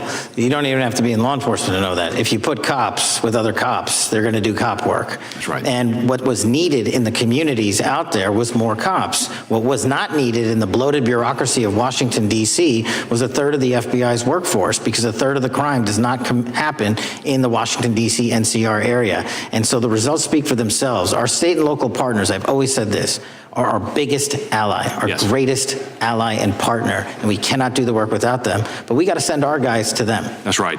And in regards to the last 4 years, the open border policies, whether it's terrorism, drug trafficking, human trafficking, violent crime, massive amounts of organized retail theft, and other types of criminal behavior, can you describe, just so that anyone who's listening here can talk about, how serious the levels of criminality have become in the United States? Well, unfortunately, in order to have these record-breaking numbers of arrests and seizures, you tragically had to have a record-breaking explosion in violent crime, and it doesn't happen overnight. Right. And it came in from all corners of the earth and from all platforms, including social media. And that's the root cause of all of these evils. And in order to clean it up, it's not going to happen overnight. But the men and women of the FBI, what they did in these 7 months, everybody should be talking about it. Every single district in this dais is safer now, today, than it has ever been because of that work. And in regards to the ongoing political climate, Director Patel, how do sanctuary policies that are still being implemented and defended in certain states, cities, and counties, how do they help or hurt your efforts to make America safer? Well, if you are harboring criminals, you are harboring our ability to keep our communities safe. It's that simple. If you have a fugitive warrant for a violent felony offense and we are not able to procure you because of policies or rules that don't allow us to go get them, and time again, we have heard all too many illegal immigrants who should not have been here, murdering women, murdering children, giving drugs to our youth, and raping our children, and that is unacceptable. Straightly put, can you separate immigration enforcement with fighting crime? They're intertwined. Thank you. In regards to policies like cashless bail, how does that help or hurt your efforts? Criminals know that there are certain jurisdictions where if they shoot someone, they'll be out the door within the next hour to do it again. Yep. And that's an ethos and a system that has been built out over years that we are combating. How is defunding the police around the country, how has that helped or hurt? As long as I'm in this seat, we're not defunding any cops. Good. Thank you, Director. I yield back. Gentleman yields back. Mr. Garcia is recognized. Thank you, Chairman Jordan, and welcome again, Director Patel. As members of the Judiciary Committee, we have a responsibility to conduct oversight of the FBI and assess whether or not you're doing a good job in a responsible and impartial manner, or whether you're just a henchman for Donald Trump who's weaponizing the Bureau at the expense of public safety. As Congressman for tenure is the Bureau's expanded role in low-level, non-criminal immigration enforcement. I have a report here from the conservative Cato Institute.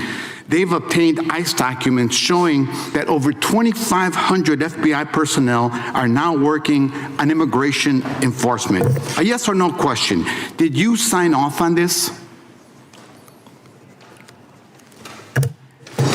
2,500 FBI employees are not currently working on immigration enforcement. Did you sign off on this? On the Cato report? On the 2,500 personnel, FBI personnel that have been reported to now be working on immigration enforcement. I couldn't have signed off on it because it's not happening. You can call it whatever you want, but the reality is that over 2,000 personnel individuals are now working at ICE instead of their jobs.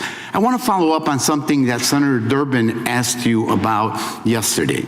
This article from MSNBC reports that nearly every agent on Baltimore's domestic terrorism unit, who was, by the way, investigating the 764 network of child predators, was diverted to work on immigration enforcement full-time.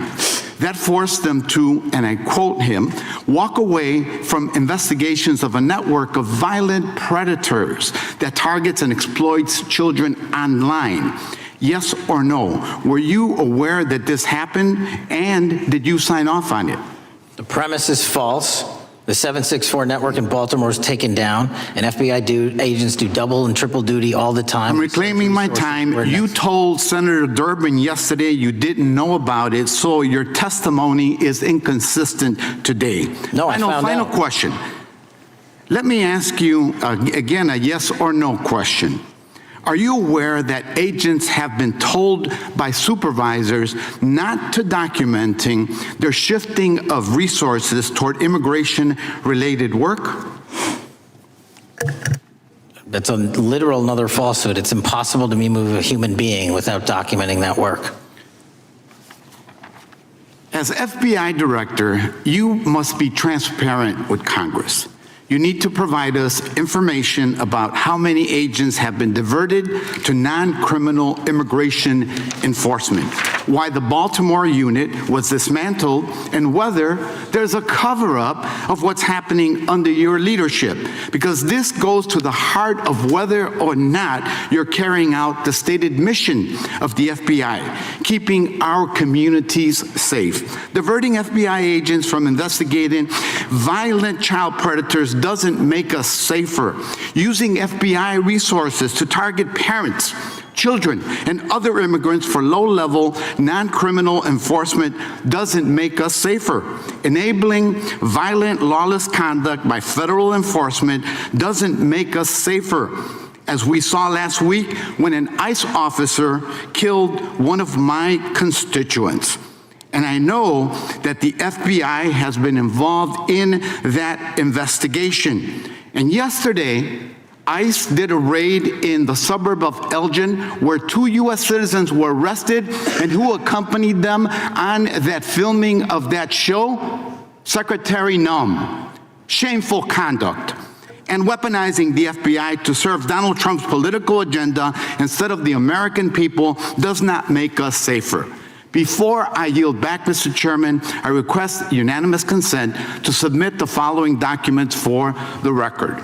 a report from the Cato Institute, which I referenced earlier, where ICE has diverted over 2,500 officers from their jobs, and two, an article from MSNBC titled "Trump's Deportations Divert FBI Agents Off Child Predator Cases," and an article from CNN entitled "White House Pressure for Increased Immigration Arrests Strains Law Enforcement Agencies." Thank you, and I yield back. Gentleman yields back. Without objection, the gentleman yields back. Gentleman from Wisconsin recognized. Thank you, and thank you, by the way, for coming over here. Sorry you have to put up with all this. I know when you took over, the FBI's reputation in a lot of circles perhaps had never been lower.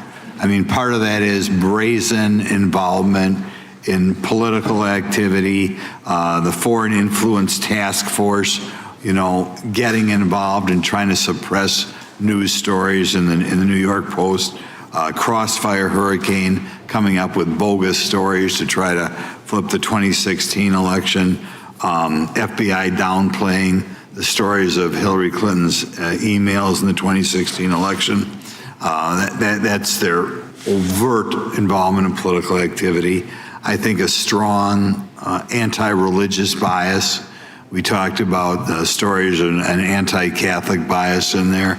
I know I've talked to people about horrific overreaction at the big Hindu temple in New Jersey, in which, just so people understand, you had a rectory in the temple area, the religious leaders, taken out at gunpoint, big problems. And I think finally the FBI trying to turn America's viewpoint on certain political issues. And when I talk about that, I'm talking about what was done in Mexico with regard to shipping weapons, fast and furious, shipping weapons into Mexico in an effort, I think, to try to turn the Americans against the First Amendment. But in any event, what scares me is, and all these horrible things that were done in the past, there were individual FBI agents who participated in them, in which apparently their supervisors told them this is okay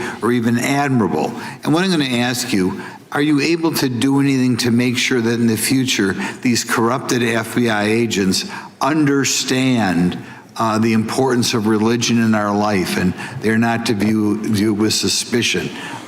They understand parental rights and the idea that traditionally in America, parents have the ability to object when their young 5 or 6 year old children or year-old or very young children are getting what most people consider highly inappropriate sexual contact. What are we doing there to try to make sure we don't have problems with these FBI agents again, or make sure that in the future administrations, they would object if they are asked to behave in such a immoral fashion? Two things. If you are corrupt, you don't work at the FBI.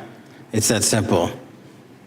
So we don't tolerate any form of corruption or any deviation from our high standards, whether you're an agent, an intel analyst, or whatnot. And just to show the American public the resurrection that the FBI has had in these last 7 months, you don't have to believe me. Our applicant pool has doubled month over month every year from the highest point it has ever been. More people want to work at this FBI than ever before in U.S. history. I'm sure that's because of you, and you're kind of anticipating my next question. I talk to retired FBI agents in my area who sometimes retired in part because they hated the woke, anti-conservative culture at the FBI. And they are concerned, the retiring agents, about new agents, not on your watch, but before this, being corrupted in the universities before they were hired. And they are very worried about what will happen with the new agents. So I think you're answering my question. Do you feel you'll be able to a certain extent solve the problem of inappropriately woke agents filling up the agency in the past, because now you're going to have a larger pool to draw from? Everybody that comes to work at the FBI is allowed to have their own belief system, but they're not allowed to bring that belief system into the workplace. And anyone that does won't work at the FBI. Okay, very good. Now, recently, there's another potential scandal, I guess, a politically motivated thing, Arctic frost. Do you want to comment on that? And it appears one more time as perhaps the FBI was getting involved in what would normally be considered political events. We are not getting involved in political events, except this one. Okay. And final thing, with regard to prejudice against Catholics, what happened in the big Hindu temple there in New Jersey, do you think, have you ever, has anybody ever apologized to the Catholic Church or apologized to that temple? I don't know, sir. Okay. Is that something you think would be perhaps a good idea to do in the future? I think leadership should address it. Thank you. Gentleman, time has expired. Gentleman yields back the, so we got the gentleman from North Carolina, Mr. Harris. All right, thank you, Mr. Chairman, and thank you, Director Patel, for your endurance and your perseverance throughout today's hearing and for all you've shared. First of all, let me start by saying that I was very grateful and glad to see that the FBI has joined the investigation of the tragic and brutal murder of Irina Zarutska in Charlotte, which is just right by my district. This woman, as you know, fled the war in Ukraine only to be killed in cold blood by a man who had no business being on the streets whatsoever. This man who had been seen stabbing Irina to death on video had been arrested 14 previous times, served prison time, and was diagnosed with a severe mental illness.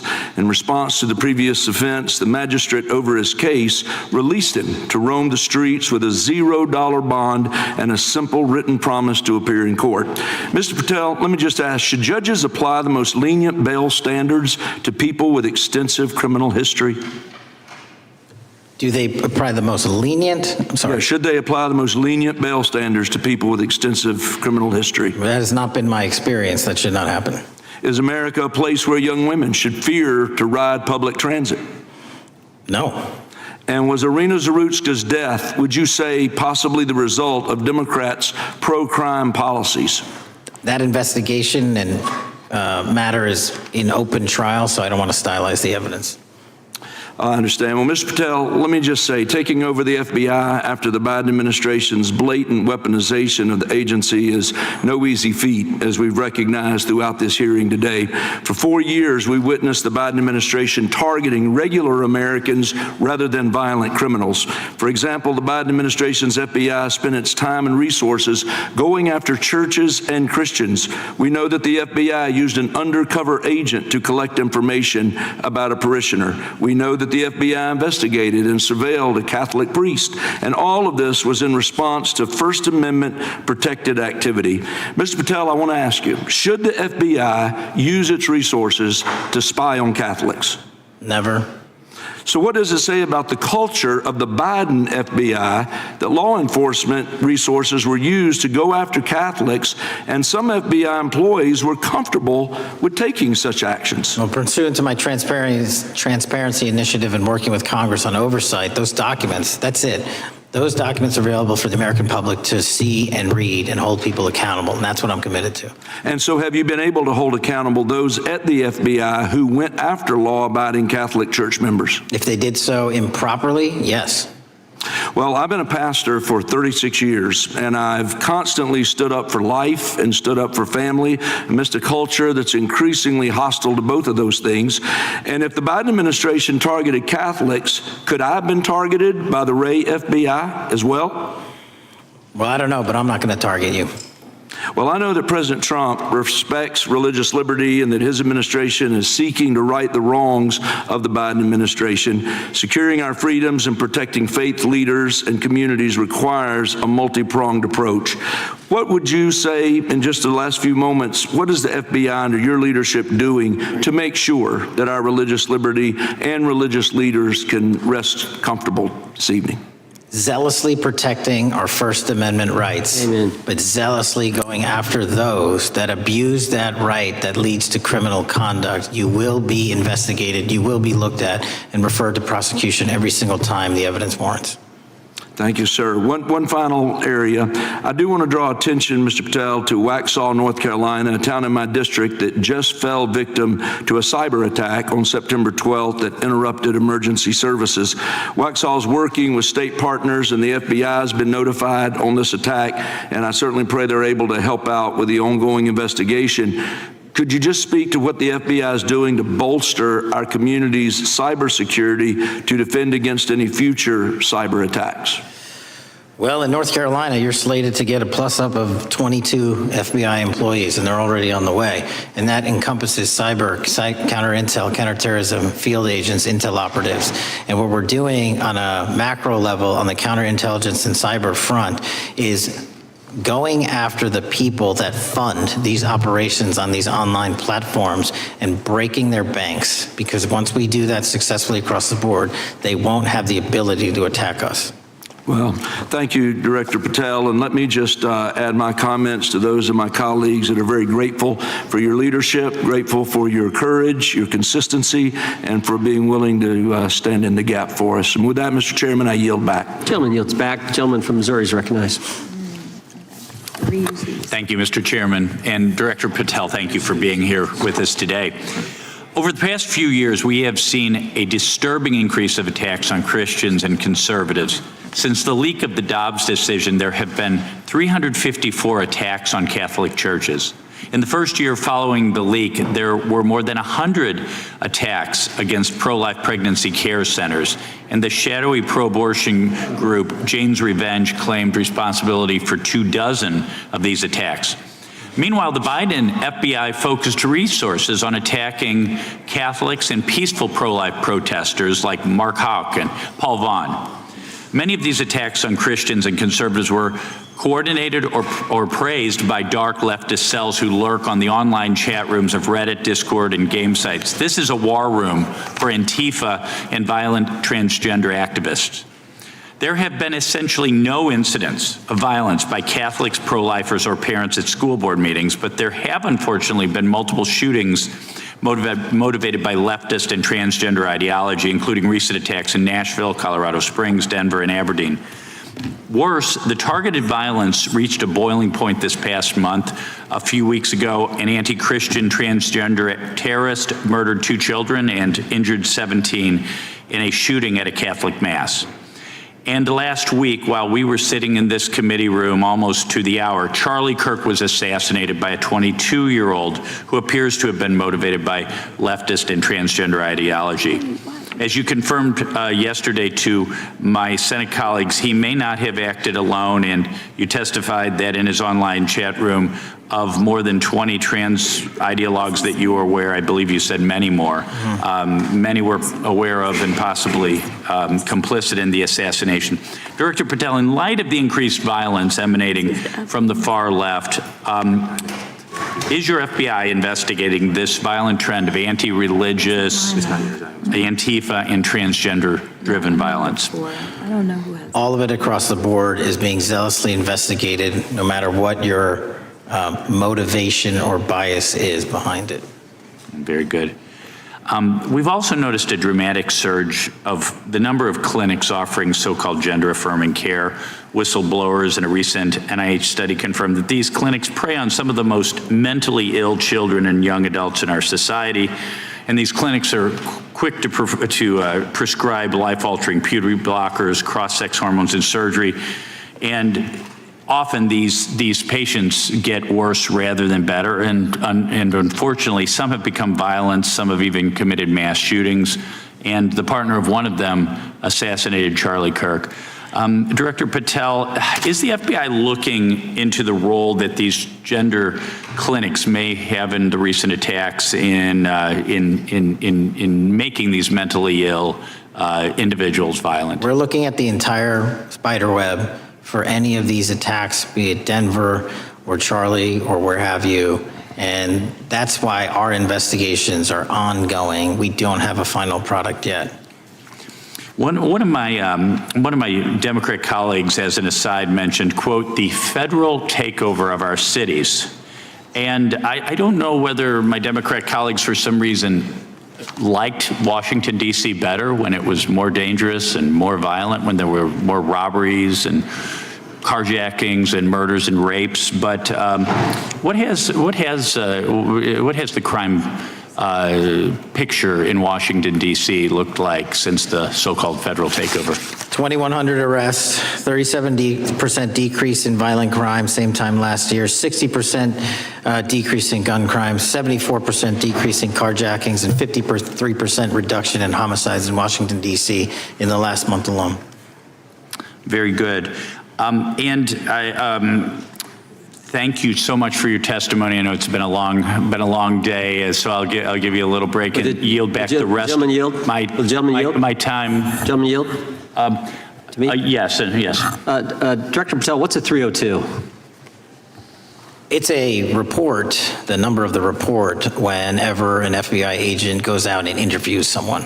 And are you familiar with the 302 where the FBI agent interviewed the whistleblower who's come forward and talked about the former chair of the Intel Committee here in the House pushing staff members to leak classified information? Well, I'll just read from it.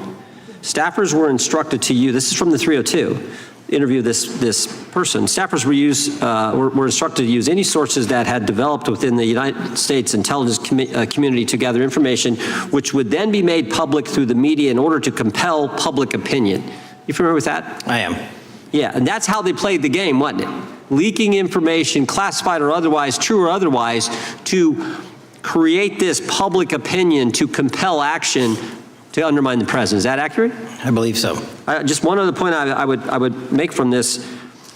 This witness also said in the 302 that the agent recorded that the witness provided the interviewing agents with copies of both his handwritten notes and an email. So he gave them the stuff he wrote, and at the actual time this was taking place. That's all in the 302, right? Yes, sir. All right. Mr. Chairman. Mr. Chairman. Gentleman from Missouri. Mr. Chairman, I would like to submit for the record an article from The Hill, Massive Crime Drop in D.C., City Sees Zero Murder Week, dated August 25th, 2025. And I'd also like to submit for the record an article from the New York Times dated April 18th, 2025. Man who set fire on Shapiro's mansion cited treatment of Palestinians, police say. Yeah, thank you. Without objection. I have. Gentlelady from Texas and then Pennsylvania. Thank you so much. My first UC is the FBIAA letter to Congress on summary terminations, where it states denying fundamental due process and summarily dismissing special agents will only make it harder to protect our nation. These actions distract agents from their work, foster fear that their assignments could cost them their careers either now or under the next administration, and increase the risk of criminal and national security threats by undermining unity and morale within the Bureau. Without objection. The next one is a CNN article. FBI agents are again pulled from their day jobs to address a Trump priority. It states, morale is the worst I've seen, said one law enforcement source. The Bureau is becoming unrecognizable. Lots of people are weighing really difficult decisions right now. Without objection. Gentlelady from Pennsylvania is recognized. Thank you, Mr. Chair. I'd request unanimous consent to introduce into the record a September 16th, 2025 article in the New Republic entitled DOJ Quietly Deletes Study on Politics of Domestic Terrorists. The Justice Department has taken down a study that proves Republicans' entire narrative wrong about left-wing violence. Without objection. Thank you. The gentleman from Washington is recognized. Thank you, Mr. Chair, and thank you, Director, for being here. I think without question we can say that Donald Trump has been tougher on crime and tougher on international terrorism than any president in American history. I imagine that brings you a lot of satisfaction and pride as Director of America's foremost law enforcement agency. Recently, President Trump conducted very strategic and important strikes on Iran's nuclear apparatus in that country. We also know that there are concerns of significant Iranian sleeper terrorist cells here in the U.S., perhaps exacerbated by the open border during the Biden administration. What can you tell Congress and the American people about what the FBI is doing to safeguard us from potential terrorist attack by Iranian cells? So our counterterrorism division, which is fully stocked up, watches for reflections in the intelligence streams that our intelligence community collects and produces, and works hand in glove with our partners at the CIA and elsewhere to make sure that any threat, even if it's hearsay, double hearsay, triple hearsay, or totally incredible, is not only fully run down, but we also take our duties to notify and give defensive briefings to those who are mentioned in those intelligence reports to make sure that we do both our notification obligation and our investigatory obligation. Thank you. The FBI is also the foremost counterintelligence apparatus here in the U.S. We know the U.S. faces a more complex threat of more complex array of global threats than any time perhaps World War II or even superseding that time. As America continues to be under attack from various intelligence agencies globally, what can you tell us about the counterintelligence operations of the FBI as a core function? This is why the CIA mission is so important to the FBI, because as you said, no one else can do it. No one else has the authorities to do it. And even if they did, they don't have the capabilities to do it. And the CIA mission has to be headquartered in Washington, but have far-reaching capabilities because we have to face against our adversaries in the DPRK, in Russia, China, Iran, and elsewhere. And in order to do that, we have to have dedicated intelligence professionals on those target sets. And since I become director, I've demanded not only a dismantling and disruption of networks, but a public display of how we're doing it so the world knows that our adversary is A, attacking us, and B, we're stopping them. And that's why you've seen these dramatic increases in counterintelligence arrests in the PRC by 33%, in Russia 83%, in Iran 60%. We are showing the world that they are trying to engage in espionage activities against us, and we are holding them accountable publicly.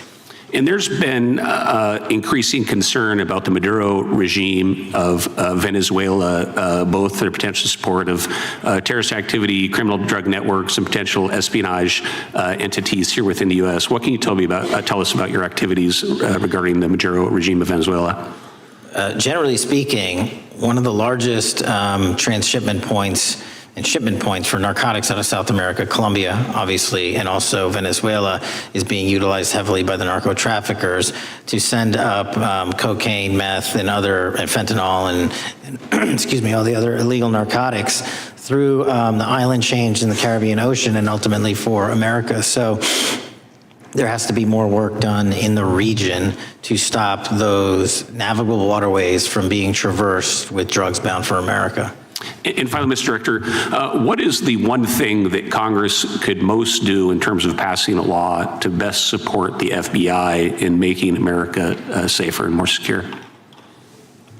Get us more authorities to get online, to get onto social media companies, gaming platforms, have legal access, and also have private partnerships with the FBI of those companies and allow them to report into us on a daily basis. There is no human being or AI system on earth that can go out there and cover down on the threat in those theaters.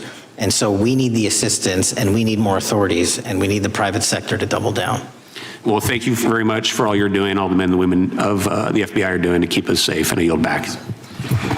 Gentleman yields back. Got a UC request from the gentleman from Arizona. Thank you, Mr. Chairman. I have an article titled, FBI Flooded with Record Number of New Agent Applications, Kash Patel's First Month.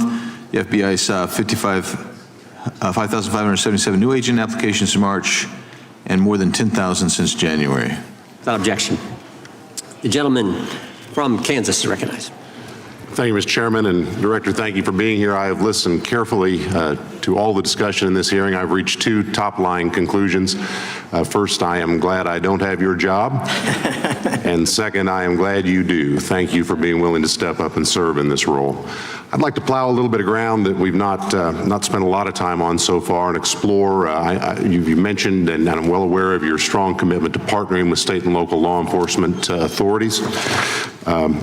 Obviously, one of the missions is in the counter-drug space. Another is in the forensic laboratory space, where both you and a lot of local and state agencies cooperate in terms of evidence analysis. From the state side, programs such as the HIDA programs, very, very important in counter-drug, such as the Coverdell grants, very, very important in maintaining state laboratory capacities. Would I be correct in concluding that if we are able to maintain robust funding for those types of programs, including both Coverdell and HIDA, that would contribute to the safety of the United States and to your mission? Absolutely. Director, you have talked a little bit about some of the counter-drug work that you've been doing. One thing we haven't talked about yet, the President, in one of his first actions upon taking office back in January, designated a number of the cartels as foreign terrorist organizations. That's not just a paper transaction. I believe the list has been expanded since those first actions. In terms of America's military engagement with the cartels abroad, in terms of our intelligence engagement with them abroad, that designation has had real meaning and has affected some of the thinking and approaches of our military and our intelligence community.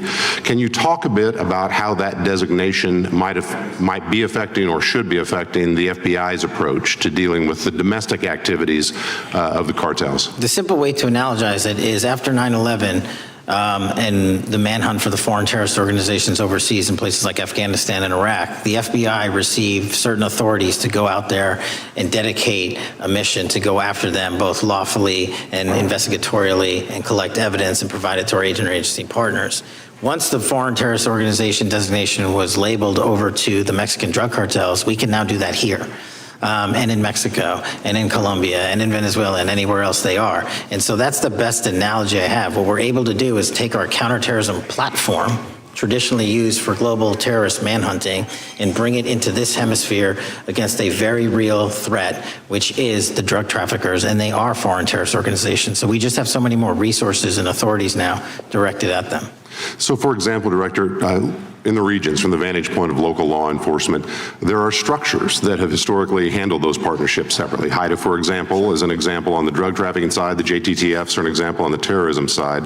How is the thinking evolving in terms of on a regional basis, either merging or not merging those structures now that the targets in many ways are merged? So the JTTFs are kind of our forward operating base across every single state in this country to take on that mission. And anytime you're labeled a foreign terrorist organization, you come right under the authorities of the JTTF, the task force officers, and the state and local level police work that gets done in those JTTFs.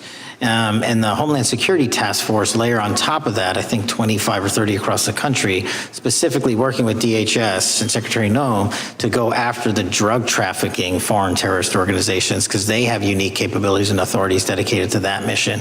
And so that's the beauty of the HSTFs.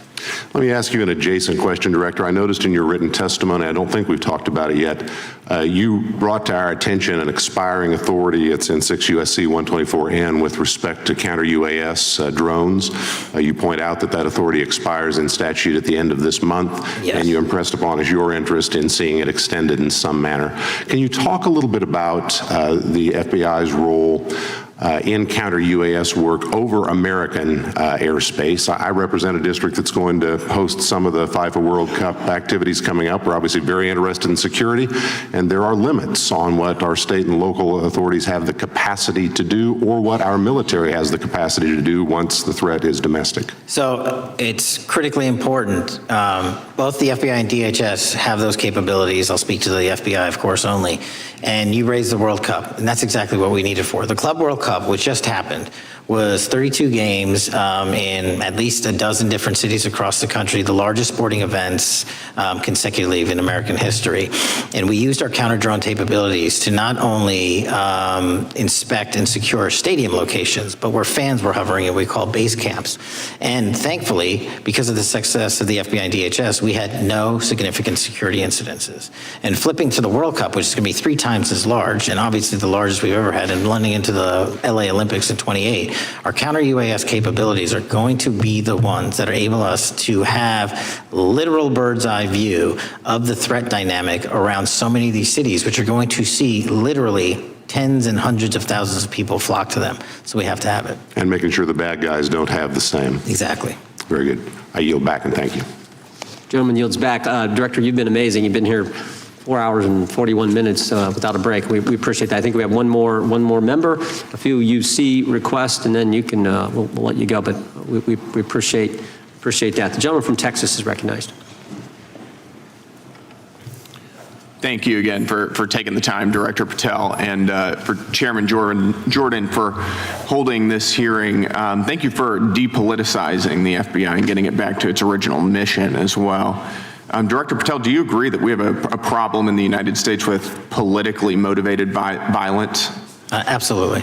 And I very much agree. I think we can all agree that political violence is wrong, it's evil, regardless of which side it comes from, and that we can all adamantly and vehemently reject it, or we certainly should. But one of the things that we've noticed recently is that affinity and tolerance for political violence is not equally distributed on both sides of the aisle. In fact, right now, social media is filled with leftists who are cheering on the murder of an iconic conservative political figure, Charlie Kirk. And it's not just random people on Twitter doing this now. There's a YouGov poll released just a few days ago, which stated that 25% of those who identify as very liberal believe that political violence can sometimes be justified. That's far too many, is it not? It is. One is far too many. One is far too many. That's right. Only 3% of very conservatives said the same thing, and we can agree that 3% is far too many. But there's an astounding difference between 25% on the left accepting and tolerating political violence and 3% on the right. I would hope that our colleagues on the other side of the aisle would also recognize that there is a systemic problem on their side of the aisle with tolerance for violence against people with whom they politically disagree, that there's a cultural rot on their side of the aisle that needs to be addressed desperately. Would you agree with that? Yes. One of the more astounding aspects of this is that it's not just people. This comes from the very top, from their political leaders. Just a few days ago, a member of Congress of this body, Ilhan Omar, shared a video on her social media account about Charlie Kirk's murder, and I'll quote what it said. It said, "Charlie Kirk was Dr. Frankenstein, and his monster shot him through the neck." In other words, Charlie had it coming to him. The words that he said naturally led to his assassination. I mean, that is a reprehensible thing for a member of Congress to say, to suggest, to promote in any capacity. And there are people across this country who are losing their jobs for far less than this. And that, by the way, is a just response to acceptance and tolerance of political violence. It's amazing to me that the political left today, who were the originators and the cheerleaders of cancel culture, now have the backbone to attack conservatives for defending their assassinated friend. But there's a key difference here. Democrats want to silence conservatives for speaking obvious, self-evident ontological truths like that men aren't women and men can't get pregnant. That seems pretty basic. That seems like a basic truth that we should all be able to agree on. Republicans, by contrast, are recognizing that a constitutional republic depends on the free and open exchange of ideas that we can debate without violence, and that assassinating a political rival is evil, it's wrong, and it should not be glorified or promoted or justified in any way, including in the way that Congresswoman Ilhan Omar did. So Mr. Patel, thank you again for being here. I'd like to, with the remainder of my time, just get your opinion. Does the FBI recognize the rising threat of political violence in America, and what can you guys do to address it? Yes, we do, and what we can do to address it, Congressman, is We need to get online partnerships with these companies in the public space, on these gaming sites and on these social media sites. As I was saying earlier, there is no way to triage the amount of information generated on these sites by the FBI alone. And we need the public-private partnership. And there's another law that's expiring, I think, at the end of this month, which I believe we need renewed, that allows private sector companies to report into the FBI without liability for criminal investigatory purposes. And that's the kind of stuff we need to keep going. Got it. Thank you, Director Patel. We really appreciate it. Thank you. Gentleman yields back. Mr. Chairman. Gentleman from Arizona. I have some UCs. Gentleman to state his request. Thank you. The first one is a piece entitled Review of Domestic Terrorism After Kirk's Murder Shows Biden Politicized Issue, the Intel, and Fudged the Data. Without objection. Thank you. Make a motion to table. Oh, no, we got to recognize the ranking member for his motion. It's just a UC request. The gentleman's recognized for a UC request. Thank you, Mr. Chairman. This is the ADL report issued February 21, 2025, titled Murder and Extremism in the United States in 2024, concluding that for the third year in a row, every single extremist-related murder in the United States in 2024 was committed by right-wing extremists. 8 of the 13 involving white supremacists and 5 having connections to far-right anti-government extremists. The objection. Gentlelady from Pennsylvania is recognized for unanimous consent. Yes, thank you. I have a couple articles here. First is a New York Post article. July 17, 2025, Democratic Senator Ron Wyden claims big Epstein file full of actionable information locked in Treasury Department drawer. The objection. This is The Guardian, May 18th, 2023. Deutsche Bank agrees to pay $75 million to settle Jeffrey Epstein lawsuit. Without objection. This is Fox Business, September 10th, 2025. JP Morgan processed over $1 billion for Jeffrey Epstein despite internal concerns over sex offender status. Without objection. And New York Times, Bank of America flags suspicious payments to Epstein only after he died. Without objection. Okay, and I also have a motion, Mr. Chair. The lady was recognized. We're going to come back to the motion I thought was made by Mr. But I want to dismiss our witness. Could we do the motions before he goes? What are the motions? One, I just wanted to press the motion I originally had. Yeah, we're going to bring that up. Is that what this four is? banks. Are you doing that? No, this is another motion. Okay, well, I'm going to recognize first the gentleman because we held that motion in advance. I still have the UC, Mr. Chairman. Thank you, Mr. Chairman. So look, there are 4 banks, JP Morgan, Bank of New York, Bank of America, and Deutsche Bank. Yeah, but the gentleman can state his motion. Yeah, but the motion is to subpoena the CEOs of these 4 banks to bring in all records relating to their relationship to Jeffrey Epstein and to produce all records reflecting it. These 4 banks have flagged to the government $1.5 billion in suspicious transactions relating to the sex trafficking. I move the table. Mr. Diamond just released a statement saying he would be happy to comply. Mr. Chairman, need the motion to table the motion offered by the gentleman from Maryland. The motion to table is not debatable. The question occurs on the motion to table. Those in favor say aye. Aye. Those opposed, no. No. Opinion of the chair, the ayes have it. The motion is tabled. I'd like a recorded vote if we could, Mr. Chairman. Recorded vote being requested. The clerk will call. Well, we got to get the clerk here. The clerk's right here. Wonderful. Clerk will call the roll. Yes. Yes. Mr. Jordan votes yes. Mr. Issa? Mr. Biggs? Mr. Biggs votes aye. Mr. McClintock? Mr. McClintock votes aye. Mr. Tiffany? Mr. Massey? Mr. Roy? Aye. Mr. Roy votes aye. Mr. Fitzgerald? Mr. Klein? Mr. Klein votes aye. Mr. Gooden? Mr. Van Drew? Mr. Nels? Yes. Mr. Nels votes yes. Mr. Moore? Mr. Moore votes yes. Mr. Kiley? Ms. Hageman? Ms. Lee? Mr. Hunt? What is the big deal? Mr. Fry? Mr. Grothman? Mr. Grothman votes aye. Mr. Knott? Mr. Knott votes aye. Mr. Harris? Mr. Harris votes aye. Mr. Onder? Mr. Onder votes aye. Mr. Schmidt? Mr. Schmidt votes aye. Mr. Gill? Mr. Gill votes aye. Mr. Baumgartner? Mr. Raskin? No. Mr. Raskin votes no. Mr. Nadler? No. Mr. Nadler votes no. Ms. Lofgren? No. Ms. Lofgren votes no. Mr. Cohen? Mr. Johnson? Mr. Johnson votes no. Mr. Swallow? Mr. Swallow votes no. Mr. Liu? Ms. Jayapal? Mr. Correa? Ms. Scanlon? Ms. Scanlon votes no. Mr. Neguse? Mr. Neguse votes no. Ms. McBath? Ms. McBath votes no. Ms. Ross? Ms. Ross votes no. Ms. Ballant? Ms. Ballant votes no. Mr. Garcia? Mr. Garcia votes no. Ms. Kamlager-Dove?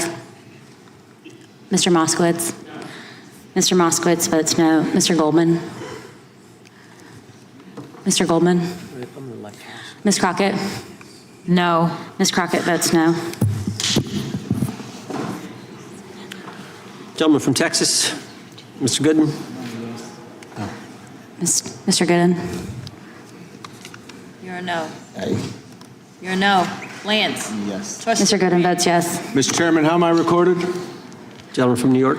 Mr. Goldman, you're not recorded. No. Mr. Goldman votes no.